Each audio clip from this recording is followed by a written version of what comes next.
So இன்னைக்கு நம்ம என்ன டாபிக் டிஸ்கஸ் பண்ண போறோம் அப்படின்னா கண்டினியூஸ் இன்டகிரேஷன், கண்டினியூஸ் டெப்ளாய்மெண்ட் அப்படின்ட்டு ரெண்டு மெயின் கான்செப்ட் இருக்கு. இப்போ நீங்க நார்மலா வந்து ஒரு கம்பெனிக்குள்ள என்டர் ஆகுறீங்க அப்படின்னா, ஏதாவது ஒரு சாஃப்ட்வேர் கம்பெனிக்குள்ள ஒர்க் பண்றீங்க அப்படின்னா, கண்டிப்பா நீங்க பண்ற கோடு எல்லாமே ஒரு சென்ட்ரலைஸ்டு ஒரு ரெபாசிட்டரியில மெயின்டைன் பண்ணுவாங்க. ஸோ ஃபார் எக்ஸாம்பிள் ஒரு டீம்ல வந்து ஒரு 10 பேர் இருக்காங்க, இல்லை ஒரு 20 பேர் இருக்காங்க அப்படின்னா, அந்த டீம்ல பண்ற கோடு எல்லாமே ஒரு காமனா ஒரு பிளேஸ்ல எடுத்துட்டு வந்து ஸ்டோர் பண்ணா மட்டும்தான் எல்லாருமே அந்த கோடை வந்து அக்சஸ் பண்ண முடியும், ஸோ யூஸ் பண்ணிக்க முடியும். அப்படின்றதுக்காக ஒரு சென்ட்ரலைஸ் ரெபாசிட்டரி ஒன்று வச்சிருப்பாங்க. அந்த இடத்துல தான் நம்ம என்ன பண்ணுவோம் அப்படின்னா, நம்ம கோடு எல்லாமே ஸ்டோர் பண்ணி வைப்போம்னு வச்சுக்கோங்க. ஸோ இப்போ இமேஜின், இப்போ நீங்க ஒரு ப்ராஜெக்ட்ல ஒர்க் பண்றீங்க, இப்போ நீங்க ஒரு ஏதாவது ஒரு ஸ்டடிஸ்க்கோ ஏதாவது ப்ராஜெக்ட்ல நீங்க ஒர்க் பண்றீங்க அப்படின்னா, நீங்க இண்டிவிஜுவலா உங்க சிஸ்டம்ல ஒரு ப்ராஜெக்ட் கிரியேட் பண்ணிட்டு அந்த ப்ராஜெக்டை வந்து நீங்க உங்க கம்ப்ளீட்டா நீங்க ஒருத்தர் டெவலப் பண்ற மாதிரி இருக்கும்னு வச்சுக்கோங்க. அந்த ப்ராஜெக்ட் டெவலப் பண்ணிட்டு உங்க லோக்கல்ல வச்சு நீங்க ரன் பண்ணி பார்த்துப்பீங்க. இப்போ இதுவே ஒரு டீமா சேர்ந்து ஒரு ப்ராஜெக்ட்ல நீங்க ஒர்க் பண்றீங்க அப்படின்னா, ஃபார் எக்ஸாம்பிள் ஒரு ஃப்ரண்ட் எண்டுக்கு தனி டீம் ஒன்று இருக்கு, பேக் எண்டுக்கு தனி டீம் இருக்கு, டேட்டாபேஸ் தனி டீம் இருக்கு. இந்த மூணுத்துக்குமே 3 டிஃப்ரெண்ட் டீம்ஸ் இருக்கு அப்படின்னா, உங்க கோடு எல்லாத்தையுமே டெவலப் பண்ணிட்டு அது எல்லாத்தையுமே எடுத்துட்டு வந்து ஒரே இடத்துல கனெக்ட் பண்ணா மட்டும்தான் நம்ம அந்த ப்ராஜெக்டை வந்து ரியல் டைம் சர்வர்ல டெப்ளாய் பண்ண முடியும். ஸோ அப்போ ஆல்ரெடி அது எப்படி பண்ணிருக்கோம் அப்படின்னா, ஒரு ப்ராஜெக்ட்டை வந்து நம்ம கிரியேட் பண்ணிட்டு அதை ஜார் ஃபைலா கன்வெர்ட் பண்ணிட்டு அந்த ஜார் ஃபைல சர்வர்ல நம்ம லோக்கல் சர்வர்ல டெப்ளாய் பண்ணிருப்போம். இன்கேஸ் ஃபியூச்சர்ல வந்து அதை வேணும்னா ரியல் டைம் கிளவுட்ல எடுத்துட்டு போகலாம். இது வந்து நீங்க தனியா ஒரு இண்டிவிஜுவல் டெவலப்பரா கிரியேட் பண்ற ப்ராஜெக்ட். இதுவே இப்போ குரூப் ஆஃப் மெம்பர்ஸ் ஒரு ப்ராஜெக்ட்ல ஒர்க் பண்றப்ப அந்த ப்ராஜெக்ட் வந்து நம்ம எப்படி ஒரு லோக்கல் மிஷின்ல இருந்து ஒரு ரிமோட் மிஷின் கொண்டு போறோம், அதுல என்னென்ன டூல்ஸ் எல்லாம் யூஸ் பண்றாங்க, என்னென்ன ப்ராசஸ் இருக்கு அப்படின்றத டிஸ்கஸ் பண்ண போறோம். ஸோ இதுல மெயின் என்ன அப்படின்னா, கண்டினியூஸ் இன்டகிரேஷன், கண்டினியூஸ் டெப்ளாய்மெண்ட் அப்படின்னு 2 டூல் இருக்கும். ஸோ சிஐசிடி பைப்லைன் அப்படின்னு சொல்லுவாங்க. சிஏ அப்படின்னா என்னன்னா கண்டினியூஸ் இன்டகிரேஷன், சிடி அப்படின்னா கண்டினியூஸ் டெப்ளாய்மெண்ட். அப்படின்னா என்னன்னா, இப்ப நீங்க ஒரு எழுதின கோட டெய்லி பேசிஸ்ல உங்க லோக்கல் மிஷின்ல இருந்து ரிமோட் மிஷினுக்கு இன்டகிரேட் பண்ணிடணும். உங்க எக்ஸாம்பிள் இப்போ ஒரு டீம்ல 4 பேர் இருக்கீங்கன்னா, அந்த 4 பேர் அடிச்ச கோட வந்து அன்னைக்கு எண்ட் ஆஃப் த டேல வந்து அவங்க அதை கம்ப்ளீட் பண்ணிட்டாங்க, அந்த டாஸ்க் கம்ப்ளீட் பண்ணிட்டாங்க அப்படின்னா, உங்க லோக்கல் மிஷின்ல இருக்கிற கோட எடுத்துட்டு போயிட்டு நம்ம அந்த ரிமோட்டுக்கு புஷ் பண்ணாதான் நெக்ஸ்ட் டே வர்றப்ப அவங்க எல்லாரும் பண்ண கோடு வந்து காமனா ஒரு இடத்துல இருக்கும். அதை அகைன் அவங்க புல் பண்ணிட்டு நெக்ஸ்ட் டே ஒர்க் அவங்க ஸ்டார்ட் பண்ணுவாங்க.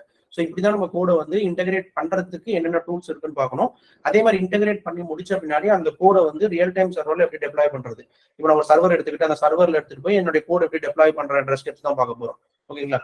ஸோ இதுல மெயினா நம்ம வந்து பார்க்க போற டாபிக் வந்து இன்னைக்கு வந்து கண்டினியூஸ் இன்டகிரேஷன் அப்படின்னா என்ன. இதுல வந்து மேவன், ஜென்கின்ஸ், கிட் அண்ட் கிட்டப் இந்த 4 டூல்ஸ் இருக்கு. இந்த 4 டூல் யூஸ் பண்ணி தான் நம்ம என்ன பண்ணிருப்போம் அப்படின்னா, ஒரு அப்ளிகேஷனை டெவலப் பண்ணிட்டு அந்த அப்ளிகேஷன் வந்து நம்ம லோக்கல்ல வந்து ரிமோட்டுக்கு எப்படி புஷ் பண்றது அப்படின்றத டிஸ்கஸ் பண்ண போறோம். ஸோ ஃபர்ஸ்ட் வந்து மேவன் அப்படின்றது ஆல்ரெடி ஒரு சில பேருக்கு தெரிஞ்சிருக்கும். ஸோ மேவன் அப்படின்றது என்ன அப்படின்னா, நார்மலா வந்து பில்டு டூல் அப்படின்னு சொல்லுவாங்க. இப்போ நான் வந்து ஒரு ப்ராஜெக்ட் கிரியேட் பண்றேன் அப்படின்னா, ஜஸ்ட் இமேஜின் இப்போ வந்து இப்போ என்ன பண்றேன், ஒரு ப்ராஜெக்ட் கிரியேட் பண்றேன்னு வச்சுக்கலாம். சரி ஃபார் எக்ஸாம்பிள் என் ப்ராஜெக்ட் வந்து இப்போ நான் இப்படி கிரியேட் பண்ணிக்கிறேன். யூனிக் டெக்னாலஜிஸ்க்கு ஒரு வெப்சைட் கிரியேட் பண்ண போறேன்னு வச்சுக்கலாம். இதுக்கு வந்து ஒரு டைனமிக் அப்ளிகேஷன் ஒன்று கிரியேட் பண்ண போறேன். இப்போ இந்த ப்ராஜெக்ட் கிரியேட் பண்றதுக்கு எனக்கு என்னென்னலாம் தேவைப்படும் அப்படின்றது ஆல்ரெடி நம்ம ப்ரீவியஸ் வீடியோஸ்ல பார்த்துருப்போம். ஒரு ப்ராஜெக்ட் கிரியேட் பண்ணோம்னா கண்டிப்பா ஒரு ப்ரோக்ராமிங் கோட் இருக்கணும், பிளஸ் ஒரு ஃப்ரேம் ஒர்க் இருக்கணும்னு சொல்லி படிச்சிருப்போம். அதோடைய எந்த லாங்குவேஜ் நீங்க சூஸ் பண்றீங்க, இது நாட் ஸ்பெசிபிக் டு ஜாவா ஸ்பெசிபிக்கா நான் இப்போ பேசவே இல்லை. கண்டினியூஸ் இன்டகிரேஷன் அப்படின்றது நீங்க எந்த லாங்குவேஜ்க்குள்ள போனாலும், எந்த டெவலப்மெண்ட்ல நீங்க ஒர்க் பண்ணாலும், என்ன டெஸ்டிங் டீமா இருக்கும், டெவலப்மெண்ட் டீமா இருக்கும், ஏதோ ஒரு டீம் அவங்க டீம்ல அவங்க பண்ற ஒரு கோடு வந்து அது எந்த ஃபார்மேட் ஃபைல் வேணாலும் இருக்கலாம், ஜாவா ஃபைலோ, பைத்தான் ஃபைலோ, இல்ல .NET, HTML, CSS, ஜாவாஸ்கிரிப்ட் என்ன ஃபைல் ஃபார்மேட் வேணாலும் வச்சுக்கலாம். என்னை பொறுத்த வரைக்கும் அது ஒரு ஃபைல். அந்த ஃபைலை எடுத்துட்டு போயிட்டு நான் ஒரு லோக்கல்ல இருந்து ரிமோட்ல எப்படி புஷ் பண்றேன் அப்படின்றத இந்த டாபிக்கோட மெயின் எய்மே. இதுல வந்து இப்போ நான் வந்து ஃபர்ஸ்ட் எனக்கு என்ன தேவை அப்படின்னா, இந்த கண்டினியூஸ் இன்டகிரேஷன் 4 டூலை பத்தி டிஸ்கஸ் பண்ண போறோம். ஸோ ஃபர்ஸ்ட் ஒன் வந்து என்ன அப்படின்னா, Maven, Jenkins, Git and GitHub. So first Maven அப்படின்றது என்ன அப்படின்னா, ஜஸ்ட் சிம்பிளா சொல்லணும் அப்படின்னா, இது வந்து ஒரு பில்டு டூல், ஒரு ப்ராஜெக்டை பில்ட் பண்றதுக்காக யூஸ் பண்ற டூல். ஸோ இதுல வந்து மோஸ்ட் பாப்புலர், எல்லா லாங்குவேஜ்லயுமே மோஸ்ட் பாப்புலரா யூஸ் பண்றதுன்னு பாத்தீங்க அப்படின்னா, ஒன்னு மேவன், அப்படி இல்லை அப்படின்னா கிரேடல். இந்த 2 டூல் ஏதாவது ஒரு டூல் யூஸ் பண்ணி தான் என்ன பண்ணுவாங்கன்னா உங்க ப்ராஜெக்ட் வந்து பில்ட் பண்ணுவாங்க. பில்ட் பண்றது என்ன மீனிங் அப்படின்னா, நீ எழுதின மொத்த கோடுமே உங்களோட ப்ராஜெக்ட்ல வந்து ஒரு கோட் வச்சிருப்ப, ஃப்ரேம் ஒர்க் வச்சிருப்ப, பிளஸ் இது கூட வந்து ஏதாவது டிபெண்டன்சிஸ், எக்ஸ்டர்னல் டிபெண்டன்சிஸ் ஏதாவது ஆட் பண்ணிருப்ப. சரி ஃபார் எக்ஸாம்பிள் இப்போ டேட்டாபேஸ் கனெக்ட் பண்ணோம்னா அதோட எக்ஸ்டர்னல் டிபெண்டன்சி அந்த மாதிரி, அதுக்கப்புறம் லைப்ரரிஸ். ஸோ இது எல்லாமே சேர்ந்து, இந்த எல்லா ஃபைலுமே சேர்ந்து நீங்க கம்ப்ளீட்டா கிரியேட் பண்றது வந்து ஒரு ஜார் அப்படி இல்லைன்னா வார். உங்க ப்ராஜெக்ட் வந்து ஒரு ஜாராவோ ஒரு வாராவோ மாத்துவீங்கல்ல. ஸோ இப்போ இந்த டோட்டல் கோடை வந்து இந்த ஃபார்மேட்டுக்கு மாத்துவீங்க. இதை மாத்துற ஒர்க்கை யாரு பார்த்துப்பாங்க அப்படின்னா இந்த பில்ட் டூல், இந்த மேவன் டூல். ஏன் மேவனுக்கு போறோம் அப்படின்னா, மேவன் அப்படின்றது வந்து ஒரு பில்ட் டூல். இதுல வந்து pom.xml ஃபைல் அப்படின்னு ஒன்று இருக்கும். இதுல வந்து நம்ம டிபெண்டன்சிஸ் எல்லாம் ஆட் பண்ணிப்போம். சரி ஃபார் எக்ஸாம்பிள் இப்போ என் ப்ராஜெக்ட் வந்து MySQL தேவை அப்படின்னா நார்மலா நம்ம என்ன பண்ணுவோம் அப்படின்னா போயிட்டு அந்த MySQL ஜாரை டவுன்லோட் பண்ணி அதை எடுத்துட்டு வந்து லைப்ரரி ஃபைல் ஆட் பண்ணிட்டு அதுக்கப்புறம் அந்த ப்ராஜெக்ட் நம்ம ஒர்க் பண்ண ஆரம்பிப்போம். இன்கேஸ் இப்போ என் ப்ராஜெக்ட்ல வந்து ஒரு 10 எக்ஸ்டர்னல் டிபெண்டன்சி தேவை, MySQL டிபெண்டன்சி மாதிரி இன்னும் நிறைய டிபெண்டன்சி என் ப்ராஜெக்ட் தேவைப்படுதுன்னா ஒவ்வொரு ஜாரையுமே போயிட்டு நீங்க மேனுவலா பிக் பண்ணி எடுத்துட்டு வந்து என் அப்ளிகேஷனுக்குள்ள ஆட் பண்ணிட்டு அதுக்கப்புறம் தான் அப்ளிகேஷனை பில்ட் பண்ண முடியும். இந்த டிபெண்டன்சிஸ் அதை பத்தி தான் பேசுறேன். என் ப்ராஜெக்ட்டுக்கு தேவைப்படுற ஒரு டிபெண்டன்சிஸை நான் வந்து எக்ஸ்டர்னலா ஆட் பண்ணணும் அப்படின்னா ஃபர்ஸ்ட் ஆப்ஷன் என்ன அப்படின்னா அந்த ப்ராஜெக்டோட ஜார் ஃபைலை டவுன்லோட் பண்ணி ஃபார் எக்ஸாம்பிள் இப்போ வந்து இப்போ எனக்கு வந்து MySQL டிபெண்டன்சி வேணும் அப்படின்னா MySQL ஜார் டவுன்லோட் அப்படின்னு போடுறீங்க அப்படின்னா எனக்கு என்ன வரும்னா அந்த அபிஷியல் வெப்சைட்குள்ள போயிட்டு அது ஒரு ஜார் ஃபார்மேட்டா இருக்கும், அந்த ஃபைலை நான் டவுன்லோட் பண்ற மாதிரி இருக்கும். கரெக்டா? அதே மாதிரி எந்த ஜார் எனக்கு வேணுமோ அந்த ஜாரை போய் டவுன்லோட் பண்ணி எடுத்துட்டு வந்து என் ப்ராஜெக்ட்ல ஆட் பண்ணுவேன். நீங்க எந்த ப்ராஜெக்ட் யூஸ் பண்ணாலும் எக்ஸ்டர்னலா ஒரு ஜாரை டவுன்லோட் பண்ணி அந்த அப்ளிகேஷனுக்குள்ள எடுத்துட்டு வந்து ஆட் பண்ற மாதிரி இருக்கும். இப்போ அதுக்கு பதிலாக நான் என்ன பண்றேன் அப்படின்னா இந்த மாதிரி ஜாரா எக்ஸ்டர்னலா ஆட் பண்ணி கொண்டு வர்றப்ப நிறைய வெர்ஷன் மிஸ்மேட்ச் ஆகும். நான் ஒரு ஜாருக்கும் இன்னொரு ஜாருக்கும் நிறைய வெர்ஷன் மிஸ்மேட்ச் ஆயிருக்கும். ஸோ அதனால மேவன் அப்படின்றது என்ன பண்ணும் அப்படின்னா உன்னுடைய டோட்டல் ப்ராஜெக்ட்டுக்கு தேவைப்படுற டிபெண்டன்சிஸ் எல்லாமே நீ ஜாரா ஆட் பண்ணாம இப்போ அதே MySQL வந்து நான் என்ன பண்றேன் அப்படின்னா ஒன்னு மேவன் அப்படின்னா கிரேடல் இந்த ரெண்டு டிபெண்டன்சில ஏதாவது ஒன்று நான் போயிட்டு ஃபார் எக்ஸாம்பிள் சர்ச் பண்றேன்.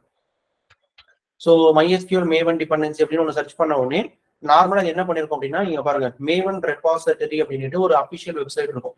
ஸோ ரெபாசிட்டரி அப்படின்றது என்ன அப்படின்னா ஒரு சென்ட்ரலைஸ்டு ஸ்டோரேஜ் மாதிரி. இப்போ நம்ம நான் ஆல்ரெடி சொன்ன மாதிரி லோக்கல் கோட நான் டெவலப் பண்ண என்னுடைய லோக்கல் மிஷின்ல இருக்கிறத ஒரு ரிமோட் மிஷின் கொண்டு போகணும். அப்பதான் என்னோட கோட் வந்து எல்லாருமே அக்சஸ் பண்ணிக்க முடியும், அப்பதான் எல்லாருமே யூஸ் பண்ணிக்க முடியும் அப்படின்ற மாதிரி சொன்னேன். அதே மாதிரி இப்போ MySQL டெவலப் பண்ண MySQLன்றவங்க நார்மலா ஒரு ஜாவால இல்ல ஒரு லாங்குவேஜ்ல ஒரு கோட டெவலப் பண்ணிட்டு அவங்க என்ன பண்ணிருப்பாங்க ஒரு ஜார் ஃபைலாவோ இல்ல ஒரு வார் ஃபைலாவோ கிரியேட் பண்ணிருப்பாங்கல்ல, அந்த ஜார் ஃபைல அவங்க லோக்கல்ல இருந்து இந்த இடத்துல ரிமோட்டுக்கு புஷ் பண்ணி வச்சிருப்பாங்க. ஸோ இப்போ இந்த மாதிரி ரெபாசிட்டரி போய் பாத்தீங்கன்னா இதுதான் உங்களோட ரெபாசிட்டரி. இதுல பாத்தீங்க அப்படின்னா இந்த வெர்ஷன்ஸ்ல அவங்க அந்த கோட பில்ட் பண்ணிருக்காங்க. அப்ப மீனிங் என்ன அப்படின்னா இப்ப நான் என்ன பண்றேன் எனக்கு 8.0.33 அப்படின்ற ஒரு வெர்ஷன்ல எனக்கு அவங்களோட ஜார் தேவைப்படுது அப்படின்னு ஜஸ்ட் இதை கிளிக் பண்ணணும்னு வச்சுக்கோங்க. இப்போ நீங்க ஜாரா டவுன்லோட் பண்ணி போட தேவையில்ல. நீங்க என்ன பண்ணணும் அப்படின்னா இந்த டிபெண்டன்சிஸ் மட்டும் ஆட் பண்ணா போதும். இந்த டிபெண்டன்சின்னு ஒரு டேக் இருக்குல்ல, இந்த டேகை வந்து உங்க அப்ளிகேஷனுக்குள்ள ஆட் பண்ணணும். நான் ஆல்ரெடி சொன்ன மாதிரி மேவன் ப்ராஜெக்ட் நீங்க வச்சிருந்தீங்கன்னா pom.xml அப்படின்னு ஒரு ஃபைல் இருக்கும். உங்க ப்ராஜெக்ட்ல pom.xml ஃபைல் ஒன்று கிரியேட் ஆயிருக்கும். அந்த pom.xml ஃபைல்ல டிபெண்டன்சிஸ் அப்படின்ட்டு ஒரு டேக் இருக்கும். XML அப்படின்றது வந்து யூசர் டிஃபைன் டேக்ஸ் எல்லாமே வந்து நம்ம கிரியேட் பண்ற டேக் தான். இந்த டிபெண்டன்சிஸ் அப்படின்ற ஒரு டேக் உள்ள அந்த டேகை க்ளோஸ் பண்ணி எந்த டேக் ஓப்பன் பண்ணாலும் அந்த டேகை க்ளோஸ் பண்ணிருப்பீங்க. கரெக்டா? ஸோ டிபெண்டன்சிஸ் அப்படின்னு ஒரு டேக் ஓப்பன் பண்ணிட்டு இந்த டேக் உள்ள நீங்க எடுக்க வேண்டிய டிபெண்டன்சி ஆட் பண்ணிப்பீங்க. ஓகே, இது வந்து நான் வெறும் MySQL. இதே மாதிரி உங்களுக்கு என்னென்ன டிபெண்டன்சி எல்லாம் வேணுமோ இந்த டிபெண்டன்சி ஸ்டாக் க்ளோஸ் பண்றதுக்கு முன்னாடி போயிட்டு இந்த டேக் எல்லாம் ஆட் பண்ணிக்கிட்டீங்க அப்படின்னா இந்த அப்ளிகேஷனை ரன் பண்றப்ப நீங்க இந்த ப்ராஜெக்ட் ரன் பண்றப்ப இந்த ஆட்டோமேட்டிக்கா இந்த ஜார் எல்லாமே வந்து எங்க இருக்கும் இந்த ரெபாசிட்டரியில ஸ்டோர் இருக்கும். இப்ப நம்மளை பொறுத்த வரைக்கும் இது வந்து ஜஸ்ட் குரூப் ஐடி. இதை நான் எக்ஸ்பிளைன் பண்றேன் என்ன அப்படின்ட்டு. இந்த ரெபாசிட்டரிக்குள்ள அவங்க டெவலப் பண்ண கோடை வந்து ஒரு ஜாரா கன்வெர்ட் பண்ணிட்டு இந்த ரெபாசிட்டரியில அவங்க ஸ்டோர் பண்ணி வச்சிருப்பாங்க. அந்த இடத்துல இருந்து நீ பிக் பண்ணணும்னா அதோட அட்ரஸ் இதுதான். நீ இந்த டிபெண்டன்சி டேக் போட்டுக்கோ, ஆர்டிஃபைட் ஐடி இது போட்டுட்டு இதை நீ ரெஃபர் பண்ணா மட்டும் போதும் ப்ராஜெக்ட் உள்ள. நான் ஆட்டோமேட்டிக்கா என்ன பண்றேன் அப்படின்னா அதுக்கான ஜாரா உன்னோட ரிமோட்ல இருந்து உங்க லோக்கல் கொண்டு வந்து கொடுத்துருவேன். இதே மாதிரி உங்க ப்ராஜெக்ட் தேவைப்படுற எல்லா டிபெண்டன்சிஸுமே நீ இந்த டிபெண்டன்சி ஸ்டாக் க்ளோஸ் பண்றதுக்கு முன்னாடி போயிட்டு ஆட் பண்ணிக்கிட்ட அப்படின்னா நீ மேனுவலா போய் ஜாரை பிக் பண்ணி உங்க ப்ராஜெக்ட்ல கொண்டு வர தேவையில்ல. இது பை டிஃபால்ட்டாவே ரன் டைம்லவே உனக்கு அந்த ஜாரை பிக் பண்ணி உங்க லோக்கல் ரெபாசிட்டரியில வச்சுக்கும். அது எங்க வைக்கும் அப்படின்னா உங்களோட சிஸ்டம்ல லோக்கல் ஃபோல்டர்ல வந்து .m2 அப்படின்னு ஒரு ஃபோல்டர் கிரியேட் ஆயிருக்கும். அந்த .m2 அப்படின்ற ஒரு ஃபோல்டர் உங்களோட லோக்கல் சிஸ்டம்குள்ள. எக்ஸாம்பிள் இப்போ என்னோட சிஸ்டம்ல பாத்தீங்க அப்படின்னா யூசர்ஸ்குள்ள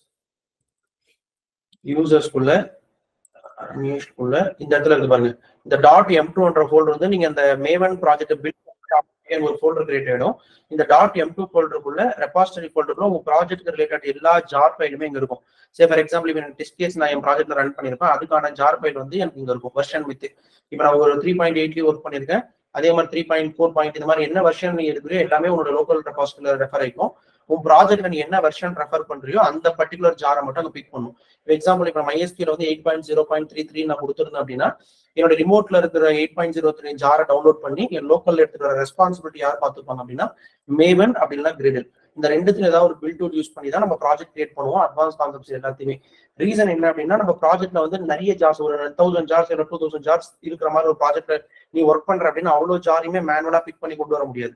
ஸோ அதனால நீ just Maven dependency project create பண்ணிட்டு அதுல போய் pom.xml ஃபைல்ல உங்க டிபெண்டன்சி ஸ்டாக் உள்ள என்ன டிபெண்டன்சிஸ் எல்லாம் உனக்கு தேவைப்படுதோ அந்த டிபெண்டன்சி எல்லாமே எடுத்துட்டு போய் ஆட் பண்ணிட்டு அப்படின்னா ஆட்டோமேட்டிக்கா உங்க ப்ராஜெக்ட் வந்து மேவன் ப்ராஜெக்டா மாறிடும். அதுக்கப்புறம் அந்த ப்ராஜெக்ட்டை பில்ட் பண்றப்ப அந்த அப்ளிகேஷன் வந்து ஜாராவோ வாராவோ நீ கன்வெர்ட் பண்ற மாதிரி கான்ஃபிகரேஷன் கொடுத்துருப்பேன். ஒன்ஸ் அந்த அப்ளிகேஷனை டெவலப் பண்ணி அந்த பில்ட் பண்றதுக்காக யூஸ் பண்றதா மேவன் டூல். ஸோ அந்த பர்பஸ்க்காக தான் அந்த மேவன் அப்படின்னா என்னன்னு பார்க்கணும். ஓகேங்களா? ஸோ அடுத்தது ஜென்கின்ஸ். ஜென்கின்ஸ் அப்படின்றது என்ன அப்படின்னா, இப்ப நான் வந்து ஒரு கோடை வந்து பில்ட் பண்ணிட்டேன். எக்ஸாம்பிள் என் லோக்கல்ல பில்ட் பண்ணிட்டேன். இப்ப நான் வந்து என்னோட கோட் வந்து எங்க இருக்கு, என்னோட லோக்கல்ல இருக்கு. என் லோக்கல்ல நான் எக்லிப்ஸோ இல்ல இப்ப நீங்க வேற லாங்குவேஜ் யூஸ் பண்ணுங்க, பைத்தான் யூஸ் பண்ணீங்கன்னா விஷுவல் ஸ்டுடியோ கோட் ஏதாவது யூஸ் பண்ணுவீங்க, .NET யூஸ் பண்ணா விஷுவல் ஸ்டுடியோ கோட், ஜாவால வந்து எக்லிப்ஸ் யூஸ் பண்றீங்க, ஏதோ ஒரு டூல் யூஸ் பண்ணுங்க, ஐடி யூஸ் பண்ணி நீங்க ஒரு கோடை டெவலப் பண்ணிட்டீங்க. உங்க கோடை டெவலப் பண்றதுக்கு இந்த பில்ட் டூல்ல எதர் மேவன் ஆர் கிரேடர் யூஸ் பண்ணி பண்றதுனால என்ன அட்வான்டேஜ் நான் சொன்னேன், ஒரு ஜார் ஃபைல பிக் பண்ணி எடுக்கிறதுக்காக உங்களுக்கு யூஸ் ஆகும்னு சொன்னேன். இப்ப மெயினா நமக்கு என்ன தேவை அப்படின்னா, ஒரு ப்ராஜெக்டை நான் பில்ட் பண்ணிட்டேன். நம்ம ஸ்டார்டிங்லவே இந்த வீடியோல டிஸ்கஸ் பண்றப்ப என்ன டிஸ்கஸ் பண்ணோம் அப்படின்னா, உங்களுடைய ஜார் ஃபைல உங்களுடைய மொத்த கோடுமே இந்த ஜாரா இருக்க போது இது லோக்கல்ல இருந்து ரிமோட்டுக்கு புஷ் பண்ணணும். ரிமோட்டுக்கு புஷ் பண்ணாதான் உங்களுடைய டீம்ல இருக்கிறவங்க எல்லாருக்குமே அந்த கோடு வந்து போகும் அப்படின்றதுக்காக நம்ம என்ன பண்ணுவோம், நம்ம லோக்கல்ல இருந்து அந்த ரிமோட்டுக்கு புஷ் பண்ணுவோம். அப்ப அந்த ரிமோட்ல புஷ் பண்ண பின்னாடி அந்த ரிமோட்ல இப்ப எக்ஸாம்பிள் இப்ப நீங்க ஜஸ்ட் இமேஜின் பண்ணி பாருங்க. இப்ப நான் இந்த ப்ராஜெக்ட்டை கிரியேட் பண்ணிட்டேன்.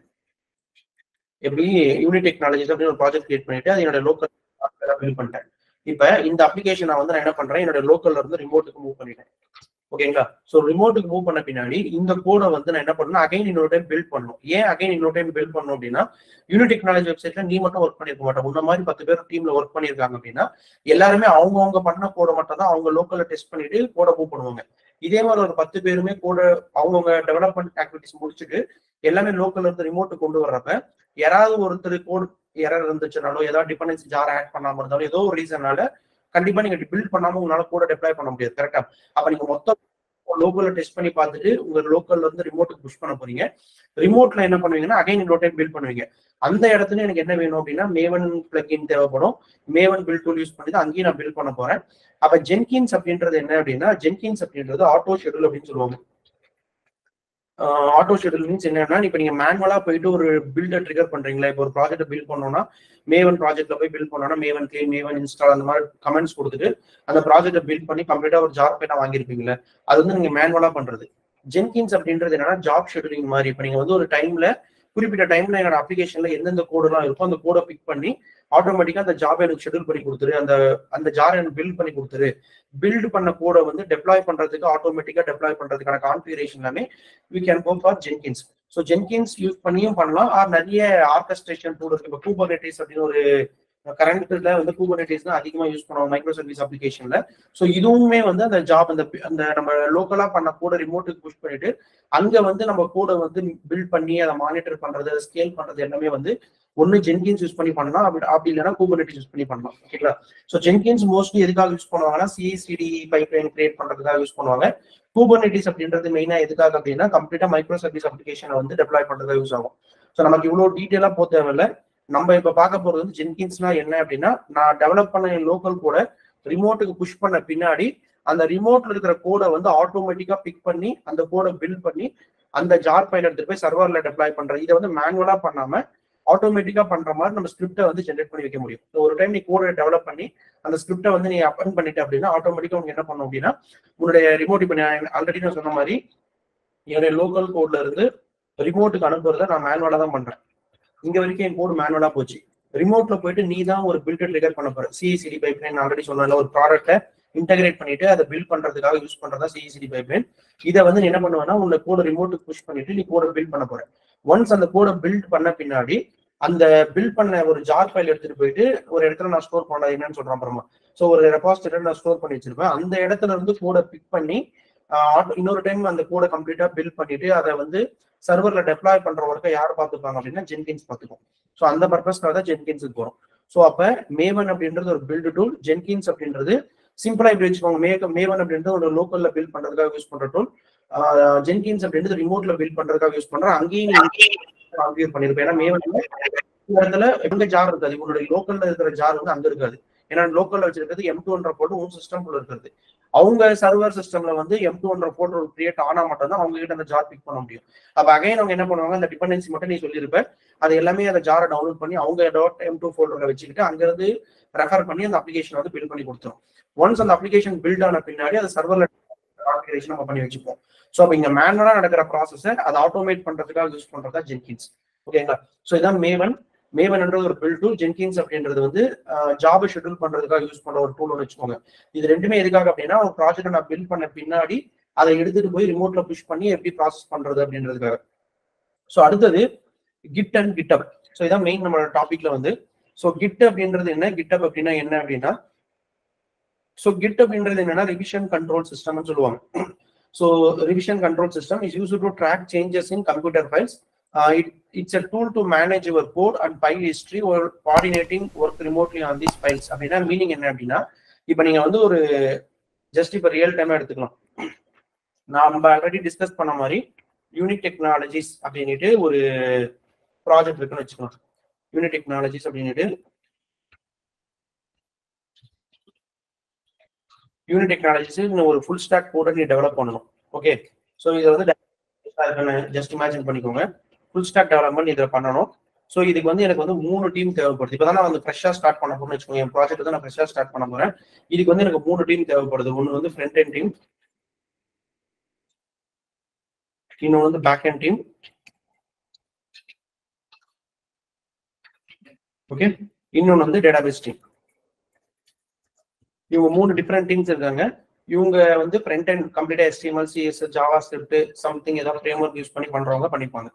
ஸோ இந்த மாதிரி இமேஜின் பண்ணிக்கோங்க. HTML, CSS ஜஸ்ட் நம்ம பேஸா பார்த்துக்கலாம், இதை மட்டும் அண்டர்ஸ்டாண்ட் பண்ணிக்கலாம். இவங்க வந்து இதை பார்த்துக்கோங்க. இதுவே பேக் எண்டுக்கு போறப்ப ஃபார் எக்ஸாம்பிள் நீ ஜாவா பேஸ் பண்ணியிருந்தா ஜாவா யூஸ் பண்ணுவேன். இதே மாதிரி பைத்தான் ஏதாவது ஒரு லாங்குவேஜ் C#.net இந்த மாதிரி வந்து ஏதோ ஒரு லாங்குவேஜ் யூஸ் பண்ணி நீ இந்த பேக் எண்டை கிரியேட் பண்ணி வச்சிருவேன். ஸோ இவங்க இந்த டீம் வந்து இந்த லாங்குவேஜ் ஏதாவது ஒரு லாங்குவேஜ் யூஸ் பண்ணி பேக் எண்ட் கிரியேட் பண்ண போறாங்க.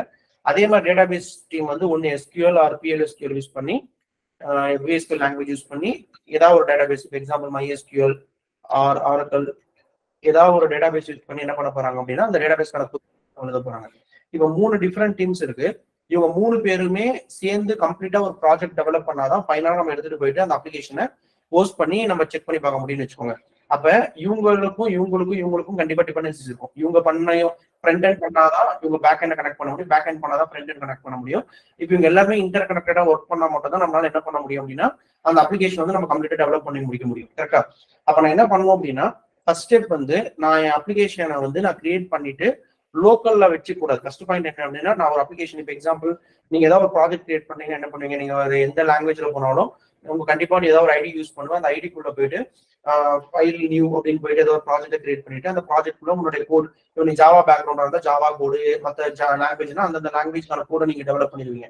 ஒன்ஸ் அந்த கோடை டெவலப் பண்ணி முடிச்சுட்டு அந்த கோடை பில்ட் பண்ணி டெப்ளாய் பண்ணி பாத்தீங்கன்னா உங்க சிஸ்டம்ல அந்த அப்ளிகேஷன் வந்து அக்சஸ் பண்ண முடியும். உங்க சிஸ்டத்துக்கு ஒரு URL கொடுத்துருவோம், லோக்கல் ஹோஸ்ட் 8080 சம்திங் ஒரு URL கொடுத்துட்டு அந்த அப்ளிகேஷன் அக்சஸ் பண்ணி பார்த்துப்பீங்க. இமேஜின் இப்ப நான் ஒரு அப்ளிகேஷன் வந்து இப்ப நான் மட்டும் பண்ண போறதுல என்கிட்ட 3 டீம் இருக்காங்க. என் கம்பெனில 3 டீம் இருக்காங்க. ஒரு டீம்லயுமே ஒரு ஆவரேஜா ஒரு 4 பேர் இருக்காங்க வச்சுக்கோங்க. இவர் ஃப்ரண்ட் எண்ட் டீம்ல ஒரு 4 பேர் இருப்பாங்க. ஒரு ரிசோர்ஸ் வந்து கம்ப்ளீட்டா front end HTML form create பண்ணுவாங்க. இன்னொரு ரிசோர்ஸ் வந்து டிசைன் ஒர்க் பண்றாங்கன்னு வச்சுக்கோங்க. இன்னொரு ரிசோர்ஸ் வந்து ஜாவா ஸ்கிரிப்ட் ஒர்க் பண்றாங்க, வேலிடேஷனுக்காக ஒர்க் பண்றாங்க. இந்த மாதிரி ஒவ்வொரு டீம்லயுமே ஒரு 4 ரிசோர்ஸ் இருக்காங்க. அப்ப நம்ம என்ன பண்ணணும் அப்படின்னா அந்த 4 பேருக்குமே சேர்த்து ஒரு ப்ராஜெக்ட் கிரியேட் பண்ண பண்ணக்கூடாது. ஃபர்ஸ்ட் ஸ்டெப் என்ன பண்ணணும் அப்படின்னா இப்ப நான் வந்து 2 டூல் பத்தி பேசணும்னு ஒண்ணு வந்து கிட்னு ஒண்ணு இருக்கு, இன்னொன்னு வந்து கிட்டப் அப்படின்னு ஒண்ணு இருக்கா. ஸோ ரெண்டுமே என்ன, கிட் அப்படின்றது நான் ஆல்ரெடி நம்ம டெஃபினேஷன் பாக்குற மாதிரி revision control system. So revision control system அப்படின்னா என்னன்னா இப்ப நீ வந்து ஆல்ரெடி ஒரு HTML ஃபைல் ஒன்று கிரியேட் பண்ணி வச்சுக்கோ. எக்ஸாம்பிளுக்கு index.html அப்படின்னு ஒரு ஃபைல் கிரியேட் பண்ணி வச்சுக்கோங்க. இப்போ இந்த index.html ஃபைல் நீ கிரியேட் பண்ணிட்டு ஃபர்ஸ்ட் டைம் நீ கிரியேட் பண்ற அந்த ஃபைல்ல எடுத்துட்டு போய் ரிமோட்ல புஷ் பண்ணிட்டு வச்சுக்கலாம். இமேஜின் அந்த ஃபைலை ரிமோட்ல புஷ் பண்ணிட்டு அகைன் அந்த ஃபைல்ல நீ மறுபடியும் சேஞ்சஸ் பண்ணணும். ஆல்ரெடி நீ பண்ண சேஞ்சஸவே அந்த ஃபைல் டெவலப் பண்ணி முடிச்சு ஒரு ஃபைலை கிரியேட் பண்ணிட்டா அந்த ஃபைல கடைசி வரைக்கும் நீ சேஞ்ச் பண்ணக்கூடாதுன்னு கிடையாது. இப்போ இந்த ஃபைல் ஏதாவது கோட் சேஞ்சஸ் நீ பண்ணிருப்ப ஃபர்ஸ்ட், அதுக்கப்புறம் அகைன் ஒரு டைம் நீ ஃபைல் சேஞ்ச் பண்ற மறுபடியும் அந்த கோடை வந்து நீ ரிவைஸ் பண்ணிக்கிட்டே இருக்கு அப்படின்னா உங்களுடைய கோடை வந்து நீ ட்ராக் பண்ணிக்கலாம். முன்னாடி என்ன சேஞ்சஸ் இருந்துச்சு, அதுக்கப்புறம் என்ன சேஞ்சஸ் இருந்துச்சு, நெக்ஸ்ட் என்ன சேஞ்சஸ் வருது அப்படின்றது அந்த கம்ப்ளீட் ஃபைல் ஹிஸ்டரியை நம்மளால ரிவைஸ் பண்ணி பார்க்க முடியும். ஸோ அப்ப நம்ம டோட்டல் கோடை வந்து என்னென்ன சேஞ்சஸ் எல்லாம் நம்ம பண்ணியிருக்கோம், என்னென்ன யாரெல்லாம் பண்ணாங்க, எப்ப பண்ணாங்க அப்படின்றது எல்லா கம்ப்ளீட் ரிவிஷன் டீடைல்ஸுமே எடுத்து வச்சுக்கோம். ஸோ அதனால என்ன சொல்லுவாங்கன்னா kid is a revision control system. நம்மளோட சேஞ்சஸை கம்ப்ளீட்டா இதை ட்ராக் பண்ணிக்கலாம் அப்படின்றதுக்காக தான் நம்ம கிட்டுக்கே போறோம். ஓகேங்களா? ஸோ இது ரெண்டுத்துக்கும் கிட் அப்படின்னா என்ன, கிட்டப் அப்படின்னா என்ன அப்படின்னா சிம்பிள் டர்ம்ஸ்ல சொல்லணும் அப்படின்னா கிட் அப்படின்றது local repository. So local repository. GitHub அப்படின்றது என்ன அப்படின்னா remote repository. Okay, so GitHub அப்படின்னு ரிமோட் ரெபாசிட்டரி. லோக்கல் ரெபாசிட்டரி என்ன மீனிங்னா ஜஸ்ட் கிட்ன்றது ஒரு சாஃப்ட்வேர், ஒரு .exe ஃபைலா இருக்க போது இந்த சாஃப்ட்வேரை நீங்க ப்ரௌசர்ல போய் டவுன்லோட் பண்ணிக்கோங்க. ஸோ ஃபார் எக்ஸாம்பிள் இதுல போயிட்டு என்ன வேணும் அப்படின்னா Git download for Windows something ஏதாவது கொடுக்குறேன் அப்படின்னா அந்த அஃபிஷியல் வெப்சைட்டுக்குள்ள போயிட்டு எனக்கு வந்து விண்டோஸ் ஃபார்மேட் என்ன ஃபார்மேட் வேணுமோ இந்த சாஃப்ட்வேர் நீங்க டவுன்லோட் பண்ண அப்படின்னா சிஸ்டம்ல இன்ஸ்டால் ஆயிடும். அது ஜஸ்ட் நெக்ஸ்ட் கொடுத்துட்டு ஃபினிஷ் கொடுத்துட்டீங்கன்னா ஆட்டோமேட்டிக்கா உங்க சிஸ்டம்ல வந்து கிட் இன்ஸ்டால் ஆயிடும். ஒன்ஸ் நீங்க கிட் இன்ஸ்டால் பண்ணிட்டீங்க அப்படின்னா ஆட்டோமேட்டிக்கா என்ன பண்ண முடியும்னா உங்களால வந்து லோக்கல் ரெபாசிட்டரிக்கு உங்க கோட புஷ் பண்ண முடியும். கரெக்டா? இது வந்து லோக்கல் ரெபாசிட்டரி. ஸோ GitHub அப்படின்றது லோக்கல் ரெபாசிட்டரி. இது நார்மல் ஒரு சாஃப்ட்வேர் தான். இதோட வேலை என்ன அப்படின்னா உங்களுடைய கோடு வந்து இப்போ எக்ஸாம்பிள் நீங்க ஒரு நான் காட்டுறேன் எப்படி பண்றது அப்படின்ட்டு நீங்க லோக்கலா கிரியேட் பண்ண கோட உங்க சிஸ்டம் லோக்கல் ஃபைல்ல இருந்து லோக்கல் ரெபாசிட்டரி கொண்டு போறதுக்காக யூஸ் பண்றது அந்த கிட் ரெபாசிட்டரி. GitHub அப்படின்றது என்ன remote repository. So remote repository அப்படின்னு என்னன்னா இது ஒரு சாஃப்ட்வேர் கிடையாது, ஒரு ப்ரௌசர்ல ஒரு ரிமோட் ரெபாசிட்டரி ஒரு URL இருக்கும். GitHub அப்படின்னு ஒரு URL அக்கௌண்ட் ஓபன் பண்ணிட்டு அந்த அக்கௌண்ட்ல உங்க கூட புஷ் பண்ற மாதிரி இருக்கும். ஏன்னா அப்பதான் சென்ட்ரலைஸ்டா உங்க டேட்டாவை ஸ்டோர் பண்ணி வச்சிருக்கோம். அந்த இடத்துல நீங்க கூட புஷ் அண்ட் புல் யூஸ் பண்ணிக்கலாம். ஸோ அந்த ரீசனுக்காக தான் GitHub யூஸ் பண்ணுவாங்க. அப்ப சிம்பிள் டர்ம்ஸ்ல கிட்ன்றது லோக்கல் ரெபாசிட்டரி, GitHub அப்படின்றது ரிமோட் ரெபாசிட்டரி. கிட்ல நான் ஒர்க் பண்ணணும்னா ஃபர்ஸ்ட் நீ என்ன பண்ணணும் அப்படின்னா கிட்ட இன்ஸ்டால் பண்ணணும். இன்ஸ்டால் பண்ண உடனே நார்மல் பேசிக் ஸ்டெப்ஸ் தான் இருக்கும். ஜஸ்ட் நெக்ஸ்ட் கொடுத்துட்டு அந்த அக்ரிமெண்ட் அக்செப்ட் பண்ணிட்டு ஃபினிஷ் கொடுத்தீங்கன்னா ஆட்டோமேட்டிக்கா உங்களுக்கு லோக்கல் ரெபாசிட்டரி உங்களுக்கு கிரியேட் ஆயிருக்கும். GitHub அப்படின்றது என்னன்னா ரிமோட் ரெபாசிட்டரி. நீங்க ஒன்ஸ் லோக்கல்ல புஷ் பண்ண பின்னாடி தான் உங்களால ரிமோட்ல புஷ் பண்ண முடியும். ஸோ இதான் வந்து GitHub. ஓகேங்களா? ஸோ நம்ம இந்த 3 டீம்ல எப்படி ஒரு கோட டெவலப் பண்ணிட்டு எப்படி புஷ் பண்றது அப்படின்றத ப்ராக்டிகலா பார்க்கலாம். ஸோ அதுக்கு முன்னாடி ஜஸ்ட் தியரிட்டிக்கலா பாக்குறப்ப ஸோ நான் ஆல்ரெடி சொன்ன மாதிரி இந்த டயக்ராம் பார்த்தீங்கன்னா உங்களுக்கு தெரியும். ஸோ கிட் அப்படின்றது ஒவ்வொரு டெவலப்பர் சிஸ்டம்லையுமே அவங்க கிட்ட இன்ஸ்டால் பண்ணிருப்பாங்க. அவங்க டெவலப் பண்ண கோட வந்து எண்ட் ஆஃப் த டேல அவங்க டாஸ்க் கம்ப்ளீட்டா என்ன பண்ணுவாங்கன்னா அந்த ரிமோட்ல வந்து அந்த கோட புஷ் பண்ணிடுவாங்க. ஸோ அகைன் அந்த கோடு தேவைப்பட்டுச்சுன்னா புல் பண்ணிப்பாங்க. இதுதான் இந்த மேல பாத்தீங்கன்னா உங்களுக்கு தெரியும், ரைட் சைட்ல பாத்தீங்கன்னா ரிமோட் ரெபாசிட்டரியில உங்க லோக்கல் ரெபாசிட்டரி இருக்கிற கோட வந்து நீங்க எடுத்துட்டு போயிட்டு புஷ் பண்ணிட்டு அகைன் அடுத்த நாள் வந்து அந்த டேட்டாவை புல் பண்ணி ஒர்க் பண்ணிப்பீங்க. ஸோ இப்படிதான் இந்த கிட்டுக்கும் GitHubக்கும் இருக்கிற கனெக்ஷன் இருக்கும். ஸோ இதுதான் வந்து நார்மலா வந்து ஒர்க் ஃப்ளோ.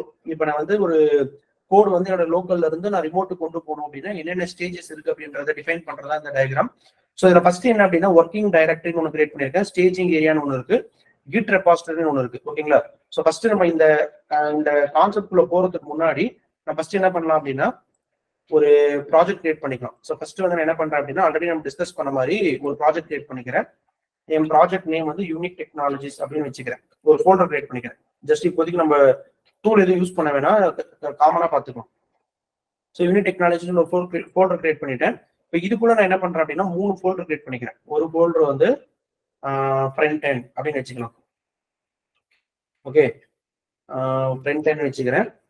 இன்னொரு கோடு வந்து பேக் எண்ட் வச்சுக்கிறேன். இன்னொரு ஃபோல்டர் வந்து டேட்டாபேஸ். ஓகே, இப்போ என்ன பண்றேன் front and back and database 3 வச்சிருக்கேனா. ஸோ ஜஸ்ட் எல்லாமே எம்டி ஃபோல்டர் கிரியேட் பண்ணிருக்கேன். ஃபர்ஸ்ட் ஒரு யூனிக் டெக்னாலஜிஸ் ஒரு ஃபோல்டர் கிரியேட் பண்ணிட்டு அதுக்குள்ள 3 ஃபோல்டர் வச்சிருக்கேன். இப்போ நான் என்ன பண்ணணும் அப்படின்னா front and back and database create பண்ணேன். இப்போ எக்ஸாம்பிள் இப்போதான் இது ஃப்ரெஷ்ஷா ஒரு இதுக்குள்ள எந்த ஃபைல்ஸுமே கிடையாது, எம்டி ஃபைலா இருக்கு. இப்போதைக்கு நான் என்ன பண்றேன்னா ஃபர்ஸ்ட் ஒரு டெவலப்பரோ இல்ல ஒரு ப்ராஜெக்ட் ஸ்டார்ட் பண்றவங்க என்ன பண்றாங்கன்னா ஒரு டெம்ப்ளேட் மாதிரி கிரியேட் பண்ணி வச்சிருக்காங்க. டிஃபால்ட்டா நீங்க ஏதாவது சிஸ்டம்ல இப்போ எக்ஸாம்பிள் ஸ்ப்ரிங்ல ஒர்க் பண்ணவங்க ஆல்ரெடி ஐடியா இருக்கும்.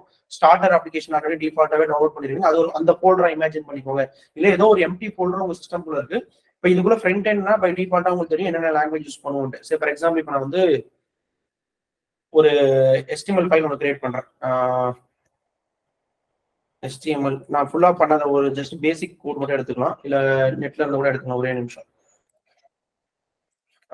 HTML sample code. இப்போ நான் வந்து HTML ஏதாவது ஒரு கோட் எடுத்துக்கிறேன். சரி, இது மட்டும் நமக்கு போதும். ஸோ என்ன பண்றேன், இந்த கோடை வந்து காப்பி பண்ணிட்டு இதை வந்து சேவ் பண்ணிக்கலாம். எங்க பண்ணோம் அப்படின்னா நம்ம டெஸ்க்டாப்ல ஆல்ரெடி வச்சிருக்கோம். நம்ம ப்ராஜெக்ட் ஃபோல்டர்ல யூனிக் டெக்னாலஜிஸ்ல ஃப்ரண்ட் அண்ட் கோடு கூட இதை ஆட் பண்ணிக்கலாம். என் ஃபைல் நேம் வந்து இண்டெக்ஸ், எக்ஸ்டென்ஷன் வந்து நீங்க என்ன எக்ஸ்டென்ஷன் வேணாலும் வச்சுக்கலாம். இந்த ஃபைல் நம்மளோட கிட்ல கமிட் பண்ணும்போது HTML .html வச்சுக்கிறோம். ஸோ அதே மாதிரி CSS ஃபைல் ஏதாவது ஒன்று கிரியேட் பண்ணிக்கோங்க. சரி, ஃபார் எக்ஸாம்பிள் சிஎஸ்எஸ்ல ஃபார் எக்ஸாம்பிள் இது வந்து சிஎஸ்எஸ் ஃபைல் கரெக்டா. இப்போ நான் இதை எடுத்துட்டு இது ஒரு ஃபைலா வச்சுக்கிறேன். இதை வந்து டாட் சிஎஸ்எஸ் சேவ் பண்ணிக்கிறேன். அதே ஃப்ரண்ட் எண்ட்ல சாம்பிள் டாட் சிஎஸ்எஸ் ஒரு சிஎஸ்எஸ் ஃபைல் ஒன்று கிரியேட் பண்ணிட்டேன். அதே மாதிரி இண்டெக்ஸ் ஃபைல் HTML ஃபைல் ஒன்று கிரியேட் பண்ணிட்டேன். இப்போ இன்னொரு ஜாவா ஸ்கிரிப்ட் ஃபைல் ஒன்று எடுத்துக்கலாம். ஒரு ஜாவா ஸ்கிரிப்ட்ல அவுட்புட் ஓகே இதை எடுத்துக்கலாம். இல்லைன்னா தனி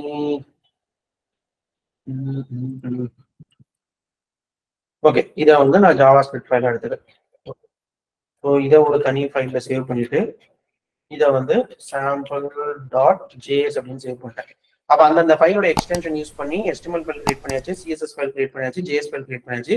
இப்போ ஃப்ரண்ட் எண்ட் ஒருத்தர் டெவலப் பண்ணி முடிச்சிட்டாங்கன்னு வச்சுக்கலாம். எக்ஸாம்பிள் இதான் என்னோட கம்ப்ளீட் ப்ராஜெக்ட், நான் டெவலப் பண்ணி முடிச்சிட்டேன். ஸோ இதே மாதிரி எனக்கு என்ன தேவை அப்படின்னா பேக் எண்டுக்கும் டேட்டாபேஸ் தேவையா, அதுலேயும் ஒரு ஃபைல் சும்மா ரெஃபரன்ஸ் கிரியேட் பண்ணி வச்சிடலாம். இப்போ வந்து பேக் எண்ட்ல வந்து ஒரு ஃபைல் கிரியேட் பண்றேன். சரி ஃபார் எக்ஸாம்பிள் பேக் எண்ட்ல இப்போ நான் வந்து ஜாவாவில் வச்சு கிரியேட் பண்றேன் அப்படின்னா சாம்பிள் ஒரு கிளாஸ் கிரியேட் பண்ணிக்கல, இது மட்டும் போதும் எனக்கு. இதை வந்து ஃப்ரண்ட் எண்ட்ல பேக் எண்ட் ஃபோல்டருக்குள்ள சாம்பிள் டாட் ஜாவா அது மாதிரி நீங்க என்ன லாங்குவேஜ் யூஸ் பண்ணுங்க அந்த லாங்குவேஜ் சேவ் பண்ணிக்கோங்க. இது வந்து பேக் எண்ட் கிரியேட் ஆயிடுச்சு. இப்போ அதே மாதிரி எனக்கு என்ன தேவை அப்படின்னா ஒரு டேட்டாபேஸ் ஒன்று தேவை. ஸோ டேட்டாபேஸ்ல வந்து ஃபார் எக்ஸாம்பிள் கிரியேட் டேட்டாபேஸ் அப்படின்னு ஏதாவது கமெண்ட் குறி கொடுத்துருக்கு, ஏதாவது ஒரு டேட்டாபேஸ் நேம் கொடுத்து கிரியேட் பண்ணி ஏதோ ஒரு குறி நீங்க உள்ள இருக்குன்னு வச்சுக்கோங்க. இதை வந்து டாட் SQL ஃபைலா நான் சேவ் பண்ணிக்கிறேன். இது வந்து டேட்டாபேஸ்ல இருக்கு sample dot SQL file. Okay so இப்போ என்கிட்ட என்னன்னா ஒரு ப்ராஜெக்ட் நம்ம கிரியேட் பண்ணதுல நம்ம கிட்ட ஆல்ரெடி டிஸ்கஸ் பண்ண மாதிரி ஃப்ரண்ட் எண்ட் டீம் ஒன்று இருக்காங்க, பேக் எண்ட் டீம் ஒன்று இருக்காங்க, டேட்டாபேஸ் டீம் ஒன்று இருக்காங்க. ஃபர்ஸ்ட் உங்களுக்கு இன்னும் நான் ப்ராஜெக்ட் அசைன் பண்ற டீம் டாஸ்க் அசைன் பண்றதுக்கு முன்னாடி என்னுடைய ஒரு பேசிக்கா என்கிட்ட இந்த மாதிரி ஒரு கோட் இருக்கு. யூனிட் டெக்னாலஜிஸ்னு ஒரு ப்ராஜெக்ட் இருக்கு. இதுல front end back end database அப்படின்ட்டு 3 தனித்தனி ஃபோல்டர் இருக்கு. இப்போ இந்த கோட் வந்து என்னோட லோக்கல்ல தான் இருக்கு கரெக்டா. இப்போ வரைக்கும் என்னோட லோக்கல் சிஸ்டம்ல இருக்கு. இப்போ வரைக்கும் நான் கிட்டப்போ எந்த கான்செப்ட்டுமே போல. நான் என் சிஸ்டம்ல ஒரு ப்ராஜெக்ட் கிரியேட் பண்ணிட்டேன். நீங்க ஒரு எக்லிப்ஸ்லயோ இல்ல விஷுவல் ஏதோ ஒரு இடத்துல நீங்க ஒரு ப்ராஜெக்ட் கிரியேட் பண்ணி வச்சிருப்பீங்க. அந்த ப்ராஜெக்ட்டை வந்து உங்க லோக்கல்ல இருந்து ஃபர்ஸ்ட் உங்க லோக்கல் ரெபாசிட்டரி கிட் ரெபாசிட்டரிக்கு புஷ் பண்ணணும். அதுக்கப்புறம் தான் உங்களால ரிமோட் ரெபாசிட்டரிக்கு புஷ் பண்ண முடியும். ஓகேங்களா. ஸோ இப்போ இந்த டயக்ராம்ல பாக்குறப்ப இப்போ பாருங்க ஒர்க்கிங் டைரக்டரி அப்படின்றது எனக்கு இந்த ஃபோல்டர் தான் என்னோட ஒர்க்கிங் டைரக்டரி. இந்த யூனிட் டெக்னாலஜிஸ் அப்படின்னு ஒரு ஃபோல்டர் வச்சிருக்கேன் பாத்தீங்களா, இதுதான் என்னோட ஒர்க்கிங் டைரக்டரி. இந்த ஒர்க்கிங் டைரக்டரிக்குள்ள இருக்கிற எல்லா ஃபைல்ஸுமே வந்து அன்ட்ராக்டு ஃபைல்ஸா இருக்கும். இன்னும் என்னோட லோக்கல் ரெபாசிட்டரி இந்த கிட் ரெபாசிட்டரின்றதான் என்னோட லோக்கல் ரெபாசிட்டரி. இதுக்குள்ள இன்னும் நான் அனுப்பவே இல்லை. ஸோ அதனால என் ஃபர்ஸ்ட் என் ஃபைல் நான் ஒரு புது ஃபைல் ஒன்று கிரியேட் பண்றேன். இப்பதான் ஃப்ரெஷ்ஷா ஒரு ஃபைல் கிரியேட் பண்றேன், ஒரு ஃபோல்டர் கிரியேட் பண்றேன் அப்படின்னா அது எல்லாமே அன்ட்ராக்டு ஃபைல்ஸா இருக்கும். அந்த அன்ட்ராக்டு ஃபைல்ஸை ஃபர்ஸ்ட் நான் என்ன ஃபைலா மாத்தணும் அப்படின்னா ட்ராக்டு ஃபைலா மாத்தணும். ஸோ ட்ராக்டு ஃபைல் அப்படின்றது என்ன அப்படின்னா என்னுடைய நான் இதுவரையும் டெவலப் பண்ண கோடு எல்லாத்தையுமே வந்து ஃபர்ஸ்ட் நான் ரிமோட்டு கொண்டு போறதுக்கு முன்னாடி லோக்கல் கொண்டு போறதுக்கு முன்னாடி அதை ஸ்டேஜிங் ஏரியாவுக்கு கொண்டு வரணும். அதுக்காக நான் என்ன பண்ணுவேன்னா ஆட் கமெண்ட் அப்படின்னு ஒரு கமெண்ட் இருக்கு. அந்த கமெண்ட் யூஸ் பண்ணி நான் அன்ட்ராக்டு ஃபைல் இருக்கிறத வந்து ட்ராக்டு ஃபைலுக்கு மாத்தி விட்டுருவேன். அதுக்கப்புறமா அந்த ஸ்டேஜிங் ஏரியாவுக்கு வந்த பின்னாடி ட்ராக்டு ஃபைலுக்கு வந்த பின்னாடி இந்த ட்ராக்டு ஃபைல இருந்து கமிட்டட் ஃபைலுக்கு அனுப்புறதுக்கு கமிட் கமெண்ட் இருக்கு. 2 கமெண்ட் இருக்கு. ஆட் அப்படின்னு ஒரு கமெண்ட் இருக்கு, கமிட் அப்படின்னு ஒரு கமெண்ட் இருக்கு. இந்த 2 கமெண்ட் யூஸ் பண்ணிட்டு உங்களுடைய அன்ட்ராக்டு ஃபைல்ல இருந்து கமிட்டட் ஃபைல் கொண்டு வந்துடும். அப்ப இந்த இடத்துக்கு இந்த கிரீன் கலர்ல இருக்கிறது வந்து கமிட்டட் ஃபைல். இது வந்து லோக்கல் ரெபாசிட்டரி. உங்க சிஸ்டம்ல இன்ஸ்டால் பண்ணிருக்கிற சாஃப்ட்வேர்க்குள்ள உங்க கூட நீங்க புஷ் பண்ணி வச்சிட்டீங்க. ஒன்ஸ் இங்க கோட் வந்த பின்னாடி தான் உங்க லோக்கல்ல இருந்து ஒரு ரிமோட்டுக்கு கோட் புஷ் ஆகும். அதுக்கு புஷ் கமெண்ட் யூஸ் பண்ணுவீங்க. ஸோ டோட்டலா 3 கமெண்ட் இருக்கு. Add comment, commit comment, push comment. So இப்போ இந்த ஆட் பண்றது வந்து அன்ட்ராக்ட்ல இருந்து ட்ராக்டு மூவ் பண்றதுக்காக, ட்ராக்டுல இருந்து கமிட்டட். இப்போ எக்ஸாம்பிள் இப்போ என் ஃபோல்டருக்குள்ள இருக்கிற எல்லா ஃபைல்ஸுமே வந்து அன்ட்ராக்டு ஃபைல்ஸ். இது வரைக்கும் நான் எந்த கமெண்ட்டுமே யூஸ் பண்ணல. ஜஸ்ட் ஒரு ப்ராஜெக்ட் கிரியேட் பண்ணி எம்டி ஃபோல்டர் எம்டி ஃபைல்ஸ் எல்லாமே வச்சிருக்கேன். இப்போ இந்த கோடை வந்து நான் என்ன பண்ணணும் அப்படின்னா என்னோட லோக்கல்ல இருந்து என்னுடைய ஒர்க்கிங் டைரக்டரியில இருந்து என்னோட லோக்கல் ரெபாசிட்டரி ஃபர்ஸ்ட் புஷ் பண்ணணும். அந்த லோக்கல் ரெபாசிட்டரி புஷ் பண்றதுக்கு எனக்கு என்ன தேவை அப்படின்னா கிட் தேவை. அதனாலதான் உங்க சிஸ்டம்ல கிட்ட இன்ஸ்டால் பண்ணிட்டு அந்த லோக்கல் ரெபாசிட்டரி ஃபர்ஸ்ட் ரெடி பண்ணி வச்சுக்கிட்டு அதுக்கப்புறம் இதை பண்ணணும். என் சிஸ்டம் ஆல்ரெடி நான் கிட் இன்ஸ்டால் பண்ணிருக்கேன். அது இன்ஸ்டால் பண்ணியிருந்தனால என்னால வந்து இப்போ லோக்கல் புஷ் பண்ண முடியும். ஜஸ்ட் நீங்க அந்த சாஃப்ட்வேரை டவுன்லோட் பண்ணிட்டு அந்த சாஃப்ட்வேர் இன்ஸ்டால் பண்ணிட்டீங்கனாலே உங்க சிஸ்டம் ஆட்டோமேட்டிக்கா கிட் ரெபாசிட்டரி உள்ள வந்துடும். நீங்க அதுக்கப்புறம் இந்த கிட் கமெண்ட்ஸை யூஸ் பண்ணிக்கலாம். ஸோ இப்போ இந்த டயக்ராம் புரியுதா. இப்போ ஃபர்ஸ்ட் உங்க ஒர்க்கிங் டைரக்டரியில இருந்து ஸ்டேஜிங் ஏரியா மூவ் பண்ணணும். அதை மூவ் பண்றதுக்கு ஆட் கமெண்ட், ஸ்டேஜிங் ஏரியால இருந்து கிட் ரெபாசிட்டரிக்கு மூவ் பண்றதுக்கு கமிட் கமெண்ட். இந்த இடத்துக்கு வந்த பின்னாடி உங்க ஃபைலை வந்து நீங்க லோக்கல்ல இருந்து ரிமோட்டுக்கு நீங்க புஷ் பண்ணாம விட்டுட்டீங்கன்னா இந்த புஷ் கமெண்ட் நீங்க பண்ணலன்னு வச்சுக்கோங்க, உங்க ஃபைல் உங்க சிஸ்டம்ல மட்டும்தான் இருக்கும், ரிமோட்டுக்கு போயிருக்காது. அப்ப ரிமோட்டுக்கு போறதுனால என்ன அட்வான்டேஜ்னா உங்க கோட எல்லாருமே பாத்துக்கலாம், எல்லாருமே அதை அக்சஸ் பண்ணிக்கலாம். ஸோ அந்த ரீசனுக்காக தான் ரிமோட்டுக்கு கொண்டு போறோம். புரியுதா? ஸோ அப்ப இந்த ஃப்ளோ தான் மெயின் நமக்கு. இதுல வந்து இப்ப நான் ஆல்ரெடி சொன்ன மாதிரி தான் ஒர்க்கிங் டைரக்டரியில இருக்கிறது ஆட் பண்ணாதான் ஸ்டேஜிங் ஏரியாவுக்கு போகும். ஸ்டேஜிங் ஏரியால இருக்கிறத கமிட் பண்ணாதான் ரெபாசிட்டரிக்கு போகும். ரெபாசிட்டரியில இது வந்து local repository.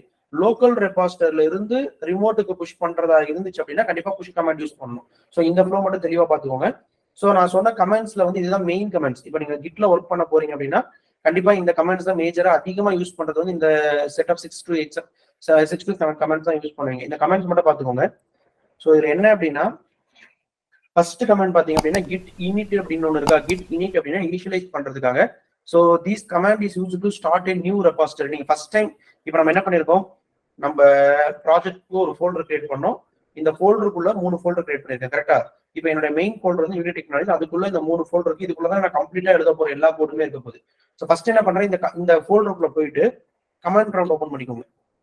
Command prompt open பண்ணிட்டு இப்போ எக்ஸாம்பிள் நான் எதுக்குள்ள இருக்கேன் அப்படின்னா இந்த டெஸ்க்டாப்க்கு மேல யூனிட் டெக்னாலஜிஸ் ஒரு ஃபோல்டர் கிரியேட் பண்ணா அந்த ஃபோல்டருக்குள்ள இப்போ நான் இருக்கேன். கரெக்டா? இந்த ஃபோல்டருக்குள்ள போயிட்டு நான் என்ன பண்ணணும் அப்படின்னா இந்த ஃபர்ஸ்ட் கமெண்ட் என்ன கொடுத்துருக்கேன்னு பாருங்க. git init அப்படின்னு ஒன்று இருக்கா. இது என்ன பண்ணது அப்படின்னா என்னுடைய ப்ராஜெக்ட் வந்து ஒரு புது ரெபாசிட்டரியா ஒன்று கிரியேட் பண்ணணும். This comment is use to start new repository ஒன்று இருக்கா. அப்ப அந்த ரெபாசிட்டரி நான் கிரியேட் பண்ணணும் அப்படின்றதுக்காக நான் என்ன பண்றேன் அப்படின்னா அந்த கமெண்ட்டை இங்க நான் கொடுக்குறேன். இப்போ நீ கிட் இன்ஸ்டால் பண்ணாம இருந்தா இந்த கிட் கமெண்ட் உங்களுக்கு ஒர்க் ஆகாது. இன்ஸ்டால் பண்ணிட்டு அப்படின்னா இந்த கமெண்ட் ஒர்க் ஆகும். ஸோ இப்போ எனக்கு git init அப்படின்னு கொடுத்த உடனே எனக்கு என்ன பண்ணும் அப்படின்னா இந்த கிட்டை வந்து எனக்கு இனிஷியலைஸ் பண்ணி கொடுத்துரும். ஓகேவா? ஸோ இங்க பாருங்க, நான் அந்த git init கமெண்ட் கொடுத்துட்டு என்டர் அடிச்ச உடனே இனிஷியலைஸ்டு எம்டி கிட் ரெபாசிட்டரி அப்படின்னு சொல்லிட்டு இந்த .git அப்படின்னு ஒரு ஃபோல்டர் வந்து இன்டர்னலா கிரியேட் ஆயிடும். இந்த ப்ராஜெக்ட் குள்ள இது நமக்கு இந்த ஹிடன் ஃபைலா இருக்கும். பட் இந்த இடத்துல வந்து .git அப்படின்னு ஒரு ஃபோல்டர் கிரியேட் ஆயிடும். இந்த ஃபைல் தான் responsible to push your local to remote அப்படின்றது சொல்லுவாங்க. அப்ப ஃபர்ஸ்ட் நான் என்ன பண்ணிட்டேன், என்னுடைய ஃபர்ஸ்ட் ஸ்டெப் வந்து இனிஷியலைஸ் பண்ணிட்டேன். ஓகேங்களா? செகண்ட் ஸ்டெப் என்ன பண்ணணும் அப்படின்னா git remote add origin அப்படின்னு ஒன்று கொடுத்துருக்காங்க கமாண்ட். ஸோ இது என்ன பர்பஸ்க்காக அப்படின்னா this command is used to add remote repository URL which is referred in other git commands. So சிம்பிளா சொல்லுவோம் அப்படின்னா நம்ம ஆல்ரெடி டிஸ்கஸ் பண்ண மாதிரி GitHub அப்படின்றது லோக்கல் ரெபாசிட்டரி. இது ஒரு சாஃப்ட்வேர். இந்த சாஃப்ட்வேரை நீ இன்ஸ்டால் பண்ணிட்டு அதுக்கப்புறம் அதை யூஸ் பண்ணிக்கிட்டு அப்படின்னா உங்களோட லோக்கல் ரெபாசிட்டரிக்கு உங்களோட ஒர்க்கிங் டைரக்டரியில இருந்து உங்களால கூட புஷ் பண்ண முடியும். கரெக்டா? இப்போ நீ லோக்கல்ல இருந்து ரிமோட்டுக்கு புஷ் பண்ணணும் அப்படின்னா ஃபர்ஸ்ட் உனக்கு ஒரு அக்கௌண்ட் தேவை. அந்த அக்கௌண்ட்டை நீ கிரியேட் பண்ணிக்கணும். அந்த அக்கௌண்ட் எப்படி கிரியேட் பண்ணணும் அப்படின்னா இப்போ வந்து கிட் ஜஸ்ட் வெப்சைட்ல போயிட்டு github.com அப்படின்னு என்டர் அடிங்க. ஸோ இப்போ இந்த இடத்துல போனோம் அப்படின்னா sign in or sign up அப்படின்னு 2 ஆப்ஷன் இருக்கும். ஓகேங்களா? ஸோ இப்போ எனக்கு என்ன அப்படின்னா ஒன்று நீ சைன் இன் பண்ண ஆல்ரெடி உங்ககிட்ட அக்கௌண்ட் இருந்துச்சு. நார்மலா நீ ஜிமெயில் அக்கௌண்ட் வச்சு கிரியேட் பண்ணிக்கலாம். இது வந்து நீ வந்து புது அக்கௌண்ட் கிரியேட் பண்ண பெரிய ஸ்டெப் எல்லாம் கிடையாது. உனக்கு ஆல்ரெடி ஜிமெயில் அக்கௌண்ட் கிரியேட் பண்ணிக்கலாம். உனக்கு இந்த அக்கௌண்ட் மட்டும் கிரியேட் பண்ணி பார்த்துக்கோங்க. ஜஸ்ட் எப்படி கிரியேட் பண்றது அப்படின்ட்டு ஜஸ்ட் நான் டைரக்டா ஆல்ரெடி அக்கௌண்ட் வச்சிருக்கேன். அதனால அந்த யூசர் ஐடி பாஸ்வேர்டை யூஸ் பண்ணி நான் என்னோட அப்ளிகேஷன் கூட போய்க்கிறேன். ஓகேங்களா? ஸோ நீங்க அக்கௌண்ட் கிரியேட் பண்றது ஏதாவது டவுட் இருந்துச்சுன்னா டிஸ்கிரிப்ஷன்ல சொல்லுங்க, நான் அதை கிரியேட் பண்ணி காட்டுறேன். ஜஸ்ட் அது பேசிக். அப்போ நார்மலா நீங்க ஒரு Facebook account Gmail account create பண்றீங்களா அந்த மாதிரி தான் அக்கௌண்ட் கிரியேட் பண்ணுவோம். அந்த மாதிரி ஜஸ்ட் அக்கௌண்ட் மட்டும் எப்படி கிரியேட் பண்றதுன்னு பாத்துக்கோங்க. ஆல்ரெடி நான் வந்து என்னுடைய அக்கௌண்ட் வச்சிருக்கேன். நீங்க அக்கௌண்ட் ஓபன் பண்ண உடனே உங்க பேஜ் வந்து இப்படிதான் இருக்கும். நீங்க ஒரு புது அக்கௌண்ட் ஓபன் பண்ண உடனே உங்க பேஜ் வந்து இந்த மாதிரி எம்டி ஸ்கிரீனா இருக்க போதுன்னு வச்சுக்கோங்க. ஸோ இப்போ இதுல வந்து நியூன்னு ஒரு ஆப்ஷன் இருக்கும். ஒன்று ஒரு சில சிஸ்டம்ல விசிபிள் இங்க நியூன்னு இருக்கும். அப்படின்னா இங்க ரைட் சைட்ல பாத்தீங்க அப்படின்னா கிரியேட் நியூ ரெபாசிட்டரி ஒரு ஆப்ஷன் இருக்கும். ஒன்று இந்த நியூன்றது இங்க கிளிக் பண்ணி ரெபாசிட்டரி கிரியேட் பண்ணிக்கோங்க. அப்படி இல்லைன்னா இந்த இடத்துல கிளிக் பண்ணி ரெபாசிட்டரி கிரியேட் பண்ணிக்கோங்க. ஃபர்ஸ்ட் ஸ்டெப் GitHub அப்படின்றது ரிமோட் ரெபாசிட்டரி. நீங்க github.com கூட போயிடணும். அதுக்கப்புறம் ஆல்ரெடி உங்களுக்கு அக்கௌண்ட் இருந்துச்சுன்னா அதில் லாகின் பண்ணி போய்க்கோங்க. ஆல்ரெடி அக்கௌண்ட் இல்லை அப்படின்னா new account sign up steps என்னென்னு ஃபாலோ பண்ணிட்டு ஒரு அக்கௌண்ட் கிரியேட் பண்ணிக்கோங்க. ஒன்ஸ் அக்கௌண்ட் கிரியேட் பண்ணோன்னு உங்க ஸ்கிரீன் இந்த மாதிரி விசிபிளா இருக்கும். இதுல போயிட்டு நீங்க என்ன பண்ணணும் அப்படின்னா உங்களுடைய அக்கௌண்ட்ல போயிட்டு நீங்க அந்த ரெபாசிட்டரி ஒன்று கிரியேட் பண்ணணும். என்ன பர்பஸ்க்காக அப்படின்னா ஆல்ரெடி நம்ம டிஸ்கஸ் பண்ண மாதிரி நான் இப்போ என்னோட சிஸ்டம்ல ஒரு ஃபோல்டர் கிரியேட் பண்ணி வச்சிருக்கேன். ஆல்ரெடி நம்ம என்ன பண்ணிருக்கோம், யூனிட் டெக்னாலஜிஸ் ஒரு ஃபோல்டர் கிரியேட் பண்ணிருக்கோம். இது வந்து என்னோட ஒர்க்கிங் டைரக்டரி. இப்போ இந்த ஒர்க்கிங் டைரக்டரியை வந்து நான் என்ன பண்ண போறேன்னா இந்த கோடை வந்து கண்டிப்பா நான் என்ன பண்ணணும், என்னோட லோக்கல்ல புஷ் பண்ணிட்டு அங்க வந்து ரிமோட்டுக்கு புஷ் பண்ணணுமா. அப்ப இந்த ஃபோல்டர் வந்து எந்த ரெபாசிட்டரியும் பிலாங் பண்ணிருக்கு, எந்த ரெபாசிட்டரி கூட இதை நான் கனெக்ட் பண்ணணும், லிங்க் பண்ணணும் அப்படின்றத நான் இன்ஃபார்ம் பண்ணணும். ஸோ அதுக்காக நான் என்ன பண்றேன் அப்படின்னா அதுதான் இந்த 2வது ஸ்டெப். இந்த git remote add origin அப்படின்றத this command is used to add a remote repository URL அப்படின்னா மீனிங் என்னன்னா நம்ம ஒரு ஃபோல்டர் ஒர்க்கிங் டைரக்டரி கிரியேட் பண்ணிருக்கோம். இந்த ஒர்க்கிங் டைரக்டரி வந்து எந்த கோடு கூட நான் கனெக்ட் பண்ண போறேன், எந்த ரெபாசிட்டரி கூட கனெக்ட் பண்ண போறேன்றது இன்ஃபார்ம் பண்ணணும். ஸோ அதுக்கு நம்ம ஃபர்ஸ்ட் ஒரு ரெபாசிட்டரி கிரியேட் பண்ணணும். அதுக்கு தான் நான் இங்க வந்திருக்கேன். இதுல என்ன பண்றேன், நியூ அப்படின்னு ஒரு ரெபாசிட்டரி கிரியேட் பண்ணிக்கிறேன். ஓகேங்களா? ஸோ ஆல்ரெடி நான் என் அக்கௌண்ட்டை கிரியேட் பண்றப்ப என் அக்கௌண்ட்டுடைய நேம் வந்து ரமேஷ் கோட் ரெபாசிட்டரின்னு வச்சிருக்கேன். அதனால அந்த ஃபோல்டர் நேம், அந்த அக்கௌண்ட்டுடைய நேம் இதுவா இருக்கும். இதுல வந்து நீங்க எவ்வளவு ரெபாசிட்டரி வேணாலும் கிரியேட் பண்ணிக்கலாம். ஒரு 100 ப்ராஜெக்ட் ஆல்ரெடி நான் நிறைய ரெபாசிட்டரி கிரியேட் பண்ணி வச்சிருக்கேன். இப்போ நான் என்ன பண்றேன், யூனி டெக்னாலஜிஸ் அப்படின்னு ஒரு ரெபாசிட்டரி கிரியேட் பண்றேன். ஸோ அங்க கிரியேட் பண்ண ஃபோல்டர் நேம் தான் இங்க கிரியேட் பண்ணணும் கிடையாது. நீ என்ன நேம் வேணாலும் வச்சு கிரியேட் பண்ணிக்கலாம். ஸோ இப்போ நான் என்ன பண்றேன், யூனி டெக்னாலஜிஸ் ஃபுல் ஸ்டாக் கோட் அப்படின்னா இந்த மாதிரி வச்சுக்கிறேன்னு வச்சுக்கோங்க. ஜஸ்ட் உங்க அண்டர்ஸ்டாண்டிங்காக இந்த மாதிரி ஒரு ஃபோல்டர் கிரியேட் பண்ணிட்டேன். ஜஸ்ட் இது நம்ம ரெஃபரன்ஸ்க்காக இதான் என் ரெபாசிட்டரி நேம். இதை காப்பி பண்ணி நம்ம வச்சுக்கலாம். ஸோ நம்ம கிரியேட் பண்ண ஃபோல்டர் இது கிடையாது. கிட்டப்ல நம்ம இந்த ரெபாசிட்டரியில ஒரு ப்ராஜெக்ட் ஒன்று கிரியேட் பண்ணிருக்கோம். கரெக்டா? ஸோ இப்போ அந்த ரெபாசிட்டரி கிரியேட் பண்ண போறோம். அந்த நேம் கொடுத்தாச்சு. டிஸ்கிரிப்ஷனா நீங்க ஏதாவது ஒன்று கொடுத்துக்கோங்க. Say for example this project shows how full stack development. Just இந்த அக்கௌண்ட்ஸ்க்காக நீங்க ஏதாவது நேம் கொடுத்துக்கிறீங்க. நெக்ஸ்ட் இந்த இடத்துல வந்து பப்ளிக் பிரைவேட் இருக்கா? ஸோ பப்ளிக் அப்படின்றது என்ன அப்படின்னா, உங்களுடைய கோடை வந்து யாரெல்லாம் அக்சஸ் பண்ணிக்கலாம். இப்போ ஒரு ஆர்கனைசேஷனுக்குள்ள ஒரு கோட் டெவலப் பண்றாங்க அப்படின்னா அவங்க கண்டிப்பா பிரைவேட் யூஸ் பண்ணி தான் கிரியேட் பண்ணுவாங்க. அப்ப அவங்க யாருக்கெல்லாம் ப்ரிவிலேஜ் கொடுக்கணுமோ அவங்க மட்டும் தான் அந்த கோட் அக்சஸ் பண்ற மாதிரி இருக்கும். பப்ளிக் நான் கொடுத்துட்டேன் அப்படின்னா யாருனாலும் எனக்கு இந்த யூஆர்எல் தெரிஞ்சிச்சுன்னா யாராலும் என் கோடை யூஸ் பண்ணிக்கலாம். ஸோ அதுக்காக பப்ளிக் ஆர் பிரைவேட்னு கொடுத்துக்கலாம். நான் இப்போதைக்கு பப்ளிக்னு கொடுத்து யூஸ் பண்ணிக்கிறேன். அதுக்கப்புறமா எந்த கிட்ல போனாலும் இந்த ஒரு ஆப்ஷன் இருக்கு, செக் பாக்ஸ் வந்து ஆட் ஏ ரீட்மி ஃபைல். ரீட்மி ஃபைல்னா என்னன்னா, உன் ப்ராஜெக்ட்ல என்னென்ன நீ சொல்லியிருக்க, என்ன கண்டென்ட், ஃப்ரண்ட் எண்ட் என்ன யூஸ் பண்ணிருக்க, பேக் எண்ட் என்ன யூஸ் பண்ணிருக்க, இது என்ன பர்பஸ்க்காக, ஜஸ்ட் ஒரு அண்டர்ஸ்டாண்டிங் பர்பஸ்க்காக இந்த கிட்டுக்குள்ள வர்றவங்களுக்கு இந்த ப்ராஜெக்ட் என்ன பர்பஸ்க்காக இருக்கு அப்படின்றத அண்டர்ஸ்டாண்ட் பண்றதுக்காக யூஸ் பண்றதுக்காக இந்த ரீட்மி ஃபைல் கொடுத்துருப்பாங்க. ஜஸ்ட் நான் அதை ஆட் பண்ணிக்கிறேன், ரீட்மி ஃபைல் ஆட் பண்ணிக்கிறேன். அதுக்கப்புறமா டிஃபால்ட்டா என்ன பண்ணணும்னா, this will set master as the default branch அப்படின்னு இந்த லாஸ்ட் லைன் மட்டும் படிச்சு பாருங்க. ஃபர்ஸ்ட் என்ன பண்ணுவோம், ரெபாசிட்டரி நேம் ஆட் பண்ணிட்டோம், அதுக்கப்புறம் டிஸ்கிரிப்ஷன் கொடுத்துட்டோம், அதுக்கப்புறம் நீ பப்ளிக் அப்படின்னு சூஸ் பண்ணிக்கிட்ட ரீட்மி ஃபைல் எனேபிள் பண்ண உடனே this will set master as the default branch, change the default name setting. வேற ஏதாவது பிரான்ச் வேணும் அப்படின்னா நீ கிரியேட் பண்ணிக்கணும்னு சொல்லி கொடுப்போம். இப்போதைக்கு என்ன பண்றேன் அப்படின்னா மாஸ்டர் இருக்கணும், பிரச்சனை இல்லை அப்படின்னு சொல்லி கொடுத்துறேன். இல்ல உனக்கு அந்த ரீட்மி ஃபைல் வேணாம் அப்படின்னா பிரச்சனை கிடையாது. ஜஸ்ட் இப்போதைக்கு நான் உங்களுக்கு கன்ஃபியூஸ் பண்ண வேணாம், இப்போதைக்கு நான் ரெபாசிட்டரி நேம் ஒன்று ஆட் பண்ணிட்டேன், அதுக்கப்புறம் பப்ளிக் அப்படின்னு கொடுத்துட்டு அந்த ரீட்மி ஃபைல் எனக்கு இப்போதைக்கு தேவையில்லை, நான் டைரக்டா போயிட்டு அப்படியே கிரியேட் ரெபாசிட்டரின்னு கொடுத்துட்டேன். இப்போ இந்த ரெபாசிட்டரி என்ன பண்ணும் அப்படின்னா ஒரு எம்டி ரெபாசிட்டரி ஒன்று கிரியேட் பண்ணிடும். இங்க இருக்கா ரமேஷ் கோட் ரெபாசிட்டரி அப்படின்னு ஒன்று இருக்கு. இதுக்குள்ள வந்து யூனி டெக்னாலஜிஸ் ஃபுல் ஸ்டாக் கோட் அப்படின்னு நம்ம ஒன்று கிரியேட் பண்ணிருக்கோம். அதுக்குள்ள வந்து எம்டி ஃபோல்டர், எம்டி ஃபைலா தான் இருக்கு. ஸோ இதுல வந்து ஜஸ்ட் அவங்க எதாவது அந்த டிஸ்கிரிப்ஷன்ஸ் எல்லாம் கொடுத்துருக்காங்க.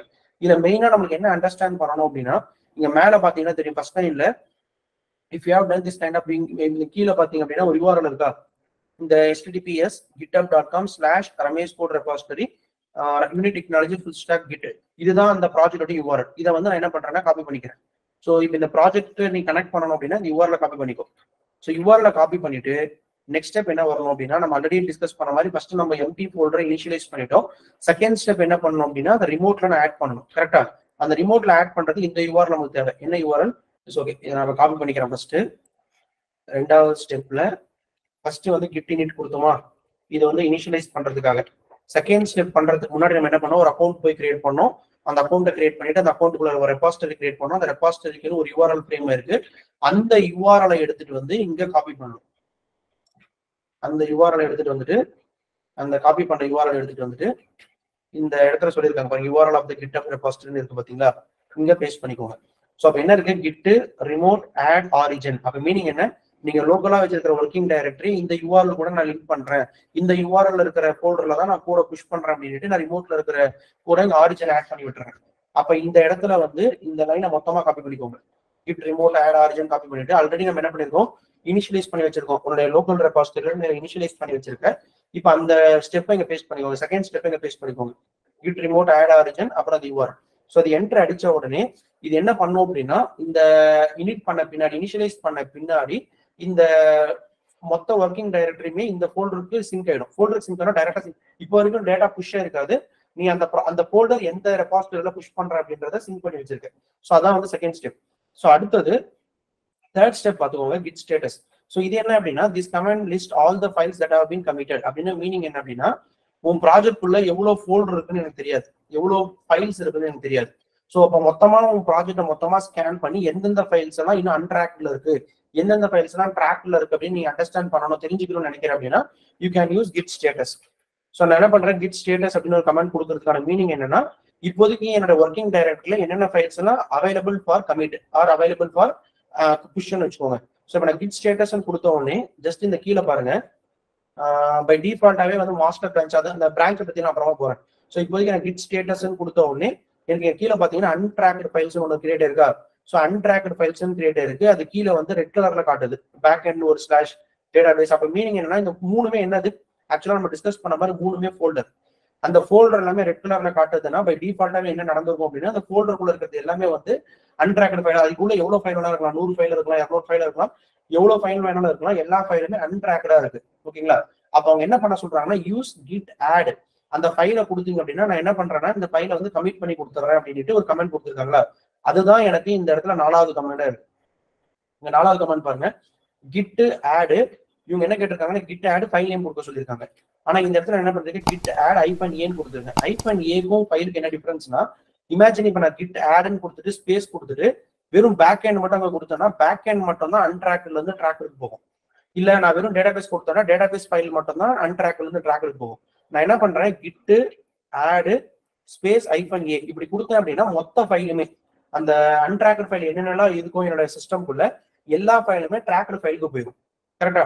ஸோ அதுதான் நம்ம டயக்ராம்ல பார்த்தோம், ஆல்ரெடி நம்ம டிஸ்கஸ் பண்ண டயக்ராம்ல எதெல்லாம் அன்ட்ராக்டு ஃபைலா இருக்கோ அது எல்லாமே நான் ட்ராக்டு ஃபைலுக்கு மாத்தணும்னா யூஸ் ஆட் கமெண்ட். அந்த ஆட் கமெண்ட் தான் நான் யூஸ் பண்றேன். ஸோ கிட் ஆட் -ஏ அப்படின்னு கொடுத்த உடனே எந்தெந்த ஃபைல் எல்லாம் அன்ட்ராக்டு ஃபைலா இருக்கோ இப்போ ட்ராக்டு ஃபைல் போயிருக்கு. இப்போ நான் ஆட் கமெண்ட் கொடுத்துட்டேன். அகைன் இப்போ இந்த கிட் ஸ்டேட்டஸ் கமெண்ட் கொடுத்து பாருங்க. ஸோ இப்போ இந்த கிட் ஸ்டேட்டஸ் கமெண்ட் கொடுத்த உடனே முன்னாடி ரெட் கலர்ல காட்டின ஃபோல்டர் வந்து இப்போ கிரீன் கலர்ல காட்டுதா. அப்ப பேக் எண்ட்ல நீ எழுதியிருக்கிற sample.java, டேட்டாபேஸ் sample.sql, ஃப்ரண்ட் எண்ட்ல நீ எழுதின எல்லா ஃபைலுமே இப்ப ரெடி டு கமிட். அப்ப மீனிங் என்ன, அன்ட்ராக்டு ஃபைல் இருக்கிறது எல்லாமே இப்ப எங்க வந்திருக்கு அப்படின்னா அந்த ஸ்டேஜிங் ஏரியா ட்ராக்டு ஃபைல் வந்திருக்கு. ஸோ இப்ப ஆட் பண்ண உடனே உனக்கு இந்த கிரீன் கலர்ல வந்துச்சு. இப்ப இந்த ட்ராக்டு ஃபைல்ல இருக்கிறத நீ என்ன பண்ணணும் அப்படின்னா உன்னுடைய லோக்கல் ரெபாசிட்டரிக்கு புஷ் பண்ணணும்னா கிட் கமிட் கமெண்ட் யூஸ் பண்ணணும். அதான் கொடுத்துருக்காங்க கமிட் கமெண்ட் அப்படின்ட்டு. இது வரைக்கும் நீ லோக்கல்ல உனக்கு இன்னும் உன் கோட புஷ் பண்ணவே இல்லை. நீ எது வரைக்கும் புஷ் பண்ணிருக்க அப்படின்னா உன்னுடைய ஒர்க்கிங் டைரக்டர்ல இருந்து ஸ்டேஜிங் ஏரியா புஷ் பண்ணிருக்க with help of add comment. இப்போ நெக்ஸ்ட் என்ன கமெண்ட் கொடுத்துருக்காங்க பாருங்க, கிட் ஆட் கமெண்ட் கொடுத்துட்டேன். இப்போ இந்த ஸ்டெப் என்னன்னா, நான் இப்போ டைரக்டா உங்ககிட்ட என்ன ஸ்டெப் டிஸ்கஸ் பண்ணிட்டு இருக்கேன். இந்த ஸ்டெப் என்ன அப்படின்னா, இப்போ நீங்க வந்து யார் வேணாலும் இப்போ எக்ஸாம்பிள் என்னோட கிட் யூஆர்எல் உங்களுக்கு தெரிஞ்சிச்சுன்னா உன்னால என் கூட புஷ் பண்ண முடியாது. ஏன் புஷ் பண்ண முடியாதுன்னா அது என்னுடைய அக்கௌண்ட், என்னோட யூசர் ஐடி பாஸ்வேர்டு வச்சு தான் நான் அந்த அக்கௌண்ட்டை கிரியேட் பண்ணிருக்கேன் அப்படின்னா எனக்கு மட்டும் தான் ப்ரிவிலேஜ், நான் மட்டும் தான் லாகின் பண்ண முடியும். நீங்க வந்து இல்ல நான் என்னோட யூஆர்எல் எடுத்து நீங்க பாட்டு என் கோட டெலீட் பண்றதோ என் கோட நீங்க புஷ் பண்றதோ அப்படின்னு கண்டிப்பா பண்ண முடியாது. இல்லை பப்ளிக்கா இருந்தா ஒன்லி ரீட் ஆக்சஸ் மட்டும் தான், ரைட் ஆக்சஸ் இருக்காது. உங்களுக்கு ரீட் ஆக்சஸ் மட்டும் தான் இருக்கும், உங்களால ரைட் ஆக்சஸ் எல்லாம் கொடுக்க முடியாது. ஸோ அப்ப உங்களுக்கு வந்து என்னோட நேமும் என்னோட மெயில் ஐடியும் என்னோட பாஸ்வேர்டு உங்களுக்கு தெரிஞ்சிருந்துச்சு அப்படின்னா ஆட்டோமேட்டிக்கா என்னோட கோல்டு நீங்க புஷ் பண்றது புல் பண்றது எல்லாமே நீங்க பண்ணிக்கலாம். புல் பண்ணிக்கலாம், புஷ் பண்ண முடியாது உங்களால. ஸோ அதுக்கான கமெண்ட்ஸ் தான் இது. நீங்க ஃபர்ஸ்ட் டைம் பண்றப்ப மட்டும் இதை ஃபாலோ பண்ணணும். ஃபர்ஸ்ட் டைம் பண்றப்ப நீங்க அக்கௌண்ட் கிரியேட் பண்றப்போ ஒரு நேம் வச்சிருப்பீங்க. சோ ஃபார் எக்ஸாம்பிள் இப்போ நம்ம கிரியேட் பண்ணது ரமேஷ் கோட் ரெபாசிட்டரி அப்படின்ட்டு நான் ஒரு நேம் வச்சுதான் என் அக்கௌண்ட்டை கிரியேட் பண்ணேன். இதான் என்னோட நேம். நான் கிரியேட் பண்றப்ப சம்திங் ஏதோ ஒரு மெயில் ஐடி வச்சு கிரியேட் பண்ணிருப்பேன். அந்த மெயில் ஐடி வச்சு இப்போ இந்த கமெண்ட் ஜஸ்ட் நீங்க கொடுத்தா போதும். எப்படி சொல்றேன் அப்படின்னா இந்த கமெண்ட்டை காப்பி பண்ணிட்டு இந்த இடத்துல கொடுத்தீங்க அப்படின்னா என்டர் அடிச்சிங்கன்னா இப்போ இந்த பர்டிகுலர் யூசர் தான் அவங்க கொடுக்க போறாங்க அப்படின்னு வந்துடும். நான் ஆல்ரெடி இது கொடுத்துருக்கனால செகண்ட் டைம் கொடுக்க முடியாது, அதனால தான் எனக்கு இங்க வரல. ஸோ அதனால நீங்க இந்த 2 கமெண்ட் மட்டும் நீங்க கொடுத்து ட்ரை பண்ணி ஃபர்ஸ்ட் டைம் போறப்ப மட்டும் இந்த 2 லைன் யூஸ் பண்ணிக்கோங்க. நீங்க என்ன மெயில் ஐடியில ரெஜிஸ்டர் பண்றீங்களோ அந்த மெயில் ஐடியும் அந்த எந்த நேம்ல நீங்க லாகின் பண்றீங்களோ அந்த நேம், இந்த ரெண்டுத்துமே கொடுத்தீங்க அப்படின்னா நீங்க இந்த யூசர் தான் லாகின் பண்றாங்க, இந்த யூசர் தான் கூட கமிட் பண்றாங்க அப்படின்னு அண்டர்ஸ்டாண்ட் பண்ணிக்கும். நமக்கு இப்போ என்னன்னா அன்ட்ராக்டு ஃபைல இருந்து ட்ராக்டு ஃபைல் மாத்துறதுக்கு ஆட் கமெண்ட் யூஸ் பண்ணோம். அதே மாதிரி ட்ராக்டு ஃபைல இருந்து லோக்கல் ரெபாசிட்டரிக்கு எடுத்துட்டு போறது கமிட் கமெண்ட் யூஸ் பண்ணணுமா. அப்ப நான் என்ன பண்றேன், கிட் கமிட் -ஏ இந்த கமெண்ட் யூஸ் பண்றேன். ஓகே, சோ இப்போ இந்த கமெண்ட் காப்பி பண்ணிக்கோங்க. சோ இங்க என்ன இருக்கு கமெண்ட் பாத்துக்கோங்க தெளிவா. சோ இந்த இடத்துல என்ன Git commit -m. So Git commit -m அப்படின்னு கொடுத்துட்டு அது பக்கத்துல என்ன கொடுத்துருக்கேன்னா கமிட் மெசேஜ் நம்ம கொடுக்கணும். இப்போ எக்ஸாம்பிள் இப்போ நீ ஒரு கம்பெனிக்குள்ள போற அப்படின்னா இப்ப நீ ஒரு கோடை கமிட் பண்றனா அது என்ன டைப் ஆஃப் கோடு அப்படின்றது ஒரு மெசேஜ் கொடுத்தா ஈஸியா அண்டர்ஸ்டாண்ட் பண்ணிக்கலாம். ஓகே, நான் இந்த கோடை எழுதிருக்கேன், இந்த டிஃபெக்ட்ல ஒர்க் பண்ணனால இந்த டிஃபெக்ட் நம்பர் போட்டு நான் கமிட் பண்றேன், இல்ல இந்த ஜீரால நான் ஒர்க் பண்ணிருக்கேன் இந்த ஜீரா நம்பர் போட்டு நான் இந்த கோடை கமிட் பண்றேன் அப்படின்ட்டு ஜஸ்ட் நீங்க என்ன கோடை கமிட் பண்றியோ அது ஜஸ்ட் இந்த மெசேஜ் வந்து நீ கொடுக்குறதும். இந்த மெசேஜ் நீ என்ன கொடுத்துக்கலாம். இந்த மெசேஜ் வந்து நீ என்ன டேட்டா கொடுக்குறியோ அந்த மெசேஜ் நீ வந்து டபுள் கோட்ஸ்ல கொடுத்துக்கோ. ஃபார் எக்ஸாம்பிள் நான் என்ன கொடுக்குறேன், மை ஃபர்ஸ்ட் டம்மி கமிட் அப்படின்னு கொடுக்குறேன்னு வச்சுக்கலாம். ஓகே, இப்ப நான் வந்து என்ன பண்ணிட்டேன், இந்த கிட் கமிட்னு கொடுத்துட்டு -m அப்படின்னு கொடுத்துட்டு space my first dummy commit அப்படின்னு நான் கொடுத்த உடனே எனக்கு என்ன இருக்கும்னா என் கமிட்ல வந்து 5 ஃபைல்ஸ் சேஞ்சு 49 லைன் வந்து இன்செர்ட் பண்ணிருக்கேன், இந்த மொத்த ஃபைலுமே நான் கமிட் பண்ணிட்டேன் அப்படின்ற மாதிரி ஒரு மெசேஜ் வந்திருக்கும். ஓகேவா? இப்போ அந்த கிட் ஸ்டேட்டஸை நீங்க ஒவ்வொரு டைம் செக் பண்ணி பார்த்துக்கோங்க. இங்க பாத்தீங்கன்னா நத்திங் டு கமிட், எல்லாமே கிளீனா இருக்கு, எந்த சேஞ்சஸுமே உங்ககிட்ட இல்லை அப்படின்ற மாதிரி காட்டும். ஓகேவா? ஸோ இப்போ வரைக்கும் நம்ம என்ன பண்ணிருக்கோம் அப்படின்னா இந்த இடத்துக்கு வரையும் வந்திருக்கும். என்னுடைய ஒர்க்கிங் டைரக்டரில இருந்து கிட் ரெபாசிட்டரிக்கு வந்துட்டு கமிட் பண்ணியாச்சு. ஆட் பண்ண உடனே ட்ராக்கர் ஃபைல் வந்துருச்சு. ட்ராக் பண்ண ஃபைல் வந்து கமிட்டட் ஃபைலுக்கு வர்றதுக்கு வந்து கமிட் கமாண்ட் யூஸ் பண்ணிட்டேன், இங்க வந்துருச்சு. பட் இப்போ இந்த URL நீங்க ஓபன் பண்ணி பாருங்க, இந்த இடத்துல என்ன கோட் வந்து வந்திருக்காது. ஏன்னா நம்ம புஷ் பண்ணிருக்கிறது வந்து லோக்கல்ல மட்டும் தான், ரிமோட்டுக்கு இந்த இடத்துல எந்த கோடுமே வரல. ஸோ இந்த இடத்துல நான் கோட் கொண்டு வரணும் அப்படின்னா ஃபைனலா என்கிட்ட என்ன கமெண்ட் இருக்கு அப்படின்னா புஷ் கமெண்ட் இருக்கு. ஓகேவா? ஸோ அதுக்கு முன்னாடி இன்னொரு டைம் நம்ம பண்ண ஸ்டெப் இன்னொரு டைம் பார்த்துக்கலாம். சரி, ஃபார் எக்ஸாம்பிள் இன்னொரு டைம் வந்து இப்போ நான் ஃப்ரண்ட் எண்ட் பண்ணேன், அந்த ஃபைல் ஓப்பன் பண்ணிக்கிறேன் ஜஸ்ட் இன்னொரு அண்டர்ஸ்டாண்டிங்காக. இப்போ இந்த இடத்துல வந்து இப்போதைக்கு நம்ம என்ன பண்ணோம், கிட் ஸ்டேட்டஸ் போட்டு பார்த்தோம். கிட் ஸ்டேட்டஸ் போட்டோடனே எதுவுமே கமிட் பண்றதுக்கு இல்லை, கிளீனா தான் இருக்குன்னு சொல்லிடுச்சா. இப்போ என்ன பண்றேன், புது ஃபைல் ஒன்று கிரியேட் பண்றேன் அப்படின்னு வச்சுக்கலாம். எக்ஸாம்பிளுக்கு ஒரு புது ஃபைல் ஒன்று கிரியேட் பண்றேன், டெஸ்ட் டேட்டா அப்படின்னு ஒன்று வச்சிருக்கேன். இந்த மாதிரி ஒரு டெக்ஸ்ட் ஃபைல் இருக்கு. இப்போ இந்த டெக்ஸ்ட் ஃபைல்ல சம்திங் ஏதாவது ஒரு டேட்டா ஆட் பண்ணிக்கிறான்னு வச்சுக்கலாம். ஜஸ்ட் உங்க அண்டர்ஸ்டாண்டிங்காக ஒரு புது ஃபைல் ஒன்று கிரியேட் பண்ணிட்டேன். அதே மாதிரி ஆல்ரெடி இருக்கிற ஃபைல் ஒன்று இருக்கா, ஆல்ரெடி இருக்கிற ஃபைல் ஓபன் பண்ணிட்டு அதுல சம்திங் ஏதாவது ஒன்று ஆட் பண்றேன். சரி, ஃபார் எக்ஸாம்பிள் H2 டேக் ஒன்று ஆட் பண்ணி வச்சிடறேன். ஒரு ஃபைலை புதுசா கிரியேட் பண்ணிருக்கேன், ஒரு ஃபைலை எடிட் பண்றேன். இந்த மாதிரி ரெண்டு சேஞ்சஸ் வந்து பண்ணியிருக்கேன். ஏதோ ஒரு இந்த மொத்தத்தில் இந்த ப்ராஜெக்ட்குள்ள. இப்போ என்ன பண்ணலாம், மறுபடியும் போயிட்டு கிட் ஸ்டேட்டஸ் அடிக்கிறப்ப இந்த இடத்துல பாருங்க, மாடிஃபைட் அப்படின்னு ஒன்று இருக்குதா. ஃப்ரண்ட் அண்ட் கோட்ல மாடிஃபைட்ல வந்து index.html நீ மாடிஃபை பண்ணிருக்க. அதே மாதிரி ஃப்ரண்ட் அண்ட் ஃபோல்டர்ல டெஸ்ட்.txt டேட்டாவை ஆட் பண்ணிருக்க. ஒன்னு வந்து அன்ட்ராக்டு ஃபைலா இருக்கு, இன்னொன்று வந்து ஸ்டேஜிங்ல இருக்கிறது நீ கமிட் பண்ணணும்ன்ற மாதிரி கொடுத்துருக்காங்களா. அப்ப அதுதான் நான் ஸ்டார்டிங்ல டெஃபினேஷனாவே சொன்னேன். கிட் அப்படின்றது ரிவிஷன் கண்ட்ரோல் சிஸ்டம். நீ ஒவ்வொரு சேஞ்சஸ் பண்ண உங்க டேட்டாவை ட்ராக் பண்ணிக்கிட்டே இருக்கும். அந்த டேட்டாவை வச்சு நீ ஈஸியா அதோட டோட்டல் ஹிஸ்டரி எடுத்து நீ அண்டர்ஸ்டாண்ட் பண்ணிக்கிட்ட அப்படின்னா உன்னால அந்த ஈஸியா அந்த ஃபைலை வந்து மேனேஜ் பண்ண முடியும். அந்த பர்பஸ் வேலை கிட்டுக்கே போகும். இப்போ என்ன பண்ணணும் அப்படின்னா ஃபர்ஸ்ட் நம்ம அகைன் பழைய ஸ்டெப் தான், ஆட் கமெண்ட் யூஸ் பண்ணணும். கிட் ஆட் -a அப்படி கொடுத்து அப்படின்னா அன்ட்ராக்டட் இருக்கிறது ட்ராக்கருக்கு வந்துடும். இப்போ நீ கிட் ஸ்டேட்டஸ் பார்த்த அப்படின்னா ரெண்டுமே மாடிஃபை பண்ண ஃபைல் ஒன்று, புது நியூ ஃபைல் ரெண்டுமே கிரீன் கலருக்கு வந்துடும். இப்போ என்ன பண்ணோம்னா கிட்டு கமிட் பண்றதுக்கு முன்னாடி, சாரி ஆட் பண்ற பின்னாடி கமிட் பண்ணுவேன். இது வந்து நான் என்ன பண்றேன், ஃபர்ஸ்ட்ல second commit, my second commit அப்படின்னு கொடுக்குறேன். இப்போ என்ன ஆகும்னா இந்த ரெண்டு ஃபைல் சேஞ்ச் ஆயிடும். உன்னுடைய ஃபைல் வந்து லோக்கல் ரெபாசிட்டரி கொண்டு வந்துடும். ஸ்டேட்டஸ் பார்த்தோன்னா எதுவுமே இப்போ இல்லைன்னு வரும். அப்போ கடைசி வரையும் என்ன மீனிங் அப்படின்னா நீ ஒவ்வொரு சேஞ்சஸா பண்ண ஒர்க்கிங் டைரக்டரியில வந்து அன்ட்ராக்டு ஃபைலா இருக்கும். அந்த ஃபைலை நீ ட்ராக்டு ஃபைல் மாத்துறதுக்கு கிட்ட ஆட் பண்ணணும். ட்ராக்டு ஃபைல இருந்து கமிட் பண்ணிடணும். ஒன்ஸ் இது வரைக்கும் நீ பண்ணது எல்லாமே வந்து உங்க லோக்கல் ரெபாசிட்டரி, நீ சிஸ்டம்ல இன்ஸ்டால் பண்ணிருக்கிற கிட் சாஃப்ட்வேர்க்குள்ள உங்களுடைய கோடை வந்து நீ புஷ் பண்ணி வச்சிருக்க. இப்போ நெக்ஸ்ட் ஸ்டெப் என்ன பண்ணணும் அப்படின்னா உங்க லோக்கல்ல இருந்து ரிமோட்டுக்கு உங்க கோடை புஷ் பண்ணணும். ஓகேவா? ஸோ ரிமோட்டுக்கு புஷ் பண்றதுக்கு என்ன பண்ணுவேன் அப்படின்னா இந்த கமெண்ட் யூஸ் பண்ணுவேன். So Git push -u origin master. So அந்த மாஸ்டர் அப்படின்றது என்னன்றது சொல்றேன். ஸோ இப்போதைக்கு என்ன பண்ணு, அப்படியே அந்த கமெண்ட் காப்பி பண்ணி ஆல்ரெடி நீ என்ன பண்ணிருக்க, உங்களோட ஃபுல் ஸ்டாக் கோடு நீ ஜஸ்ட் ரெஃப்ரெஷ் பண்ணி பார்த்தா இது வரைக்கும் எந்த கோடுமே இல்லை. நான் இப்போ இந்த கமெண்ட் பாஸ் பண்றேன், Git push -u origin master. இப்போ என் லோக்கல்ல இருந்து ரிமோட்டுக்கு கோடை கொண்டு போ அப்படின்றதுக்காக இந்த புஷ் கமெண்ட் பாஸ் பண்றேன். இந்த புஷ் கமெண்ட் பாஸ் பண்ண உடனே ஆட்டோமேட்டிக்கா என்ன இருக்கும் அப்படின்னு நீங்க பாருங்க. So enumerate 15 object counting something கொடுத்துட்டு ஃபைனலா என்ன பண்ணிருக்காங்கன்னா இந்த URL-க்கு நான் ஒரு புது பிரான்ச் ஒன்று கிரியேட் பண்ணிட்டு மாஸ்டர் பிரான்ச்ல எடுத்து போய் கோடை வச்சிட்டேன் அப்படின்ட்டு ஒரு மெசேஜ் கொடுத்துருக்கா. இப்போ அகைன் இன்னொரு டைம் அந்த கோடை ரெஃப்ரெஷ் பண்ணி பாருங்க. நீங்க அங்க என்ன கோட் டெவலப் பண்ணீங்கன்னா அந்த கோட் இப்போ ரிமோட்டுக்கு வந்துருச்சு. ஓகேவா? ஸோ இப்போ இது வரைக்கும் நீ லோக்கல்ல வச்சிருந்த கோடு வந்து ரிமோட்டுக்கு புஷ் ஆயிடுச்சு.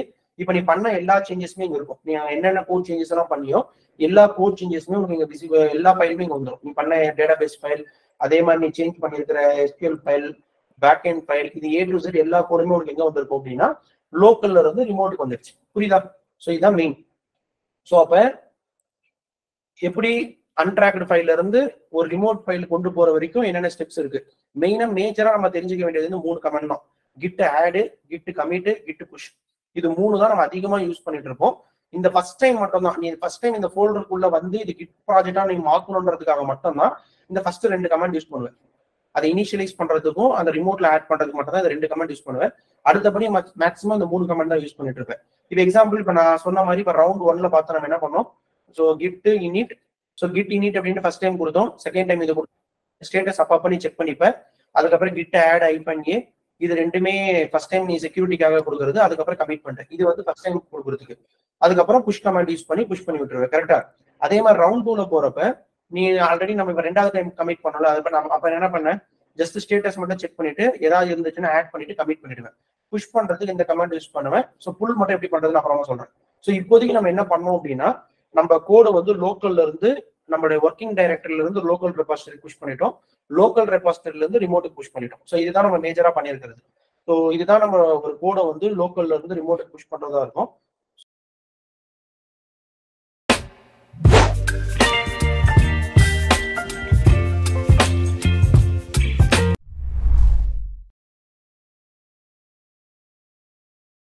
கோடை வந்து எப்படி லோக்கல்ல இருந்து ரிமோட்டுக்கு புஷ் பண்றது அப்படின்னு பார்த்தோம். உங்களுடைய first working directory to local, local repository இருந்து ரிமோட் ரெபாசிட்டரி, கிட்னா என்ன, கிட்டப்னா என்ன, கிட்ன்றது ஒரு லோக்கல் ரெபாசிட்டரி, ஒரு சாஃப்ட்வேர் இன்ஸ்டால் பண்ணிட்டு உங்களுடைய working directory to Git push பண்ணிட்டேன். அதுக்கப்புறம் அங்கிருந்து லோக்கல்ல இருந்து ரிமோட்டுக்கு புஷ் பண்றது கிட்டப் அப்படின்னு என்னன்னு பார்த்தோம். கரெக்டா?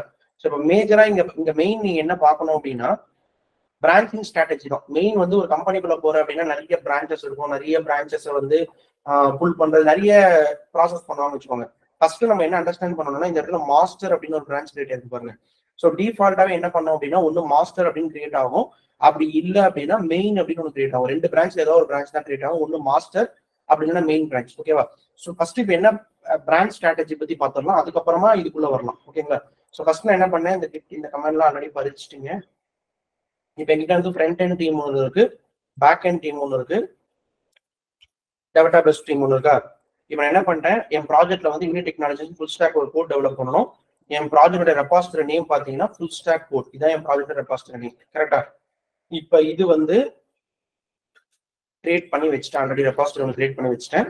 இது இந்த ஃபோல்டர் நேம் என்னன்னு வச்சிருக்காங்கன்னா, டிஃபால்ட்டா அவங்க வந்து மாஸ்டர், அதான் வந்து பிரான்ச்னு சொல்லுவாங்க. பிரான்ச் நேம் என்ன அப்படின்னா master branch. So most of the கம்பெனிஸ்ல இது என்ன பண்ணிருப்பாங்க அப்படின்னா, உங்களால டைரக்டா இதுக்குள்ள கூட புஷ் பண்ற மாதிரி வைக்க மாட்டாங்க. ஸோ இது வந்து பிரைவேட் அக்சஸ் தான் இருக்கும். இதுல வந்து வெறும் உண்மையாவே அந்த அக்கௌண்ட்ல அக்சஸ் இருந்தாலும் இந்த கோடை வந்து உன்னால புஷ் எல்லாம் பண்ண முடியாது. இந்த கோடுக்குள்ள டைரக்டா உன்னால வந்து புஷ் பண்ண முடியாது. அப்ப வேற என்ன ஆப்ஷன் இருக்கும்னா, மெர்ஜ் ரெக்வெஸ்ட் தான் கொடுக்கணும். ஸோ அது எப்படி நான் சொல்றேன். ஸோ ஃபர்ஸ்ட் மெயின் என்ன அப்படின்னா, உனக்கு ஒரு ஃபோல்டர் கிரியேட் இருக்கு, மாஸ்டர் அப்படின்னு ஒரு பிரான்ச் கிரியேட் இருக்கு. இந்த மாஸ்டர் பிரான்ச்குள்ள தான் உன்னோட A to Z எல்லா கோடுமே இருக்க போகுது. ஸோ இந்த மாஸ்டர் பிரான்ச் வந்து பிரைவேட் அக்சஸ் தான் இருக்கும், உன்னால டைரக்டா கூட புஷ் பண்ண முடியாது, ஒன்லி புல் மட்டும் தான் பண்ண முடியும். ஓகேங்களா? ஏன் புஷ் பண்ண முடியாது அப்படின்னா, இமேஜின் இப்ப நீ வந்து ஒரு ப்ராஜெக்ட்ல ஒர்க் பண்ணிட்டு இருக்க, ஆல்ரெடி கரண்டா ஒரு ப்ராஜெக்ட்ல ஒர்க் பண்ணிட்டு இருக்க, அந்த ப்ராஜெக்ட் லைவ்ல இருக்குன்னு வச்சுக்கோங்க, ப்ரொடக்ஷன்ல இருக்கு, ஆல்ரெடி எல்லாருமே அக்சஸ் பண்ணிட்டு இருக்காங்க. அந்த லைவ்ல இருக்கிற கோடு வந்து கண்டிப்பா ஏதாவது ஒரு ஜார் ஃபைல சர்வர்ல டெப்ளாய் பண்ணிருப்பாங்க. அந்த ஜார் ஃபைல் மோஸ்ட்லி பாத்தீங்கன்னா அந்த மாஸ்டர் கோட் பிரான்ச்ல என்ன கோட் இருக்கோ அதை தான் ஜாரா பில்ட் பண்ணி டெப்ளாய் பண்ணிருப்பாங்க. இன்கேஸ் இப்ப நீ புதுசா ஒரு சேஞ்சஸ் உள்ள மூவ் பண்ற, ஏதோ ஒரு இஷ்யூக்கு ஃபிக்ஸ் பண்ற, இல்ல புது ஃபீச்சர்ஸ் ஒன்று ஆட் பண்றப்ப டைரக்டா போயிட்டு நீ மாஸ்டர் பிரான்ச்ல கோட புஷ் பண்ண என்ன நடக்கும், உங்க கோட்ல எதனா இஷ்யூ இருந்துச்சுன்னா ஆல்ரெடி ஒர்க் ஆயிட்டு இருக்கிற ஃபங்க்ஷனாலிட்டி பிரேக் ஆகும். ஸோ அதனால என்ன பண்ணுவாங்கன்னா, எந்த கம்பெனியுமே எந்த டீம்லயுமே டைரக்டா உனக்கு வந்து மாஸ்டர் பிரான்ச்ல கூட புஷ் பண்ண அலோவ் பண்ண மாட்டாங்க. அதுக்கு சில நிறைய பிரான்ச்சஸ் மெயின்டைன் பண்ணுவாங்க, அந்த பிரான்ச் மூலமா தான் உங்களுக்கு மாஸ்டர் பிரான்ச் கொண்டு வருவாங்க. ஸோ அந்த ரீசனுக்காக தான் மாஸ்டர் பிரான்ச் வந்து பிரைவேட் அக்சஸா வச்சிருப்பாங்க. யாருமே இதுக்குள்ள டைரக்டா கூட புஷ் பண்ண முடியாது, can use only merge request. So அது ஏன் அப்படின்றது அப்புறமா ஏன்றது சொல்றேன் இப்ப. ஓகேங்களா? ஃபர்ஸ்ட் நான் மாஸ்டர் பிரான்ச் வச்சிருக்கேன். மாஸ்டர் பிரான்ச்ல இப்போ A to Z எல்லா கோடுமே இருக்குது, ஃப்ரண்ட் எண்ட் இருக்க போது, பேக் எண்ட் இருக்க போது. இந்த மூணு கோடுமே எங்க இருக்கு, மாஸ்டர் பிரான்ச்குள்ள இருக்கு. ஓகேவா? இந்த ஃபோல்டர் நேம் வந்து மாஸ்டர், அதோட பிரான்ச் நேம் வந்து மாஸ்டர், அதுக்குள்ள இருக்கிற கோட் வந்து unit technology full stack repository create பண்ணிருக்கேன். கரெக்டா? இப்போ ஜஸ்ட் உனக்கு டவுட்டா இருந்துச்சு அப்படின்னா, நம்ம ஆல்ரெடி கிட் வச்சிருக்கோம்ல, இதுலவே போயிட்டு கிட் பிரான்ச் அப்படின்னு கொடுங்க. நீங்க எந்த பிரான்ச்ல கரண்டா இருக்கீங்க அப்படின்னு நீங்க பார்க்கணும் அப்படின்னா, கிட் பிரான்ச் கொடுத்தீங்கன்னா அவங்களே அதை காட்டுவாங்க, மாஸ்டர் பிரான்ச்ல தான் நான் இருக்கேன் இப்ப அப்படின்னு கொடுக்கும். இப்போ நீ ஒரு டெவலப்பரா ஒரு கம்பெனில ஜாயின் பண்றேன்னா, நீ கண்டிப்பா என்ன பண்ணுவ அப்படின்னா, அவங்க உனக்கு ஒரு URL கொடுத்துருவாங்க. இந்த மாதிரி ஒரு URL, அது எந்த URL, இப்போ இந்த இடத்துல நம்ம காப்பி பண்ணல, இந்த கோடை கிளிக் பண்றப்பவே ஒரு URL இருக்கும், இதுதான் உங்க ப்ராஜெக்டோட URL. இந்த URL காப்பி பண்ணிப்பேன். ஓகேவா? இந்த URL காப்பி பண்ணிட்டு, இமேஜின் நான் என்ன பண்றேன், நான் தான் ஒரு புதுசா ஒரு கம்பெனிக்குள்ள போயிருக்கேன், என்கிட்ட இந்த URL கொடுத்து இதை அனலைஸ் பண்ணி எனக்கு ஒரு அனலைஸ் பண்ணி கொடு அப்படின்றப்ப நீ என்ன பண்ணுவேன், அந்த எக்ஸாம்பிள் ரெஃபரன்ஸ்க்காக சொல்றேன், டெஸ்ட் கோட் சம்திங் ஏதாவது ஒரு ஃபோல்டர் கிரியேட் பண்ணிட்டேன். இதுக்குள்ள போயிட்டு கிஃப்ட், இப்ப இந்த இடத்துல வந்து இங்க என்ன கமாண்ட் யூஸ் பண்ணணும் அப்படின்னா, நீ புஷ் பண்றதுக்கு Git push -u origin master அப்படின்னு ஒரு கமாண்ட் யூஸ் பண்ணல. இப்ப அங்க இருக்கிற டேட்டாவை நீ கொண்டு வரணும் அப்படின்னா, நிறைய பேர் என்ன பண்ணுவீங்க அப்படின்னா, இந்த ஃபோல்டரை போய் டவுன்லோட் பண்ணுவீங்க, டவுன்லோட் ஜிப்னு இருக்குல்ல, அதை பண்ணுவீங்க. பட் ஆக்சுவலா அது பண்ணக்கூடாது. ஏன் இதை பண்ணக்கூடாது அப்படின்னா, நீங்க ஒவ்வொரு டைமும் போய் டவுன்லோட் பண்ண புது ஃபோல்டரா தான் கிரியேட் ஆகும். கரெக்டா? இப்ப ஏதாவது ஒருத்தர் சேஞ்சஸ் பண்றாங்க அப்படின்னா அந்த சேஞ்சஸ் மட்டும் நான் ரெஃப்ளெக்ட் எடுத்துக்கணும். மொத்த கோடுமே என்கிட்ட ஆல்ரெடி இருக்கு, பட் லேட்டஸ்ட் சேஞ்சஸ் மட்டும் நான் எடுத்துட்டு வரணும் அப்படின்னா நீங்க கண்டிப்பா டவுன்லோட் பண்ணக்கூடாது. அதுக்காக ஆப்ஷன் என்ன அப்படின்னா ஃபர்ஸ்ட் இங்க யூஆர்எல் காப்பி பண்ணிக்கணும். இந்த யூஆர்எல் காப்பி பண்ணிட்டு நீங்க என்ன பண்ணுவீங்கன்னா கிட் க்ளோன் அப்படின்னு போட்டு அந்த யூஆர்எல் நீங்க பேஸ்ட் பண்ணிப்பீங்க. ஓகேவா? கிட் நம்ம என்ன பண்ணோம், கிட் க்ளோன் கொடுத்துட்டு அந்த யூஆர்எல் பேஸ்ட் பண்ணிட்டு என்டர் கொடுத்த உடனே உங்களுடைய ரிமோட்ல இருக்கிற கோடை வந்து உங்க லோக்கல் கொண்டு வந்துடும். தெரியுதா? இப்ப இந்த ஃபோல்டருக்குள்ள போய் பார்த்தேன் அப்படின்னா டெஸ்ட் கோடுக்குள்ள அங்க பாருங்க, அங்க என்ன கோட் நம்ம வச்சிருந்தோமோ அந்த கோட் ஆட்டோமேட்டிக்கா லோக்கல் கூட வந்துச்சு. இதுக்குள்ளதான் இப்ப நீ ஒர்க் பண்ண ஸ்டார்ட் பண்ணணும். ஓகேவா? இப்ப டெஸ்ட் கோட் அப்படின்றது புல் பண்ண கோடு. ரெண்டு ஃபோல்டர் வச்சிருக்கேன். ஒன்று யூனிட் டெக்னாலஜிஸ்னு ஒரு ஃபோல்டர் வச்சிருக்கேன், டெஸ்ட் கோடுன்னு ஒன்று வச்சிருக்கேன். இது வந்து புஷ் பண்ண கோட், இது வந்து புல் பண்ண கோட். அதை வச்சு ஜஸ்ட் அதை மட்டும் ஞாபகம் வச்சுக்கோங்க. புல் பண்ண கோட்னா இப்ப நான் எழுதின கோடை ரிமோட்டுக்கு புஷ் பண்ணிட்டேன். இப்போ உங்க சிஸ்டம்ல இருந்து நீங்க புல் பண்ணணும் அப்படின்னா அந்த கோடு கிட் க்ளோன் கொடுத்துட்டு அந்த யூஆர்எல் கொடுத்தா அப்படின்னாலே உங்க சிஸ்டம்குள்ள வந்துடும். இன்கேஸ் இப்ப நான் தான் ஏதாவது ஒரு சேஞ்சஸ் பண்றேன், நான் பண்ண சேஞ்சஸ் அகைன் நான் என்ன பண்றேன், என்னோட லோக்கல்ல இருந்து ரிமோட் புஷ் பண்ணிட்டேன். அகைன் அந்த கோடு எங்க இருக்கும், ரிமோட்ல தான் இருக்கும், உங்க ஃபோல்டருக்குள்ள வந்திருக்காது. உனக்கு அகைன் அந்த கோடு வேணும்னு என்ன பண்ண மறுபடியும் க்ளோன் பண்ண, ஆல்ரெடி க்ளோன் பண்ணி வச்சிருக்க. நீ என்ன பண்ணணும்னா இந்த கமெண்ட் மட்டும் யூஸ் பண்ணணும், Git pull origin master or Git pull எந்த பிரான்ச்ல இருந்து புல் பண்ணணும்னு நினைக்கிறேன் அந்த பிரான்ச் நேமை கொடுத்தா போதும். ஸோ இதுதான் வந்து புல் கமெண்ட். ஓகேவா? இங்க எக்ஸ்ட்ராவா வந்து க்ளோன் கமெண்ட் மட்டும் ஆட் பண்ணிடுறேன்.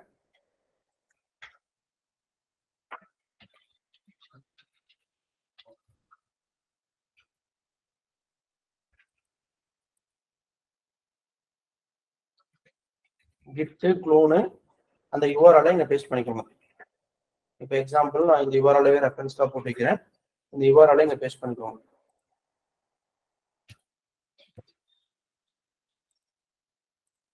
ஓகே, ஸோ இது வந்து க்ளோன் கமெண்ட், இது வந்து புல் கமெண்ட். அது க்ளோன் பண்ண பின்னாடி நீங்க புல் ஒரு டைம் அந்த சேஞ்சஸ் உங்களுக்கு தேவைப்பட்டுச்சுன்னா அதை புல் பண்ணிப்பீங்க. ஸோ அப்போ மீனிங் என்ன அப்படின்னா நம்ம இப்போதைக்கு அந்த சேஞ்சஸ் புல் பண்றதுக்கு அப்புறமா பார்க்கலாம். இப்போதைக்கு நம்ம பிரான்ச் ஸ்ட்ராட்டஜி மட்டும் பார்த்துக்கலாம்.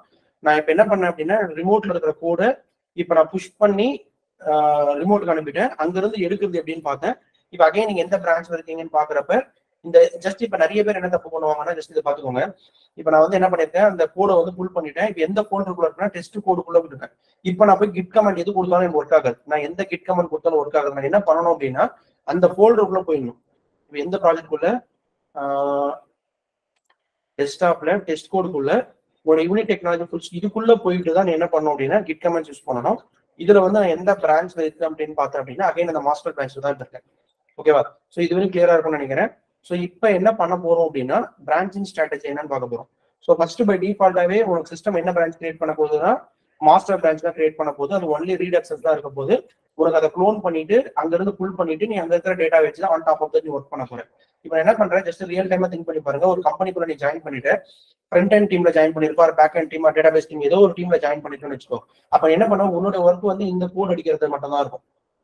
டேட்டாபேஸ் டீம்ல இருக்கிறவங்க போயிட்டு ஜாவா கோடையோ ஃப்ரண்ட் அண்ட் கூட அடிக்க போறது இல்லை. அப்ப நீ அடிச்ச கோடு வந்து நீ எண்ட் ஆஃப் த டேலயோ அந்த டாஸ்க்கை கம்ப்ளீட் பண்ணிட்டோ உன்னோட லோக்கல் வந்து ரிமோட்டுக்கு நீ புஷ் பண்ணணும். அப்ப உனக்கு ஒரு டாஸ்க் அசைன் பண்ற அப்படின்னா என்ன பண்ணுவோம் அப்படின்னா இந்த உங்களுக்கு ஏதாவது ஒரு டிஃபெக்ட் அசைன் பண்றேன் இல்ல ஏதாவது ஒரு ஃபீச்சர் அசைன் பண்றேன், இந்த மாதிரி ஒரு ப்ராஜெக்ட் கிரியேட் பண்ண அப்படின்னு அசைன் பண்ணி வச்சுக்கோங்க. இப்போ இமேஜின் இப்படி நம்ம எடுத்துக்கலாம். இப்போ நான் ஒரு ஃபுல் ஸ்டாக் டெவலப்மெண்ட் நம்ம ஆல்ரெடி டிஸ்கஸ் பண்ண மாதிரி ஒரு ஃப்ரண்ட் எண்ட் இருக்கு, பேக் எண்ட் இருக்கு, டேட்டாபேஸ் இருக்கு. இப்போ ஒரு செட் ஆஃப் டீமை வந்து நான் என்ன பண்ண சொல்றேன், HTML வச்சு ஒரு ஃபார்ம் கிரியேட் பண்ணுங்க, அதுக்கு ஒரு டிசைன் அப்ளை பண்ணுங்க, அதுக்கு ஒரு ஜாவா ஸ்கிரிப்ட் வச்சு வேலிடேஷன் பண்ணுங்கன்னு ஒரு செட் ஆஃப் டீம் கிட்ட சொல்லியிருக்கேன். அதே மாதிரி பேக் எண்டுக்கு ஒரு ஒர்க் கொடுத்துருப்பேன், டேட்டாபேஸ் ஒரு ஒர்க் கொடுத்துருக்கேன்னு வச்சுக்கோங்க. அப்ப அவங்க கோட் எல்லாமே எப்படி சேஞ்ச் பண்ணிட்டு எப்படி கோட புஷ் பண்ணுவாங்க அப்படின்னா அதுக்கு நான் என்ன பண்ணணும் அப்படின்னா அவங்க ப்ராஜெக்ட் வந்து ஒரு பிரான்ச் கிரியேட் பண்ணிக்கணும். ஃபார் எக்ஸாம்பிள் இப்போ நம்ம கிரியேட் பண்ணி காட்டுறேன். இந்த இடத்துல பிரான்ச்சஸ் இருக்கா, ஒன் பிரான்ச் தான் கிரியேட் பண்ணிருக்குமா, இது வரைக்கும் மாஸ்டர் பிரான்ச் ஒன்னே ஒன்று இருக்கு, அதை நான் கிளிக் பண்ணிட்டேன். நாங்க என்ன பண்றேன், ரைட் சைடுல நியூ பிரான்ச்னு ஒரு ஆப்ஷன் இருக்கா, இதை செலக்ட் பண்ணி இதை கிளிக் பண்றேன். இந்த இடத்துல என்ன பண்ணுவேன் அப்படின்னா மாஸ்டர் அப்படின்னு ஒரு பிரான்ச், இதுதான் வந்து மெயின் பிரான்ச். இதுக்குள்ளதான் மொத்த கோடுமே ஒரு ஸ்டார்ட் பேஸ் கோடு வந்து அதுக்குள்ளதான் இருக்கு. நான் இப்ப என்ன பண்றேன், மாஸ்டர் பிரான்ச் வந்து ஃப்ரண்ட் எண்டுக்கு பேக் எண்டுக்கு டேட்டாபேஸ்க்கு தனித்தனியா ஒரு பிரான்ச் கிரியேட் பண்ணி கொடுக்குறேன். ஃபார் எக்ஸாம்பிள் அது என்னன்னு சொல்லுவாங்க அப்படின்னா ஃபீச்சர் பிரான்ச்னு சொல்லுவாங்க. மாஸ்டர் பிரான்ச்ன்றது மெயின் பிரான்ச், ஃபீச்சர் பிரான்ச் கரண்டா டெவலப்பர் வந்து developer or back end developer database developer வந்து ஒர்க் பண்ற பிரான்ச் தான் ஃபீச்சர் பிரான்ச்னு சொல்லுவாங்க. ஃபார் எக்ஸாம்பிள் என்ன பண்றேன், feature front end or front end create பண்ணிக்கலாம். ஃப்ரண்ட் எண்ட் டீம்க்கு ஒன்று கிரியேட் பண்றேன். இது வந்து நீங்க ஒரு ரிசோர்ஸ்க்கு ஒரு பிரான்ச் பண்ணி கிரியேட் பண்ணிக்கலாம். ஜஸ்ட் உங்களுக்கு எக்ஸாம்பிளுக்காக சொல்றேன். இந்த மாதிரி ஒரு பிரான்ச் கிரியேட் பண்ணிக்கிறேன் ஃப்ரண்ட் எண்டுக்கு. புரியுதா? ஃப்ரண்ட் எண்ட் டீமுக்கு இது ஒண்ணு. இதே மாதிரி இன்னொரு பிரான்ச் கிரியேட் பண்றேன், அது வந்து பேக் எண்ட் டீமுக்கு. இதே மாதிரி டேட்டாபேஸ் ஒன்று கிரியேட் பண்றேன். 3 ஃபீச்சர் பிரான்ச் கிரியேட் பண்றேன்னு வச்சுக்கலாம். என்ன பண்றேன், டிபி டீம் அப்படின்னு வச்சுக்கலாம். ஓகே, ஸோ இப்போ இந்த 3 பிரான்ச் கிரியேட் பண்றேன். இந்த 3 பிரான்ச்சுமே எதை வச்சு கிரியேட் பண்றேன் அப்படின்னா, இந்த மாஸ்டர் பிரான்ச்சை வச்சு இந்த 3 பிரான்ச் சிம்பிளா சொன்னா ஒரு ஃபோல்டர்ல இருக்கிறத அப்படியே காப்பி பண்ணி இன்னொரு ஃபோல்டருக்குள்ள போடுற மாதிரி அந்த ஃபோல்டர் நேம் வந்து இந்த நேம் வச்சுக்கிறேன். அவ்வளவுதான் மீனிங். அப்ப நம்ம என்ன பண்றேன், இந்த இடத்துல வந்து ஃபீச்சர் ஃப்ரண்ட் எண்ட் டீம் அப்படின்ட்டு ஒரு பிரான்ச் கிரியேட் பண்ணிட்டேன். ஸோ ஆட்டோமேட்டிக்கா என்ன ஆகும் அப்படின்னா, புதுசா ஒரு பிரான்ச் கிரியேட் ஆயிடும் ஃபீச்சர் அப்படின்ட்டு. இப்போ எக்ஸாம்பிள் இதுல உள்ள போய் பாக்குறப்ப யூனிக் டெக்னாலஜி ஃபுல் ஸ்டாக் போட்டு பாக்குறப்ப இங்க பாருங்க, இப்ப முன்னாடி ஒரு பிரான்ச் இருந்துச்சு, இந்த இடத்துல 2 பிரான்ச் இருக்கு. ஸோ அந்த இதை டிராப் டவுன்ல பாக்குறப்ப தெரியும் உனக்கு மாஸ்டர் பிரான்ச் இப்ப கனெக்டா காட்டிட்டு இருக்கும். இது கூடவே என்ன இருக்கு அப்படின்னா ஃபீச்சர் ஃப்ரண்ட் எண்ட் டீம் ஒன்று இருக்கா. ஸோ இதே மாதிரி நமக்கு 3 டீம் இருக்கு, 3த்துக்குமே 3 பிரான்ச் கிரியேட் பண்ணிக்கிறேன். ஃப்ரண்ட் எண்ட் டீம் ஆல்ரெடி ஒன்று இருக்கிற மாதிரி இன்னொரு பிரான்ச் கிரியேட் பண்றேன். அந்த பிரான்ச் வந்து பேக் எண்ட் டீமுக்கு.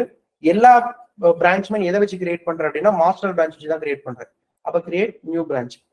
அப்ப என்ன பண்ணுவேன், பேக் எண்ட் ஒன்று கிரியேட் பண்ணிட்டேன். அதே மாதிரி டிபி ஒன்று கிரியேட் பண்ணிட்டேன். ஸோ இப்ப டிபி ஒன்று கிரியேட் பண்ணிட்டேன். அப்ப நான் 3 பிரான்ச் இப்போ கிரியேட் பண்ணிட்டேன். எங்கிட்ட ஃபீச்சர் பேக் எண்ட் இருக்கு, ஃபீச்சர் ஃப்ரண்ட் எண்ட் இருக்கு, ஃபீச்சர் டிபி இருக்கு. ஸோ இப்போ இந்த பிரான்ச்ல போய் பார்த்தேன் அப்படின்னா உங்ககிட்ட டோட்டலா 4 பிரான்ச்சஸ் இருக்கும். மெயின் பிரான்ச்சஸ் வந்து டிஃபால்ட் அவங்க கிரியேட் பண்ணது. இது கூடவே என்ன பண்ணிருக்கு அப்படின்னா பேக் எண்ட் டிபிடியும் ஃப்ரண்ட் எண்ட் எல்லாத்துக்கான கோடுமே இருந்திருக்கு. ஓகேவா? ஸோ அப்போ என்ன மீனிங் அப்படின்னா ஆல்ரெடி இருக்கிற கோடை கம்ப்ளீட்டா இதுக்குள்ள என்ன கோட் இருக்கோ அந்த கோட் அப்படியே அந்த ஃபோல்டரை வச்சு நான் இந்த 3 ஃபோல்டர் கிரியேட் பண்ணிட்டேன். இப்போ நீ ஒர்க் பண்ண ஸ்டார்ட் பண்ணணும் அப்படின்னா நீ என்ன பண்ணணும் அப்படின்னா இந்த பிரான்ச்ல தான் நீ ஒர்க் பண்ணணும். ஓகேவா? ஸோ இப்போ நான் ஜஸ்ட் இமேஜின், இப்போ நான் வந்து என்னுடைய சிஸ்டம்ல வந்து ஆல்ரெடி நான் புல் பண்ணி வச்சிருக்கேன். இதுதானே நான் புல் பண்ண கோடு. இந்த புஷ் கமெண்ட் அது புல் இது ரெண்டுத்துல ஏதாவது ஒரு ஃபோல்டருக்குள்ள போய்க்கோங்க. இப்போ நான் வந்து இதுக்குள்ள போயிட்டு இந்த ஃபோல்டருக்குள்ள போயிட்டு கூட நான் கமாண்ட் ப்ராம்ப்ட்ல git branch அப்படின்னு கொடுத்தேன் அப்படின்னா என்ன இருக்கு, மாஸ்டர் பிரான்ச் தான் இருக்கு. அதே மாதிரி தான் நீ இங்க இருந்து நீ டெவலப் பண்ண கோட்லயுமே மாஸ்டர் பிரான்ச் தான் வச்சிருப்ப. ஸோ இவங்களையும் பிரான்ச் அப்படின்னு கொடுத்த அப்படின்னா 2 பேருமே மாஸ்டர் தான் இருக்கும். ஆனா நான் ஸ்டார்டிங்லேயே சொன்ன மாதிரி நீ சிங்கிள் லைன் கோடு கூட மாஸ்டர் பிரான்ச்ல அடிக்கக்கூடாது. ஏன்னா நீ அந்த இடத்துக்கு உனக்கு ரைட் அக்சஸே கிடையாது. இப்போ இந்த இடத்துல மாஸ்டர் பிரான்ச்ல நீ கோட் சேஞ்சஸ் எல்லாம் பண்ணிட்டு அதை நீ லோக்கலுக்கு புஷ் பண்ணிட்டு லோக்கல்ல கமிட் பண்ணிட்டு அங்க இருந்து ரிமோட்டுக்கு புஷ் பண்ணா புஷ் பண்ண அலோவ் பண்ணாது, உனக்கு எரர் த்ரோ பண்ணி விட்டுரும். உனக்கு ரைட் அக்சஸ் கிடையாது, இதுக்கு நீ புஷ் பண்ண முடியாது, மர்ஜ் ரெக்வெஸ்ட் மட்டும் தான் நீ கொடுக்க முடியும், நீ புஷ் பண்ண முடியாதுன்னு எரர் மெசேஜ் த்ரோ பண்ணி விட்டுரும். அப்ப நீ என்ன பண்ணணும்னா ஃபர்ஸ்ட் நீ கோடை க்ளோன் பண்ணி முடிச்ச உடனே நீ எந்த பிரான்ச்ல இருக்கன்னு பார்ப்ப. மாஸ்டர் பிரான்ச்ல இருக்க இல்ல நான் இந்த பிரான்ச் கூட போகணும் அப்படின்றதுக்கு நான் என்ன பண்றேன், git செக் அவுட் அப்படின்னு ஒரு பிரான்ச் இருக்கும். இது வந்து பிரான்ச் டு பிரான்ச்சை மூவ் பண்றதுக்காக ஒரு கமெண்ட், இதையும் ஆட் பண்ணி வச்சிடறேன். செக் அவுட் பிரான்ச் சேஞ்ச் பண்றதுக்கு for example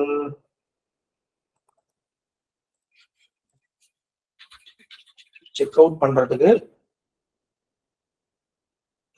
git check out அந்த பிரான்ச் நேம் கொடுக்கணும். இது வந்து என்ன பர்பஸ்க்காக அப்படின்னா git பிரான்ச் சேஞ்ச் பண்றதுக்காக. ஓகே, உங்க git செக் அவுட் கமெண்ட் கொடுப்பீங்க. இதுல வந்து எந்த பிரான்ச்சுக்கு நீ போகணுமோ அந்த பிரான்ச்சோட நேம். இப்போ நம்ம எந்த பிரான்ச் கிரியேட் பண்ணிருக்கோம், 3 பிரான்ச் கிரியேட் பண்ணிருக்கேன். ஃபார் எக்ஸாம்பிள் நான் வந்து ஃப்ரண்ட் எண்ட் டீம்ல ஒர்க் பண்ணிட்டு இருக்கேன். நான் வந்து ஃப்ரண்ட் எண்ட் டெவலப்பர். நான் என்ன பண்றேன், மாஸ்டர் பிரான்ச்சை க்ளோன் பண்ணிட்டு அந்த ஃபீச்சர் ஃப்ரண்ட் எண்ட் டீம் அப்படின்னு நான் கொடுத்தேன் அப்படின்னா ஆட்டோமேட்டிக்கா இது என்ன பண்ணும் அப்படின்னா எனக்கு அந்த ஃப்ரண்ட் எண்ட் பிரான்ச்சுக்கு போயிடும். ஓகேவா? ஜஸ்ட் இங்க என்ன அப்படின்னா ஒரே நிமிஷம் அப்படின்னா ஓகே இது ஒரு மெயின். இப்போ நான் என்ன பண்ணிருக்கேன் அப்படின்னா git பிரான்ச்னு கொடுத்துட்டு மாஸ்டர்னு வந்துச்சா. இப்போ என்ன பண்ணிட்டேன், git check out feature front end டீம்னு கொடுத்துருக்கேன்னா ஆக்சுவலா இது என்ன எரர்னு பாத்துக்கோங்க. நீ கொடுத்துருக்கிற மாதிரி ஒரு பிரான்ச்சை என்னால் ஃபைண்ட் பண்ண முடியல, எனக்கு எரர் வருதுன்னு த்ரோ பண்ணி விட்டுருக்கா. இதுக்கான ரீசன் என்ன அப்படின்னா ஜஸ்ட் இமேஜின் பண்ணி பாரு, இந்த ஃபோல்டர் கிரியேட் பண்ணப்பையும் இந்த ஃபோல்டர் நீ ஃபுல் பண்ண பின்னாடி தான் நீ பிரான்ச் போய் கிரியேட் பண்ண. கரெக்டா? இந்த இடத்துல நீ 3 பிரான்ச் கிரியேட் பண்ணது எப்ப அப்படின்னா இது எல்லாமே முடிச்ச பின்னாடி, அதுக்கப்புறம் லாஸ்டா தான் நீ பண்ணிருக்க. இவங்களுக்கு தெரியாது, உங்களோட லோக்கல்ல இருக்கிறவங்களுக்கு தெரியாது அவங்க ரிமோட்ல என்ன சேஞ்சஸ் பண்ணாங்க அப்படின்னு லோக்கல்ல தெரியாது. அதனால நீ எப்பவுமே என்ன பண்ணணும் அப்படின்னா எந்த பிரான்ச் ஓபன் பண்ணாலும் ஃபர்ஸ்ட் ஸ்டெப் என்ன பண்ணணும் அப்படின்னா git புல். அவங்க ஏதாவது பண்ணிருந்தாங்க அப்படின்னா அந்த டேட்டாவை எடுத்துட்டு வந்துரு எனக்கு அப்படின்னு கொடுத்துருவேன். இங்க பாருங்க, ஸோ நியூ பிரான்ச் அவங்க ஆட் பண்ணிருக்காங்க. ஆரிஜினல் மாஸ்டர் பிரான்ச்ல இருந்து இந்த 3 பிரான்ச் அவங்க கிரியேட் பண்ணிருக்காங்கன்னு எனக்கு டேட்டா கொண்டு வந்துருச்சு. அதே மாதிரிதான் இப்ப இந்த இடத்துல வந்து git புல் நீ எந்த பிரான்ச்ல இருக்கு டெய்லி பேசிஸ்ல நீ ஃபர்ஸ்ட் டைப் என்ன பண்ணணும்னா git புல் பண்ணணும். அப்பதான் நீ சேஞ்ச் பண்ணாலும் இல்லை யாரோ ஒருத்தர் சேஞ்ச் பண்ணாலும் அந்த டேட்டாவை உனக்கு லோக்கல் கொண்டு வந்துடும். எந்த சேஞ்சஸ் இருந்தாலும் இப்போ உனக்கு லோக்கல் கொண்டு வந்துருச்சு. இப்போ நீ என்ன பண்ணலாம் அப்படின்னா அந்த முன்னாடி நம்ம யூஸ் பண்ணல git செக் அவுட் இந்த பிரான்ச்சை இப்போ செக் பண்ண அப்படின்னா இப்ப பாருங்க முன்னாடி அந்த எரர் வந்துச்சு. இப்போ நீ புல் பண்ண பின்னாடி செக் பண்ணி பார்த்த அப்படின்னா ஸ்விட்ச் டு a நியூ பிரான்ச். நீ முன்னாடி இருந்த மாஸ்டர் பிரான்ச்ல இருந்து இப்போ எந்த பிரான்ச் ஸ்விட்ச் பண்ணிட்ட அப்படின்னா ஃப்ரண்ட் எண்ட் டீம் ஸ்விட்ச் பண்ணிட்டேன். இப்போ நீ வந்து git பிரான்ச் அப்படின்னு செக் பண்ணி பார்த்த அப்படின்னா இப்ப நீ பண்ற சேஞ்சஸ் எல்லாமே மாஸ்டருக்குள்ள போறதுல நீ பண்ண போற சேஞ்சஸ் எல்லாமே உன்னுடைய லோக்கல் பிரான்ச்சுக்குள்ள தான் போகுது. ஏன்னா இப்ப நீ எந்த இது கிரீன் கலர்ல கரண்டா காட்டுதோ அதுதான் உங்களுடைய கரண்ட் லோக்கல் பிரான்ச். ஓகேங்களா? ஸோ இப்போ உங்களோட ஃபோல்டர் வந்து இதுதான் இருக்கு. இதே மாதிரி இந்த ஃபோல்டர்ல எடுத்துக்கோங்க. இப்ப இது வந்து கிட் பிரான்ச்னு போடுறேன். இப்போ மாஸ்டர் பிரான்ச்ல தான் இருக்கு. நான் இது என்ன பண்றேன், கிட் செக் அவுட். இப்ப இந்த ஃபோல்டரை வந்து பேக் எண்டுக்கு போடுறேன். பேக் எண்ட் ஃபீச்சர் பிரான்ச்சுக்கு செக் அவுட் பண்ணிக்கிறேன். இப்ப இது என்ன பண்ணோம்னா ஸ்விட்ச் டு நியூ பிரான்ச். இப்ப நீ அந்த பிரான்ச்சை செக் பண்றப்ப இது பேக் எண்ட் இருக்கும். ஸோ அப்ப நம்ம அந்த புல் பண்ண கோடை வந்து பேக் எண்டுக்கும் புஷ் பண்ண கோடை வந்து ஃப்ரண்ட் எண்டுக்கும் ரெண்டா பிரிச்சு வச்சுக்கிறோம். ஓகேங்களா? இப்ப என்னன்னா 2 கோடு இப்ப இருக்கு. இப்ப டெவலப்பர் ஃபார் எக்ஸாம்பிள் ஃப்ரண்ட் எண்ட்ல ஒரு 4 டெவலப்பர் ஒர்க் பண்ணுவாங்க, பேக் எண்ட்ல ஒரு 4 டெவலப்பர் ஒர்க் பண்ணுவாங்க. அவங்கவுங்க பண்ண சேஞ்சஸ் அவங்க என்ன பண்ணுவாங்க, அவங்க லோக்கல்ல பண்ணிப்பாங்க. ஃபார் எக்ஸாம்பிள் நான் ஒரு டெவலப்பர் மட்டும் கன்சிடர் பண்ணிக்கிறேன்.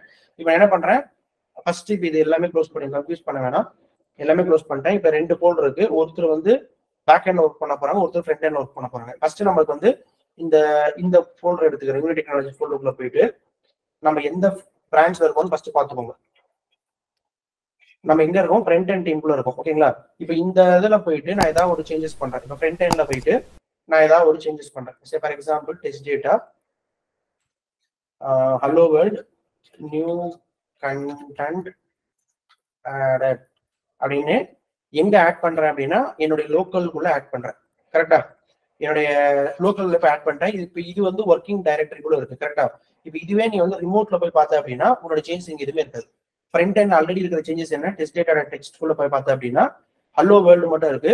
பட் நான் என்ன பண்ணிருக்கேன், என்னோட லோக்கல்ல வந்து நான் ஒரு சில சேஞ்சஸ் நான் பண்ணிருக்கேன். இந்த யூனிட் டெக்னாலஜிஸ்குள்ள போயிட்டு என்னோட ஃப்ரண்ட் எண்ட்குள்ள போயிட்டு நான் இந்த சாம்பிள் இந்த டெஸ்ட் டேட்டால நியூ கண்டென்ட் ஆடட் அப்படின்னு ஒரு புதுசாக ஒன்று ஆட் பண்ணி வச்சிருக்கேன். அப்ப என்ன பண்ணுவோம் அப்படின்னா இப்போ நான் ஃபர்ஸ்ட் இந்த ஃபோல்டருக்குள்ள போயிட்டு ஸ்டேட்டஸ் செக் பண்ணுவோம்னா, ஸோ கமெண்ட் ப்ராம்ப்ட்ல போயிட்டு கிட் ஸ்டேட்டஸ் ஃபர்ஸ்ட் பிரான்ச் போட்டு பார்த்துக்கோங்க. இதான் மெயின், நீ எந்த பிரான்ச்ல இருக்குன்னு தெரியணும்.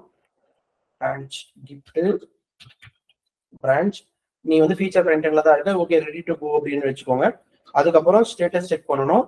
ஸோ கிட் ஸ்டேட்டஸ் இப்போ என்னன்னா ஜஸ்ட் நீ மாடிஃபை பண்ணிருக்க ஃப்ரண்ட் எண்ட்ல டெஸ்ட் டாட் டெக்ஸ்ட்ல ஒரு மாடிஃபை பண்ணிருக்கேன். நான் என்ன பண்ணுறேன், கிட் ஆடு ஐஃபன் ஏ.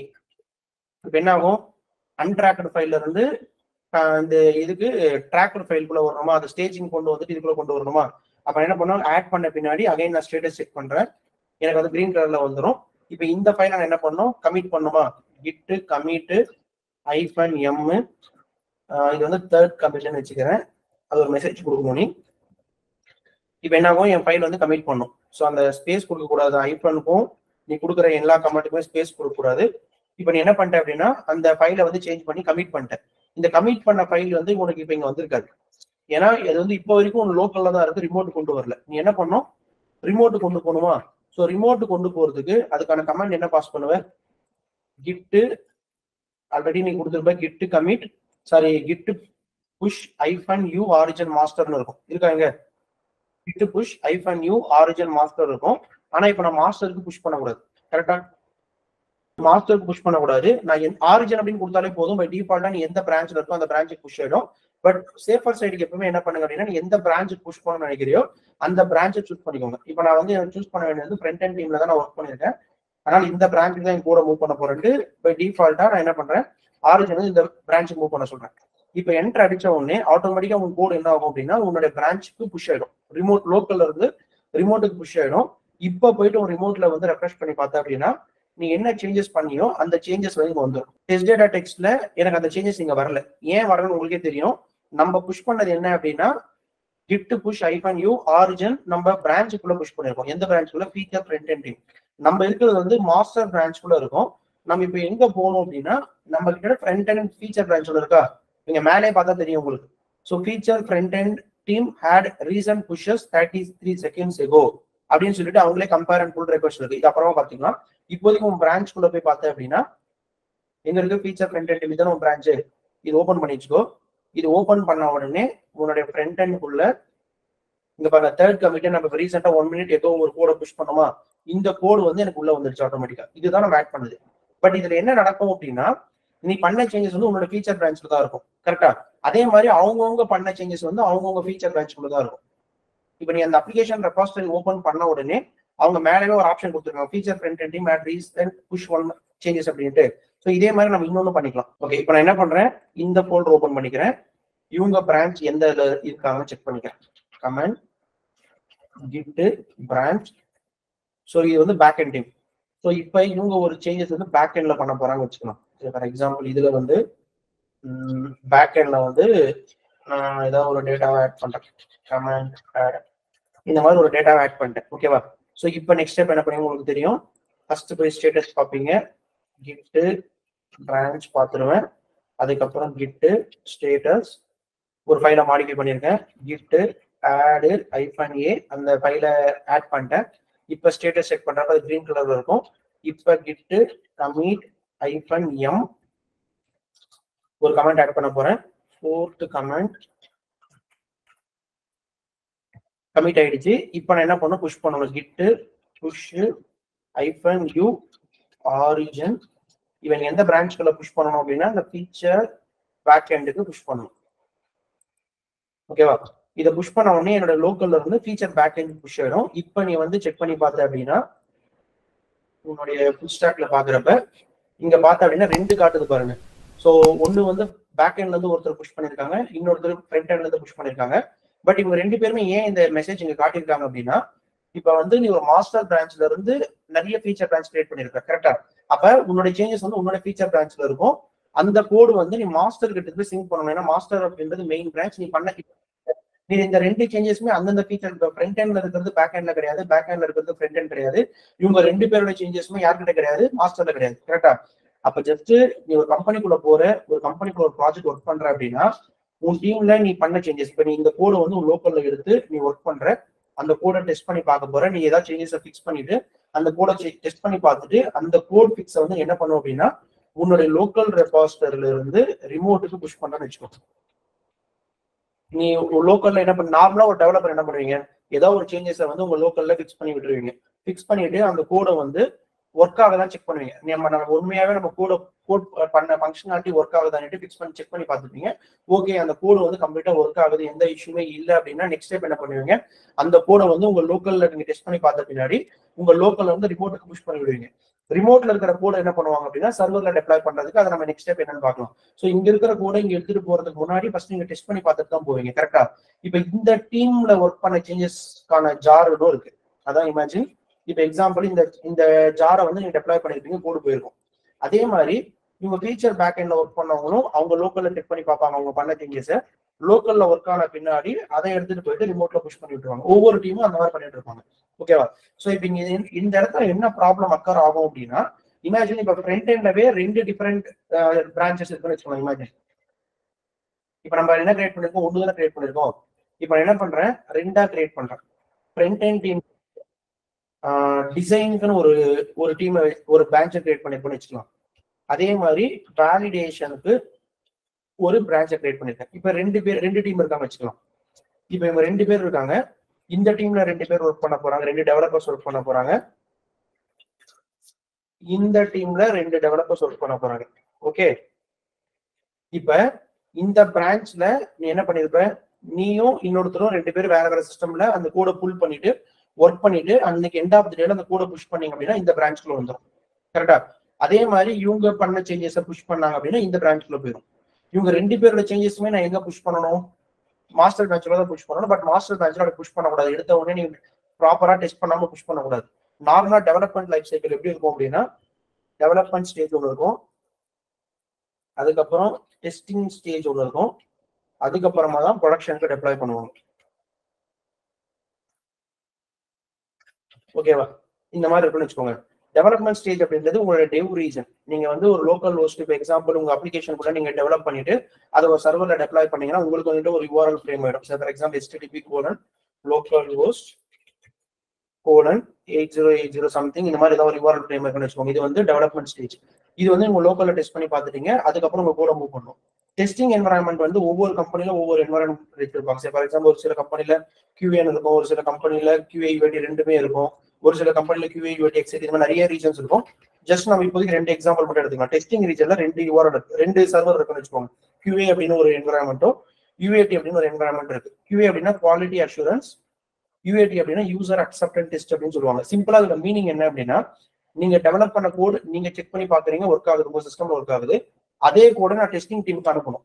இந்த கோடை நான் ஃபிக்ஸ் பண்ணிட்டேன், இதை நீங்க வந்து ஒரு டைம் டெஸ்ட் பண்ணிட்டு அதுக்கப்புறமா ஓகே சொன்னீங்க அப்படின்னா அதை நம்ம லைவ் டெவலப்மெண்ட் ப்ராட் என்வரான்மெண்ட் கொண்டு போனோம் அப்படின்ட்டு என்ன பண்ணுவாங்க அப்படின்னா, அந்த கோடை வந்து நீங்க டெவலப் பண்ண கோடை வந்து உங்க லோக்கல்ல இருந்து ரிமோட்டுக்கு புஷ் பண்ணிட்டு அங்க இருந்து இந்த என்வரான்மெண்ட் புஷ் பண்ணுவீங்க. இப்போ நான் 2 என்வரான்மெண்ட் வச்சிருக்கேன். ஃபார் எக்ஸாம்பிள் இதே யூஆர் எடுத்துக்கோங்க. இந்த QAக்கு என்ன இருக்க போகுதுன்னா, ஜஸ்ட் இந்த லோக்கல் ஹோஸ்ட் இல்லாம ஏதோ ஒரு QA சர்வர் ஏதாவது ஒன்று இருக்குன்னு வச்சுக்கோங்க. ஃபார் எக்ஸாம்பிள் QA.unique.com இந்த மாதிரி ஏதாவது ஒரு வெப்சைட் இருக்குன்னு வச்சுக்கலாம். இது வந்து QA URL. இதே மாதிரி UATக்கு ஒரு URL இருக்குன்னு வச்சுக்கலாம். ஒரே அப்ளிகேஷன் ஒரே ஜாரை நீங்க வேற வேற சர்வர்ல வேற வேற என்வரான்மெண்ட்ல டெவலப் பண்றீங்க. ஒன்ஸ் ஃபைனலா முடிச்ச பின்னாடி என்னோட URL வந்து இப்படி இருக்க போகுது. இந்த இடத்துல QA UAT எல்லாம் இருக்காது. ப்ராட் URLனா டைரக்டா unique.com இதான் உங்களோட URL இப்படி இருக்குன்னு வச்சுக்கோங்க. இப்ப நான் என்ன பண்றேன் அப்படின்னா, நான் ஒரு ஜார் ஃபைலை கம்ப்ளீட்டா இங்க டெவலப் பண்ணி வச்சிருக்கேன். அந்த ஜாரை நான் என்னோட லோக்கல் சர்வர்ல டாம்கேட்ல ஏதோ ஒரு சர்வர்ல டெப்ளாய் பண்ணிருக்கேன். டெப்ளாய் பண்ணிட்டு அந்த கோடு ஒர்க் ஆகுதான் செக் பண்ணி பார்த்துறேன். ஒன்ஸ் அது ஒர்க் ஆயிடுச்சு அப்படின்னா அந்த கோடு நான் என்ன பண்றேன், டெஸ்டிங் என்வரான்மெண்ட், டெஸ்டிங் ஆர் ஸ்டேஜிங்னு சொல்லுவாங்க. டெஸ்டிங் ஆர் ஸ்டேஜிங் என்வரான்மெண்ட், அந்த என்வரான்மெண்ட்டுக்கு என்னோட கோடை நான் புஷ் பண்ணணும். ஃபர்ஸ்ட் இங்க இருக்கிற கோடை இங்க கொண்டு வருவாங்க. இங்க அந்த கோடு கரெக்டா ஒர்க் ஆயிடுச்சு, எந்த இஷ்யூமே கிடையாது, ஒர்க்கிங் ஆஸ் எக்ஸ்பெக்டட் அப்படின்ட்டு டெஸ்டிங் டீம் சொன்னாங்க அப்படின்னா அதே கோடை தூக்கிட்டு போயிட்டு UATல போடுவாங்க. ஏன் இந்த 2 என்வரான்மெண்ட் வச்சிருக்காங்கன்னா, நிறைய ஃபங்க்ஷனாலிட்டி வந்து ஒரு சிஸ்டம்ல ஒர்க் ஆகும், ஒரு சிஸ்டம்ல ஒர்க் ஆகாதுன்னு சொல்லுவாங்க. என் சிஸ்டம்ல ஒர்க் ஆகுது, உன் சிஸ்டம்ல ஒர்க் ஆகல, இந்த பட்டன் வந்து என்னோட சிஸ்டம்ல ப்ராப்பர் அலைன்மெண்ட் இருக்கு, உங்க சிஸ்டம்ல வந்து அலைன்மெண்ட் கரெக்டா இல்லைன்னா நிறைய இஷ்யூஸ் ஃபேஸ் பண்ணுவாங்க. எல்லா டீம்லயுமே எல்லா இஷ்யூஸுமே இருக்கும். அதனால எல்லா கம்பெனிலுமே பை டிஃபால்ட்டாவே ஸ்டேஜிங் என்வரான்மெண்ட் 2, 3, 4 அவங்க கம்பெனியுடைய ஸ்டாண்டர்டை பொறுத்து வச்சிருப்பாங்க. நான் 2 ஸ்டேஜிங் மட்டும் எடுத்துக்கிறேன், QA UAT. இப்போ இந்த என்வரான்மெண்ட்ல கூட டெப்ளாய் பண்ணிட்டு இது வந்து இப்போ உங்க மிஷின்ல மட்டும் தான் நீ பார்க்க முடியும். இந்த URL ஒரு மிஷின்ல மட்டும் தான் அக்சஸ் பண்ண முடியும். இந்த URL வந்து அந்த நெட்வொர்க்ல யாரெல்லாம் இருக்காங்களோ அவங்க எல்லாருமே அக்சஸ் பண்ணிக்கலாம். இப்போ உங்க கம்பெனிக்குள்ள ஒரு நெட்வொர்க் இருக்கு அப்படின்னா அந்த நெட்வொர்க்ல இருக்கிறவங்க இந்த 2 URL அக்சஸ் பண்ணிக்கலாம். இந்த URL வந்து எண்ட் யூசர்ஸ் வேர்ல்டு வைட்ல எல்லாருமே அக்சஸ் பண்ணிக்கலாம். ஸோ இது ரெண்டுமே லோக்கல் சர்வர்ல அப்ளை பண்ணிருப்ப, இது வந்து பப்ளிக்ல உள்ள அப்ளை பண்ணிருப்பா. அதான் மீனிங். அப்ப இங்க சேஞ்சஸ் ஒர்க் ஆயிடுச்சு அப்படின்னா பை டிஃபால்ட்டா இந்த சேஞ்சஸ் வந்து UATலயுமே ஒர்க் ஆக போகுது. இல்ல நான் இங்க அனுப்பின சேஞ்சஸ் வந்து இங்க ஒர்க் ஆகலைன்னா நான் மாத்திக்கணும். கரெக்டா? ஸோ இது எதுக்காக இவ்வளவு இந்த பாயிண்ட்ஸ் எல்லாம் சொல்றேன் அப்படின்னா, ஜஸ்ட் இமேஜின் இப்போ என்ன பண்ணிருப்பேன், ஃபீச்சர் ஃப்ரண்ட் அண்ட் டிசைன் அப்படின்ட்டு ஒரு பிரான்ச் கிரியேட் பண்ணிருப்பேன். இது 2 டெவலப்பர் ஒர்க் பண்ணிருப்பாங்க. இந்த சேஞ்சஸ் உங்க லோக்கல்ல செக் பண்ணி பார்த்துருப்பாங்க, கரெக்டா ஒர்க் ஆயிருக்கும். அந்த கோடை இப்ப நான் என்ன பண்ணணும், இந்த பிரான்ச்சை தான் இப்ப நான் டெப்ளாய் பண்ண போறேன். எங்க டெப்ளாய் பண்ண போறேன், உன்னுடைய QA என்வரான்மெண்ட்ல அந்த பிரான்ச்சை டெப்ளாய் பண்ண போறேன். கரெக்டா? அப்ப QA என்வரான்மெண்ட்ல அந்த பிரான்ச் டெப்ளாய் பண்றப்ப உங்க ப்ராஜெக்ட்னா கம்ப்ளீட் ஜார், ஃப்ரண்ட் எண்ட் இருக்கணும், பேக் எண்ட் இருக்கணும், டேட்டா பேஸ் இருக்கணும், இது எல்லாமே சேர்த்து தான் ஒரு ஜாரா கிரியேட் ஆக போகுது. அதுதான் திருப்பி டெப்ளாய் ஆக போகுது. கரெக்டா? இப்ப ஜஸ்ட் இது வரைக்கும் என்னன்னா பேக் எண்டுக்கும் ஃப்ரண்ட் எண்டுக்கு எந்த சம்பந்தமே இல்லாத இருக்கிற வரைக்கும் இவங்க ஒரு பிரான்ச் வச்சிருக்காங்க. இவங்க என்ன சேஞ்சஸ் பண்ணாலும் இவங்களுக்கு எந்த பிரச்சனையும் கிடையாது. அவங்க சேஞ்சஸ் இவங்க சேஞ்சஸும் கனெக்ட் பண்ண போறேன். இப்ப பிரச்சனை என்ன அப்படின்னா, இப்போ ஃப்ரண்ட் எண்ட்ல 2 பிரான்ச் இருக்கு. டிசைன் டீம் ஒன்று ஒர்க் பண்ண போறாங்க, வேலிடேஷன் ஒன்று ஒர்க் பண்ணி, இல்ல இதுலவே ஒரு 10 பிரான்ச் இருக்கு. ஒவ்வொரு பிரான்ச்சுமே ஒவ்வொரு டீம் இல்ல ஒவ்வொருத்தரும் ஒர்க் பண்ணிட்டு இருக்காங்க வச்சுக்கோங்க. அப்ப நான் என்ன பண்ணுவேன், இப்ப நான் வந்து என்ன பண்றேன், கோட் வந்து என் டெவலப்மெண்ட் மோட்ல எழுதிட்டேன். இப்ப இப்படி எடுத்துக்கோங்க, என் கோட் வந்து நான் டெவலப்மெண்ட் ரீஜன்ல எழுதிட்டேன். இந்த பிரான்ச் எந்த பிரான்ச்சை வச்சு எழுதிருப்பேன் அப்படின்னா இந்த பிரான்ச்சை வச்சு எழுதிட்டேன். இந்த பிரான்ச்சை வச்சு என் லோக்கல் ரீஜன்ல இருந்து என் டெவலப்மெண்ட் ரீஜன், அதான் லோக்கல் ரீஜன், டெவலப் பண்ணி பார்த்துட்டேன். அதை ஹோஸ்ட் பண்ணிட்டு ப்ராப்பரா ஒர்க் ஆயிடுச்சு. இப்ப நான் இந்த கோட் என்ன பண்ணணும் அப்படின்னா என்னோட ஒர்க்கிங் டைரக்டரி லோக்கல்ல இருந்து ரிமோட்டுக்கு புஷ் பண்ணணும். இப்ப ரிமோட்ல இருந்து என்ன நடக்கும், உன் லோக்கல்ல இருந்து ரிமோட்டுக்கு போகணும் அப்படின்னு என்ன நடக்கும், ஆட்டோமேட்டிக்கா உன் ரிமோட்ல இருக்கிற கோடை தூக்கிட்டு போயிட்டு ஒன்னு QA ஆர் UATல டெப்ளாய் பண்ணுவாங்களா. ஸோ QA ஆர் UATல அந்த கோடை டெப்ளாய் பண்ணுவாங்க. அப்ப என்ன நடக்கும் அப்படின்னா பழைய ஜாரை ரீப்ளேஸ் பண்ணிட்டு இந்த புது ஜார் வந்து அங்க ரீப்ளேஸ் ஆயிடும். கரெக்டா? அப்ப ஆட்டோமேட்டிக்கா என்ன பண்ணுவேன், என் கோடை வந்து நான் டெப்ளாய் பண்ணிட்டேன் அப்படின்னு சொல்லிட்டு QA டீம் இன்ஃபார்ம் பண்ணிடுவேன். QA டீம் என்ன பண்ணுவாங்க அப்படின்னா அந்த கோடை வந்து டெஸ்ட் பண்ணி பார்ப்பாங்க. ஸோ இதுதான் ஆக்சுவலா நடக்கும். கரெக்டா? இப்ப என்ன பண்ணிட்டேன், ஒரு 2 டெவலப்பர் சேஞ்ச் பண்ணதை அனலைஸ் பண்ணி அவங்க ஃபிக்ஸ் பண்ணிட்டு அந்த சேஞ்சஸை வந்து டெவலப்மெண்ட்ல இருந்து ஒரு ரிமோட்டுக்கு புஷ் பண்ணிட்டாங்க. அங்க இருந்து இந்த QA testing region or UAT test ரீஜன்ல டெப்ளாய் பண்ணி யூஸ் பண்ணி டெஸ்ட் பண்ணி பாத்துக்கிறாங்க வச்சுக்கோங்க. பேரலா இப்ப ஃப்ரண்ட் எண்ட் டீம் இன்னொரு டீம் இருக்காங்க, அவங்களுக்கும் உங்களுக்கு எந்த சம்பந்தம் கிடையாது. அவங்க ஃப்ரண்ட் எண்ட்ல வேற ஏதோ ஒரு பேஜ்ல ஒர்க் பண்ணிட்டு இருக்காங்க. அவங்க என்ன பண்றாங்க அப்படின்னா அவங்களும் ஏதோ ஒரு ஃபீச்சர்ல ஒர்க் பண்ணிட்டு இருக்காங்க, ஏதோ ஒரு இஷ்யூல ஒர்க் பண்ணிட்டு இருக்காங்க. அவங்க ஃபிக்ஸ் பண்ணிட்டாங்க, அவங்க ஏதோ ஒரு சேஞ்சஸ் பண்ணிட்டாங்க. இப்ப ஆல்ரெடி உன்னோட சேஞ்சஸ் வந்து டெஸ்டிங் டீம் வந்து டெஸ்ட் பண்ணிட்டு இருக்காங்க. கரெக்டா? ஆல்ரெடி உங்க சேஞ்சஸ் வந்து டெஸ்டிங் டீம் வந்து டெஸ்ட் பண்ணிட்டு இருக்காங்க. இப்ப நீ என்ன பண்ண போற அப்படின்னா இன்னொரு டீம் இருக்காங்க, இந்த வேலிடேஷன் டீம் ஒருத்தர் இருக்காங்க. இவங்க பேரலா இவங்களும் கோட் டெவலப் பண்ணிட்டு இருப்பாங்க. அவங்களும் டெவலப்ல இருந்து லோக்கலுக்கு வருவாங்க, லோக்கல்ல இருந்து ரிமோட்டுக்கு வருவாங்க. இப்ப இவங்க வந்து QAக்கோ UATக்கோ கொண்டு போறாங்கன்னா என்ன நடக்கும்? ஆக்சுவலா பேக்ரவுண்ட் என்ன நடக்கும் அப்படின்னா, ஆல்ரெடி இந்த ஜார் ரன் ஆயிட்டு இருக்கு. இப்ப நீ இந்த ஜாரை டெப்ளாய் பண்ணிட்ட அப்படின்னா அந்த பழைய ஜார் ரீப்ளேஸ் ஆயிட்டு புது ஜார் போயிடும். அப்ப என்ன நடக்கும்? உன்னுடைய சேஞ்சஸ் போயிடும். பழைய சேஞ்சஸ் யார் பண்ணியிருந்தாங்களோ அவங்க சேஞ்சஸ் ஒரு ரீப்ளேஸ் ஆயிடும். உன்னோட சேஞ்சஸ் ஏன்னா உன்னுடைய பிரான்ச்ல உன்னுடைய சேஞ்சஸ் மட்டும் தான் இருக்கும், அவங்க பிரான்ச்ல அவங்க சேஞ்சஸ் மட்டும் தான் இருக்கும். கரெக்டா? இந்த ரெண்டு பிரான்ச்சுமே வந்து என்ன பண்ணுவோம் அப்படின்னா சிங்க் பண்ண முடியாது. ஏன்னா அவங்க பிரான்ச் தனியா இண்டிவிஜுவலா இருக்கும் போது, எம் பிரான்ச் தனியா இண்டிவிஜுவலா இருக்கும் போது, லோக்கலா ரன் பண்றப்ப அந்த சேஞ்சஸ் வந்து அவங்க டெஸ்ட் பண்ணிப்பாங்க.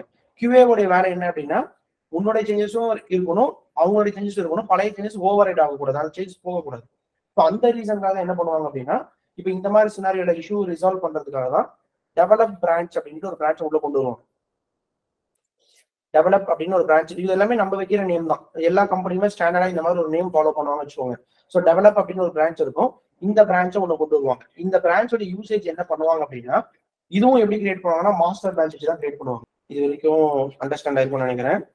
இப்போ எங்கிட்ட என்ன இருக்கு அப்படின்னா, 2 பிரான்ச் கிரியேட் பண்ணிருக்கேன். ஃப்ரண்ட் எண்ட்ல 2 பிரான்ச் கிரியேட் பண்ணிருக்கேன். இதை மட்டும் எடுத்துக்கலாம், கிளியரா அண்டர்ஸ்டாண்ட் பண்ணிக்கோங்க. இந்த 2 பிரான்ச் இருக்கு. இது ஒரு டீம் ஒர்க் பண்ணிருக்காங்க, இது ஒரு டீம் ஒர்க் பண்ணிருக்காங்க. 2 பேருமே 2 பிரான்ச் ஒர்க் பண்ணிருக்காங்க. இப்போ இமேஜின் இவங்க வந்து ஒரு லாகின் HTML ஒர்க் பண்ணிருக்காங்கன்னு வச்சுக்கலாம். இவங்க வந்து ரிஜிஸ்டர் HTML ஒர்க் பண்ணிருக்காங்கன்னு வச்சுக்கலாம். இப்போ என்ன நடக்கும் அப்படின்னா, இந்த கோட் சேஞ்சஸ் உங்க லோக்கல் இருந்து ரிமோட்டுக்கு போயிட்டாங்க அப்படின்னா லாகின் பேஜ் அவங்களுக்கு டிஸ்பிளே ஆகும். யாருக்கு? டெஸ்டிங் டீமுக்கு லாகின் பேஜ் டிஸ்பிளே ஆகும். ஆனா இந்த பிரான்ச் டெப்ளாய் பண்ணியிருந்தாங்கன்னா இந்த சேஞ்சஸ் அவங்க கிட்ட இருக்காது. அதே மாதிரி இவங்க சேஞ்சஸ் ஆல்ரெடி டெஸ்ட் பண்ணிட்டு இருக்காங்க, இந்த டெஸ்டிங் கம்ப்ளீட்டா முடியல, அதுக்குள்ள நீ என்ன பண்ணிட்ட, இந்த பிரான்ச் டெப்ளாய் பண்ணிட்டேன் எதுக்கு? ஸ்டேஜிங் ரீஜனுக்கு. அப்ப ஆட்டோமேட்டிக்கா இந்த சேஞ்சஸ் ஓவர் போயிடும், இந்த சேஞ்சஸ் உள்ள வந்துடும். அப்ப டெஸ்டிங் டீம் அஃபெக்ட் ஆகுமா? டெஸ்டிங் வந்து எனக்கு 2 சேஞ்சஸுமே வேணும். இப்ப நீங்க நம்ம அவங்களுக்காக வெயிட் பண்ண முடியாது. டெஸ்ட் பண்ணி முடிக்கிற வரைக்கும் நான் வெயிட் பண்ணேன். ஏன்னா எனக்கு ஒரு டெட்லைன் இருக்கும், அவங்களுக்கு ஒரு டெட்லைன் இருக்கும். அப்ப 2 பேருமே அனுப்பிட்டு அவங்க ஒர்க் பண்ணிட்டே இருக்கணும். ஸோ அதுக்காக என்ன பண்றாங்க அப்படின்னா, இந்த இடத்துல டெவலப் பிரான்ச் ஒன்று கொண்டு வராங்க. ஸோ டெவலப் பிரான்ச் அப்படின்றது என்னன்னா, it's equal to master branch வச்சுக்கோங்க. ஈக்குவல் டு மாஸ்டர் பிரான்ச் அப்படின்னா உங்களுக்கு காமனா பிரான்ச் வச்சுக்கிறேன். ஸோ இது என்ன பண்ணோம்னா காமன் பிரான்ச் வச்சுக்கோங்க. இந்த டெவலப் பிரான்ச்சோட வேலை என்ன அப்படின்னா, ஸோ இதுவும் மாஸ்டர் பிரான்ச் வச்சு தான் கிரியேட் பண்றாங்க. டெவலப் பிரான்ச்சும் மாஸ்டர் பிரான்ச் வச்சு தான் கிரியேட் பண்றாங்க. அதே மாதிரி இந்த எல்லா பிரான்ச்சுமே, ஃபீச்சர் பிரான்ச் எல்லா பிரான்ச்சுமே மாஸ்டர் பிரான்ச் வச்சு தான் கிரியேட் பண்றாங்க.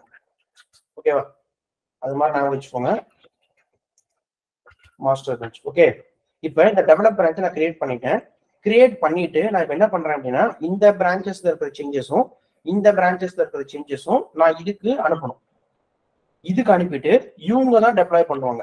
இவங்க இந்த கோடு தான் எடுத்துட்டு போயிட்டு QAக்கு UATக்கு டெப்ளாய் பண்ணுவாங்க. அப்ப என்ன நடக்கும்? இங்க 2 கோட் சேஞ்சஸுமே இந்த இடத்துக்கு வந்துருச்சு அப்படின்னா ஆட்டோமேட்டிக்கா என்ன பண்ணும்? ஓகே, இந்த 2 சேஞ்சஸுமே இருக்கு, அதை தூக்கிட்டு போயிட்டு நம்ம QA UATல டெப்ளாய் பண்ணோம் அப்படின்னா நம்மளால ஈஸியா மேனேஜ் பண்ண முடியும். கரெக்டா? இப்போ இந்த எக்ஸாம்பிள் தான் இப்போ நான் பண்ணி காட்டுறேன், பாத்துக்கோங்க. ஃபர்ஸ்ட் ஸ்டெப் என்ன பண்ணணும்? உன்னுடைய ஃபீச்சர் ஃப்ரண்ட் எண்ட் டீமையும் ஃபீச்சர் பேக் எண்ட் டீமும் ஆல்ரெடி ரெடியா வச்சிருக்கேன். இப்போ நான் புதுசா இன்னொரு பிரான்ச் கிரியேட் பண்ண போறேன். என்ன பிரான்ச் அப்படின்னா டெவலப் பிரான்ச். ஓகேவா? ஸோ டெவலப் பிரான்ச் ஒன்று கிரியேட் பண்ண போறேன். இந்த பிரான்ச் வந்து மாஸ்டர் பிரான்ச் தான் கிரியேட் பண்ணேன். இப்போ நான் வந்து டெவலப் பிரான்ச் ஒன்று கிரியேட் பண்ணிட்டேன். ஓகேவா? ஸோ இப்போ இந்த இடத்துல டெவலப் பிரான்ச் ஒன்று இருக்கு. ஓகே, இப்போ நான் என்ன பண்ணணும் அப்படின்னா, ஃபர்ஸ்ட் ஸ்டெப் வந்து என்னுடைய ஃபீச்சர் ஃப்ரண்ட் எண்ட்ல இருக்கிறதும் ஃபீச்சர் அந்த 2 சேஞ்சஸுமே நான் ஆட்டோமேட்டிக்கா உள்ள கொண்டு வரணும்னு சொன்னா அது எப்படி பண்ணுவோம் அப்படின்னா, இங்க மேலேவே பாருங்க 2 ஆப்ஷன் இருக்குல்ல, இதவே கிளிக் பண்ணாலும் ஓகே, இல்லைன்னா இந்த இடத்துல மெர்ஜ் ரெக்வெஸ்ட் ஆப்ஷன்ஸ் இருக்கும், அதை கிளிக் பண்ணிக்கலாம். ஸோ இப்போதைக்கு நம்ம டிஃபால்ட்டா இங்கே இருக்குல்ல, இதவே கிளிக் பண்ணிக்கலாம். இப்போ என்ன பண்றேன், இந்த கம்பேர் அண்ட் புல் ரெக்வெஸ்ட் ஒரு ஆப்ஷன் இருக்கு, அதை செலக்ட் பண்ணிக்கிறேன். இப்போ இந்த இடத்துல பார்த்தேன் அப்படின்னா இந்த மேல ஐகான் பாருங்க, கம்பேர் ஃபீச்சர் ஃப்ரண்ட் எண்ட் இங்க இருக்கா, ஃபீச்சர் ஃப்ரண்ட் எண்ட் டீம்னு இருக்கு. இப்போ நான் மாஸ்டர் பிரான்ச்குள்ள பண்ணல, நான் எந்த பிரான்ச்குள்ள பண்றேன்னா டெவலப் குள்ள பண்றேன்.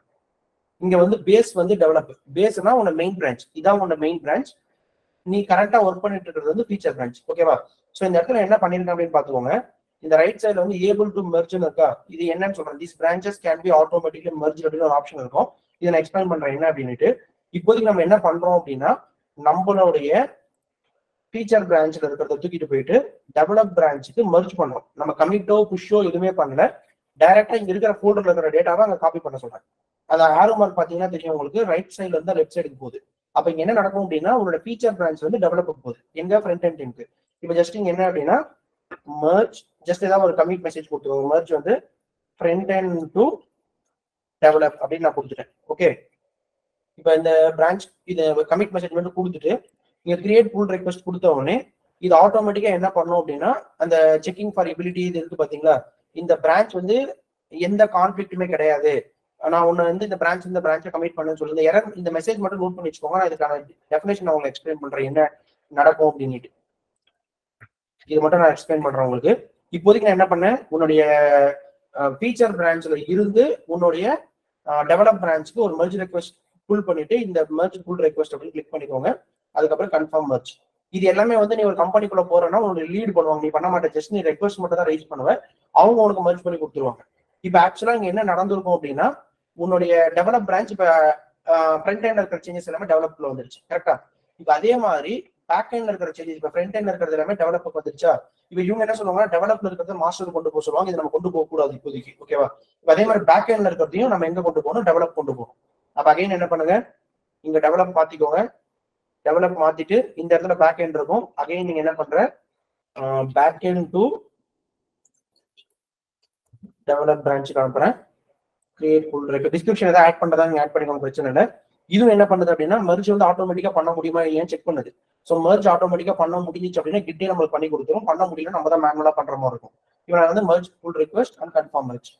இப்போ என்ன நடந்துச்சு அப்படின்னா, ஆக்சுவலா நம்ம டிஸ்கஸ் பண்ண மாதிரி இந்த ரெண்டு சேஞ்சஸுமே நான் எங்க போட்டேன், டெவலப்குள்ள போட்டேன். இப்போ இந்த டெவலப்குள்ள இவங்களோட சேஞ்சஸும் வந்துடும், இவங்களோட சேஞ்சஸும் வந்துடும். இப்போ இந்த கோடை பில்ட் பண்ணி ஜார் ஃபைல டெவலப் பண்ணிக்கலாம். அப்ப என்ன ஆகும், ரெண்டு பேரோட சேஞ்சஸும் ஆட்டோமேட்டிக்கா இங்குள்ள வந்துடும், ஆட்டோமேட்டிக்கா இவங்களோட சேஞ்சஸ் உள்ள எடுத்துட்டு போயிடலாம். அந்த சேஞ்சஸ் தான் நான் பண்ணியிருக்கேன். ஓகேவா? ஸோ இப்போ இது ஆக்சுவலா ஒரு கம்பெனிக்குள்ள போனா அந்த சைக்கிள் எப்படி இருக்கும் அப்படின்னா, எல்லாருமே ஸ்பிரிண்ட் மாடல் தான் ஒர்க் பண்ணுவாங்க, அஜைல் மாடல் தான் ஒர்க் பண்ணுவாங்க. ஸோ 3 மாசத்துக்கு ஒரு டெலிவரி இருக்கும், இல்லை 1 மாசத்துக்கு ஒரு டெலிவரி இருக்கும், அந்த மாறி இருக்கும்னு வச்சுக்கோங்க. நம்ம என்ன பண்ணலாம், ஒரு சைக்கிள் மாதிரி கிரியேட் பண்ணிக்கலாம். ஒரு நம்மளோட டெவலப்மெண்ட் ஸ்டேஜ் ஒன்று இருக்கும், டெப்ளாய்மெண்ட் ஸ்டேஜ் ஒன்று இருக்குமா. இப்போ நீ எக்ஸாம்பிள் ஒரு கம்பெனில ஒரு ப்ராஜெக்ட் ஸ்டார்ட் பண்றது ஜனவரி மந்த் ஸ்டார்ட் பண்றேன். ஜனவரி டு மார்ச் ஒரு ப்ராஜெக்ட் நீ ஸ்டார்ட் பண்ற.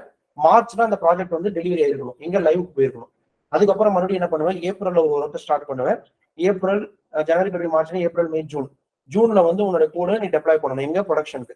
சிம்பிளா சொன்னா இங்க வந்து டெவலப்மெண்ட் ஸ்டேஜ்ல இருக்கு, அங்க இருந்து ப்ரொடக்ஷன் ஸ்டேஜ் கொண்டு போகணும். டெவலப்மெண்ட் வந்து சென்டர்ல வந்து அந்த டெஸ்ட் ரீஜன் QA UAT இது எல்லாமே டெஸ்ட் பண்ணி ப்ராப்பரா செக் பண்ணிட்டு எல்லாமே ஓகே அப்படின்னா எண்ட் யூசர் கொண்டு போவாங்க. கரெக்டா? அதே மாதிரி ஜூலைல இருந்து ஆகஸ்ட், ஜூன், ஜூலை, ஆகஸ்ட், செப்டம்பருக்கு போயிருமா. அதே மாதிரி அக்டோபர்ல இருந்து டிசம்பர், இந்த மாதிரி 4 சைக்கிள் இருக்குன்னு வச்சுக்கோங்க.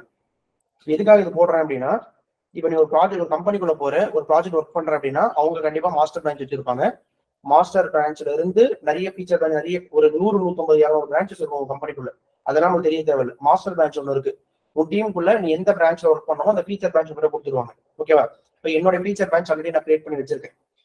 எக்ஸாம்பிள், நம்மளோட ஃபீச்சர் பிரான்ச் வந்து இந்த மாதிரி ஒரு பிரான்ச் இருக்குன்னு வச்சுக்கலாம். டிசைன் ஒன்று இருக்கு, வேலிடேஷன் ஒன்று இருக்கு. என்னுடைய 2 ஃபீச்சர் பிரான்ச் இங்க இருக்கு. கரெக்டா? இப்ப இந்த மாஸ்டர் பிரான்ச்ல இருந்து நீ என்ன பண்ணிட்டேன், இந்த 2 ஃபீச்சர் பிரான்ச் வச்சிருக்கேன். ஆல்ரெடி நான் இதுக்கான இஷ்யூ இதை டெப்ளாய் பண்ணா இந்த சேஞ்சஸ் போயிடும், இதை டெப்ளாய் பண்ணா இந்த சேஞ்சஸ் போயிடும்ன்றதுக்காக தான் காமனா டெவலப் பிரான்ச் ஒன்று வச்சிருக்கேன். கரெக்டா? ஸோ இப்போ இந்த டெவலப் பிரான்ச் என்ன பண்ணும் அப்படின்னா, இந்த டெவலப் பிரான்ச் என்ன பண்ணும் அப்படின்னா உனக்கு அந்த சேஞ்சஸ், இப்போ எக்ஸாம்பிள் மாஸ்டர் அப்படின்றது எப்படின்னா, ஜனவரி மந்த் போன வருஷம் எக்ஸாம்பிள் 2024 இப்போ எக்ஸாம்பிள் இப்படி இமேஜின் பண்ணிக்கோங்க. ஜனவரி 2000, டிசம்பர் 2023ல ரிலீஸ் போன சேஞ்சஸ் வரைக்கும் இதுக்குள்ள இருக்கும். இது வரைக்கும் என்னென்ன சேஞ்சஸ் எல்லாம் லைவ்ல இருக்கோ அந்த எல்லா சேஞ்சஸுமே இந்த மாஸ்டர் பிரான்ச்ல இருக்கும். இப்போ ஜனவரியில ஃப்ரெஷ்ஷா நீ ப்ராஜெக்ட் ஸ்டார்ட் பண்ண போற அப்படின்னா இந்த பிரான்ச்ல இருந்து என்ன பண்ணிருப்பாங்க, இந்த பிரான்ச் வந்து ஜனவரி 2024 அப்படி இப்ப அந்த பிரான்ச்சை கிரியேட் பண்ணிருப்ப. இப்போ நீ ஒர்க் பண்ண ஸ்டார்ட் பண்ற போற, இவங்களும் ஜனவரி 2024 அந்த டைம்ல இந்த 2 பிரான்ச்சும் ஒர்க் பண்ண ஸ்டார்ட் பண்ண போறாங்க. இந்த டெவலப் பிரான்ச்ல யார் இருப்பாங்க அப்படின்னா டிசம்பர் கோடு வரைக்கும் இருக்கும். அந்த பிரான்ச் கிரியேட் பண்ணிருப்பேன், டிசம்பர் கோடு வரைக்கும் இதுக்குள்ள இருக்கும். ஓகேவா? இப்போ நீ என்ன பண்ணுவ அப்படின்னா, ஜனவரி மந்த்ல இருந்து மார்ச் மந்த் வரைக்கும் நீ பண்ற சேஞ்சஸ் எல்லாமே ஒன்னொன்னா டெவலப் பண்ணி இந்த பிரான்ச்குள்ள போடுவேன். அதே மாதிரி வேலிடேஷன்ல பண்றவங்க இந்த பிரான்ச்குள்ள போடுவாங்க. இவங்க 2 பேரும் பண்ண சேஞ்சஸ் எதுக்குள்ள போடுவாங்க, இந்த ஸ்டார்ட் பண்ணி ஜனவரில இருந்து மார்ச் வரைக்கும் வந்த எல்லா சேஞ்சஸுமே இங்க டெவலப்குள்ள வந்துடும். ஜான் டு மார்ச் பண்ண எல்லா சேஞ்சஸுமே இந்த டெவலப் பிரான்ச்குள்ள வந்துடும். இப்போ இந்த பிரான்ச்ல இருக்கிற கோடை தான் தூக்கிட்டு போயிட்டு ப்ரொடக்ஷனுக்கு டெப்ளாய் பண்ணுவாங்க. அது எப்படி டெப்ளாய் பண்ணுவாங்க அப்படின்னா, ஆல்ரெடி நான் கிளாஸஸ்ல எக்ஸ்பிளைன் பண்ணிருப்பேன்னு நினைக்கிறேன். நீங்க ஒரு ப்ராஜெக்ட் பில்ட் பண்றீங்கன்னா ஸ்னாப்ஷாட் வெர்ஷன்ல பில்ட் பண்ணுவீங்க, அப்படின்னா ரிலீஸ் வெர்ஷன் பிடிச்சு பில்ட் பண்ணுவீங்க அப்படின்ட்டு. இப்போ இமேஜின் இப்போ நம்ம ஸ்டார்டிங்ல MySQL பார்த்தோமா, நான் என்ன பண்ணேன், MySQL மேவல் டிபெண்டன்சி ஓப்பன் பண்ணிக்கோங்க. ஜஸ்ட் அது இதுக்காக வரேன்னு பாக்குறேன். இந்த இடத்துல பாத்தீங்கன்னா நிறைய வெர்ஷன்ஸ் இருக்கும். 8.0.33, 32, 31, 30. இது எங்க ஸ்டார்ட் ஆயிருக்கும்னா அவங்க பேசிக் 2.0 வந்து ஒரு சேஞ்சஸா பண்ணி அதோட on top of that changes பண்ணி அவங்க ஃபைனலா இப்போ 2023 வந்து லாஸ்டா அவங்க ரிலீஸ் பண்ண சேஞ்சஸ் பாத்தீங்கன்னா 8.03. கரெக்டா? இதோட மீனிங் என்னன்னா உன் ஜாரோட வெர்ஷன் இது. நீ ப்ராஜெக்ட் டெவலப் பண்ணிட்டு அந்த ஜாரோட வெர்ஷன் இது எதுக்காக சொல்ல வரேன் அப்படின்னா, இப்போ நீ ஃபீச்சர் பிரான்ச்ல இருந்து கிரியேட் பண்ணி நீ என்ன பண்ணிருப்ப, டெவலப்பருக்கு மர்ஜ் பண்ணிருப்ப. டெவலப்ல மர்ஜ் பண்ணிட்டு அந்த டெவலப்ல இருக்கிற கோட தூக்கிட்டு போயிட்டு கியூஏல டெவலப்ல இருந்து கியூஏ புஷ் பண்ணுவேன். கியூஏல ஒர்க் பண்ணி பார்ப்ப, ஏதாவது இஷ்யூ இருக்கான்னு சொல்லுவாங்க. மறுபடியும் நீ லோக்கல் பிரான்ச்ல ஃபிக்ஸ் பண்ணுவேன். அகைன் டெவலப் பிரான்ச் மர்ஜ் பண்ணுவேன். அகைன் அது எங்க போகும், கியூஏக்கு போகும். கியூஏல ஓகே ஆயிடுச்சு அப்படின்னு சொன்ன உடனே அவங்க என்ன பண்ண சொல்லுவாங்க, மறுபடியும் ஓகே கியூஏ டெவலப்ல இருந்து யூஏடிக்கு மூவ் பண்ணிட்டு இங்க இருக்கிற சேஞ்சஸ் அகைன் யூஏடிக்கு மூவ் பண்ண சொல்லுவாங்க. அப்ப மறுபடியும் யூஏடியில் என்ன பண்ணுவேன், அந்த சேஞ்சஸ் டெஸ்ட் பண்ணி பார்ப்பாங்க. டெஸ்டிங் டீம் எல்லாமே ஓகே ஆயிடுச்சு, இட்ஸ் ரெடி டு கோ அப்படின்னா ப்ரொடக்ஷன் கொண்டு போகணுமா. அப்ப ஃபைனலா என்ன பண்ணுவேன், இந்த மாஸ்டர் பிரான்ச் வச்சு நான் எந்த பிரான்ச் கிரியேட் பண்ணிருப்பேன், டெவலப் கிரியேட் பண்ணிருப்பேன், மாஸ்டர் பிரான்ச் வச்சு ஃபீச்சர் பிரான்ச் எல்லாம் கிரியேட் பண்ணிருப்பேன். இப்போ நான் என்ன பண்ணுவோம் அப்படின்னா புதுசா ரிலீஸ் பிரான்ச் அப்படின்னு ஒரு கிரியேட் பண்ணணும். அந்த ரிலீஸ் பிரான்ச் வந்து எதை வச்சு கிரியேட் பண்ணுவோம் அப்படின்னா டெவலப் பிரான்ச் வச்சு கிரியேட் பண்ணுவேன். இந்த டெவலப் பிரான்ச்சை வச்சு ஒரு ரிலீஸ் பிரான்ச் கிரியேட் பண்ணிட்டு இந்த ரிலீஸ் பிரான்ச்சை எடுத்துட்டு போயிட்டு ப்ரொடக்ஷனுக்கு டெப்ளாய் பண்ணிடுவோம். ஓகேவா? ஸோ இந்த ரிலீஸ் பிரான்ச்சோடைய வெர்ஷன் நம்பர் தான் என்ன பண்ணுவோம். ஃபார் எக்ஸாம்பிள் இப்போ ஃபர்ஸ்ட் 0.0.1 வச்சுக்கிறேன். இப்போ இந்த வெர்ஷன் வச்சு இந்த பிரான்ச்சை கிரியேட் பண்ணிட்டேன். இப்போ இந்த ப்ராஜெக்டை டெப்ளாய் பண்ணி சர்வர்ல போட்டேன். அடுத்த டைம் நான் அகைன் ரிலீஸ்க்கு போறப்ப 0.02 ஆர் 0.03 நான் வைக்கிற நம்பர் தான் அது. நான் வைக்கிற ஏதோ ஒரு 3 நம்பர், நான் என்ன நம்பர் வேணாலும் வச்சுக்கலாம் இந்த இடத்துல. ஓகேவா? ஸோ அப்போ மீனிங் என்ன அப்படின்னா ஜஸ்ட் உங்களுக்கு ஃப்ளோ எப்படி அண்டர்ஸ்டாண்ட் பண்ணணும் அப்படின்னா ஃபர்ஸ்ட் மாஸ்டர் பிரான்ச் இருக்கு, அங்கிருந்து டெவலப் பிரான்ச் இருக்கு, அங்கிருந்து ஃபீச்சர் பிரான்ச் இருக்கு. இந்த 3 தான் மேஜரா இருக்கிற பிரான்ச். ஸோ மாஸ்டர் வந்து என்ன நடக்கணும் அப்படின்னா இந்த 3 மாசம் சைக்கிள் முடிச்ச பின்னாடி ஜனவரி டு மார்ச் முடிச்சுட்டு அந்த மார்ச்ல இருக்கிற கோட தூக்கிட்டு போயிட்டு ரிலீஸ் பிரான்ச் வச்சு ப்ராடக்ட் போயிட்டு இப்போ ப்ராடக்ட்ல கரெக்டா ஒர்க் ஆயிட்டு இருக்கு. அதுக்கப்புறமா தான் என்ன பண்ணுவாங்க அப்படின்னா இந்த ரிலீஸ் பிரான்ச்ல என்ன கோட் இருக்கோ அந்த கோடை வந்து மாஸ்டருக்கு ரீபேஸ் பண்ண சொல்லுவாங்க. அதான் மர்ஜ் ரெக்வெஸ்ட் கொடுக்க சொல்லுவாங்க.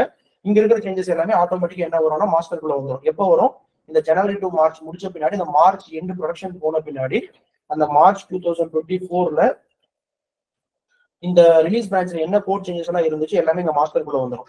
அதுக்கப்புறம் இந்த ஏப்ரல் ஒர்க் ஸ்டார்ட் பண்றவங்க என்ன பண்ணுவாங்க, அகைன் மாஸ்டர் பிரான்ச் வச்சு புது ஃபீச்சர் பிரான்ச் கிரியேட் பண்ணுவாங்க. இந்த மாதிரி சைக்கிள் மாறிக்கிட்டே இருக்கும். அப்ப இந்த டெவலப் பிரான்ச் அப்படின்றது எதுக்காக அப்படின்னா உன்னுடைய ஸ்டேஜிங் ரீஜன்ல எல்லா பிரான்ச்சுமே எடுத்துட்டு வந்து ஒரு இடத்துல கனெக்ட் பண்றதுக்காக யூஸ் பண்றது. ரிலீஸ் பிரான்ச் அப்படின்றது எதுக்காக அப்படின்னா நீங்க அந்த ரெடி டு கோ உங்களுடைய அப்ளிகேஷன் வந்து ப்ரொடக்ஷனுக்கு நீ கொண்டு போகணுன்றதுக்காக யூஸ் பண்றதுக்காக ரிலீஸ் பிரான்ச் எடுத்துட்டு போய் யூஸ் பண்ணுவாங்க. ஸோ இப்படிதான் ஃப்ளோ இருக்கும். நீ கம்ப்ளீட்டா என்ன ஒர்க் பண்ணுவோம் அப்படின்னா ஃபீச்சர் பிரான்ச் தான் ஒர்க் பண்ணுவோம். அது ஃபர்ஸ்ட் மைண்ட்ல வச்சுக்கோங்க. ஸோ இப்போ நான் இப்போ வரைக்கும் என்ன சினாரியோ பார்த்தோம் அப்படின்னா பாசிட்டிவ் சினாரியோஸ் பார்த்தோம். ஸோ ஃபார் எக்ஸாம்பிள் இந்த இடத்துல பார்த்தேன் அப்படின்னா உங்களுடைய அப்ளிகேஷனுக்குள்ள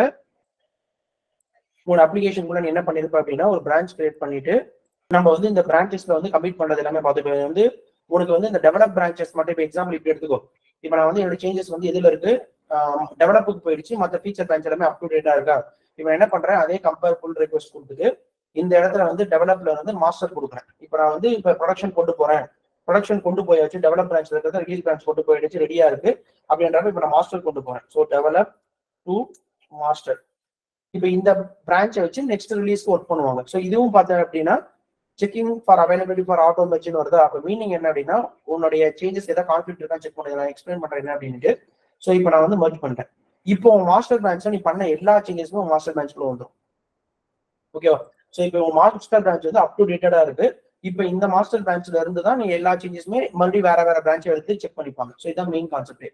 ஓகேங்களா? ஸோ இதுல இன்னொரு சினாரியோ என்ன அப்படின்னா 2 இருக்கு. இப்போ எக்ஸாம்பிள் இந்த டயக்ராம் பார்த்துக்கோங்க. மர்ஜிங் கான்ஃபிளிக்ஸ் 2 சினாரியோ இருக்கு. ஒன்னு என்ன அப்படின்னா while merging of 2 branches there are 2 types of scenarios that occurs. ஓகேங்களா? ஸோ மெயினா என்ன அப்படின்னா எக்ஸாம்பிள் இப்போ நீ ஏதோ ஒரு 2 ஃபைல ஒர்க் பண்றேன். இப்போ எக்ஸாம்பிள் ஒரு டெவலப்பர் வந்து component.jsல ஒர்க் பண்றாங்க, இன்னொரு டெவலப்பர் வந்து app.jsல ஒர்க் பண்றாங்க.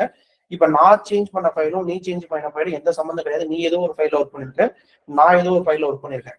2 பேருமே வேற ஃபைல ஒர்க் பண்ணிருக்கோம். இப்போ 2 பேருமே மர்ஜ் ரெக்வெஸ்ட் கொடுக்குறோம். உங்க மேனேஜருக்கோ உங்க லீடுக்கோ மர்ஜ் ரெக்வெஸ்ட் கொடுக்குறீங்க. அவங்க அந்த மர்ஜ் பண்றப்ப நம்ம இப்போ வந்துச்சு பாத்தீங்களா, நான் உங்களுக்கு கமெண்ட் நோட் பண்ணிக்க சொன்னேன். இந்த இடத்துல வந்து என்ன வந்துச்சு அப்படின்னா ஆட்டோமேட்டிக்கா மர்ஜ் ஆன மாதிரி ஒரு option. These branch has no conflicts with the base branch. உன்னோட மேல இருக்கிற பிரான்ச்லயும் நீ மர்ஜ் பண்ண போற பிரான்ச்லயும் எந்த பிரான்ச்லயுமே கான்ஃபிளிக்ட் கிடையாது. அதனால நம்மளுக்கு ஆட்டோமேட்டிக்கா மர்ஜ் பண்ணி கொடுத்துறான்னு கிட்டே நம்மளுக்கு பண்ணி கொடுத்துருது. கரெக்டா? அதுதான் இப்ப இந்த டயக்ராம் நான் காட்டுறேன். இந்த டயக்ராம்ல என்ன வச்சிருக்கேன் அப்படின்னா ரெண்டுமே வேற வேற ஃபைல், எந்த கான்ஃபிளிக்ட்டுமே கிடையாது. அதனால நம்மளால வந்து அந்த பிரான்ச்சை மர்ஜ் பண்ணி ஆட்டோமேட்டிக்கா நான் மர்ஜ் பண்ணி இந்த ரெண்டு கோடுமே எடுத்துட்டு வந்து சின்ன உன்னோட கீழே இருக்கிற பிரான்ச்ல வந்து மாஸ்டர் பிரான்ச் கொண்டு வந்துருவேன். கரெக்டா? அதே மாதிரி இப்ப கான்ஃபிளிக்ட் வருதுன்னு வச்சுக்கோங்க. இமேஜின் இப்ப app.js ஒரு ஃபைல் இருக்கு. ஒரு டெவலப்பர் அதே ஃபைல்ல தான் ஒர்க் பண்ணிட்டு இருக்காங்க, இன்னொரு டெவலப்பர் அதே ஃபைல்ல தான் ஒர்க் பண்ணிட்டு இருக்காங்க. இவங்க ரெண்டு பேருமே சேஞ்சஸ் பண்றாங்கன்னு வச்சுக்கோங்க. இமேஜின் இப்ப வந்து ரெண்டு பேருமே என்ன பண்றாங்க, எக்ஸாம்பிள் நம்ம ஆல்ரெடி பண்ண கோடை எடுத்துக்கலாம். ஃப்ரண்ட் எண்ட்ல இப்ப ஆல்ரெடி இருக்கிற கோடை எடுத்துக்கிறேன். இப்ப இதுல வந்து 10 லைன் கோடு இருக்கு. கரெக்டா? இப்ப ஒரு டெவலப்பர் வந்து 4வது லைன்ல ஒரு கோடு எழுதுறாங்க. சரி, ஃபார் எக்ஸாம்பிள் நான் இந்த இடத்துல ஏதாவது சம்திங் ஒரு கோடு எழுதிருக்கேன். கரெக்டா? இது வந்து ஒரு டெவலப்பர் பண்ண சேஞ்சஸ். கரெக்டா? இன்னொரு டெவலப்பர் வந்து 8வது லைன்ல ஏதாவது சேஞ்ச் பண்றாங்கன்னு வச்சுக்கோங்க.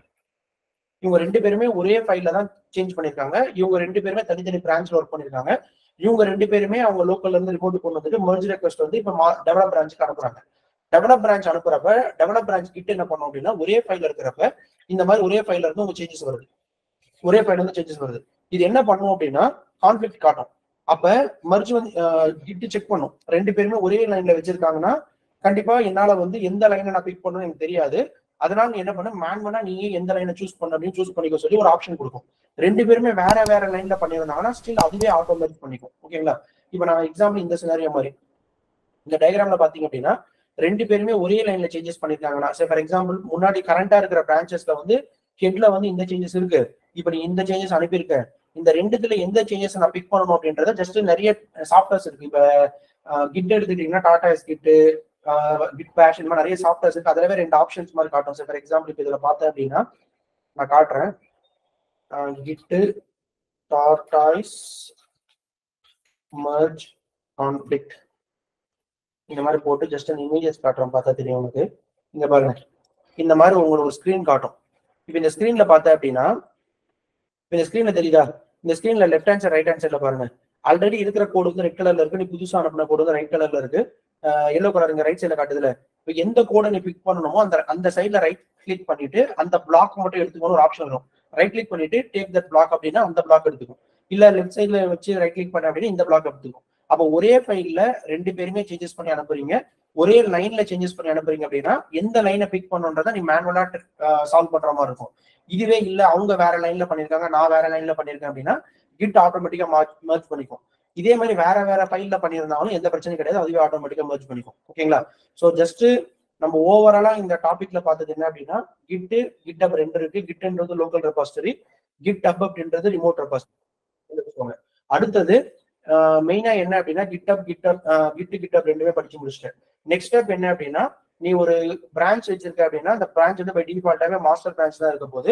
மாஸ்டர் பிரான்ச்ல இருந்து நீ என்ன பண்ண போற அப்படின்னா உன்னுடைய ஃபீச்சர் பிரான்ச் வந்து நீ கரண்டா ஒர்க் பண்ற பிரான்ச் தான் ஃபீச்சர் பிரான்ச்னு சொல்லுவாங்க. நீ அங்கிருந்து எந்த பிரான்ச்சுக்கு அனுப்பணும் அப்படின்னா டைரக்டா மாஸ்டருக்கு அனுப்பக்கூடாது. ஏன் மாஸ்டருக்கு அனுப்பக்கூடாதுன்னா மாஸ்டர் அப்படின்றது it's ready to only production environment. அப்ப அந்த மூணு மாசத்துக்கு நீ ஒர்க் பண்றது எல்லாமே உன்னுடைய டெவலப் பிரான்ச்சுக்கு மர்ஜ் பண்ணிட்டு அங்கிருந்து டெப்ளாய் பண்ணிட்டு ஒன்ஸ் ஃபைனலைஸ் ஆன பின்னாடி அந்த டெவலப் பிரான்ச்சை ரிலீஸ் பிரான்ச் வச்சு கிரியேட் பண்ணிட்டு அந்த ரிலீஸ் பிரான்ச் தான் எடுத்துட்டு போய் டெப்ளாய் பண்ணுறது. ஸோ இதான் ஓவராலா நம்மளுக்கு அந்த கிட்ட யூஸ் பண்றது. ஸோ கண்டினியூஸ் இன்டகிரேஷன் அப்படின்ற மெயின் எய்ம் என்ன அப்படின்னா நீ ஒரு கோடை டெவலப் பண்ற அன்னைக்கு டெய்லி பேசிஸ்ல அந்த கோடை எடுத்துட்டு போயிட்டு ஒரு கிட்ல போய் இன்டகிரேட் பண்ணி வச்சிடணும். அப்பதான் அந்த கோடை எடுத்து நான் டெப்ளாய் பண்றேன். டெவலப்பரோட வேலை வேணா இன்டகிரேஷன், உன்னுடைய வேலை தான் ஒரு கோடை டெவலப் பண்ணி அந்த கோடை எடுத்துட்டு போய் புஷ் பண்ணி அந்த கோடை ஒரு பைப்லைன் கிரியேட் பண்றது. பைப்லைன் வந்து நான் தனியா எடுக்கிறேன், சிஎஸ்சிடி பைப்லைன் மட்டும் தனியா இன்னொரு டாபிக் எடுக்கிறேன். இப்போதைக்கு நம்மளுக்கு என்ன வேணும் அப்படின்னா ஒரு கோடை எப்படி ரிமோட்க்கு புஷ் பண்ணி அந்த கோடை எப்படி நம்ம மெர்ஜ் பண்றது அப்படின்றத பார்த்தோம். டெப்ளாய்மெண்ட் மட்டும் நம்ம இன்னொரு செஷன் தனியா பார்த்துக்கலாம்.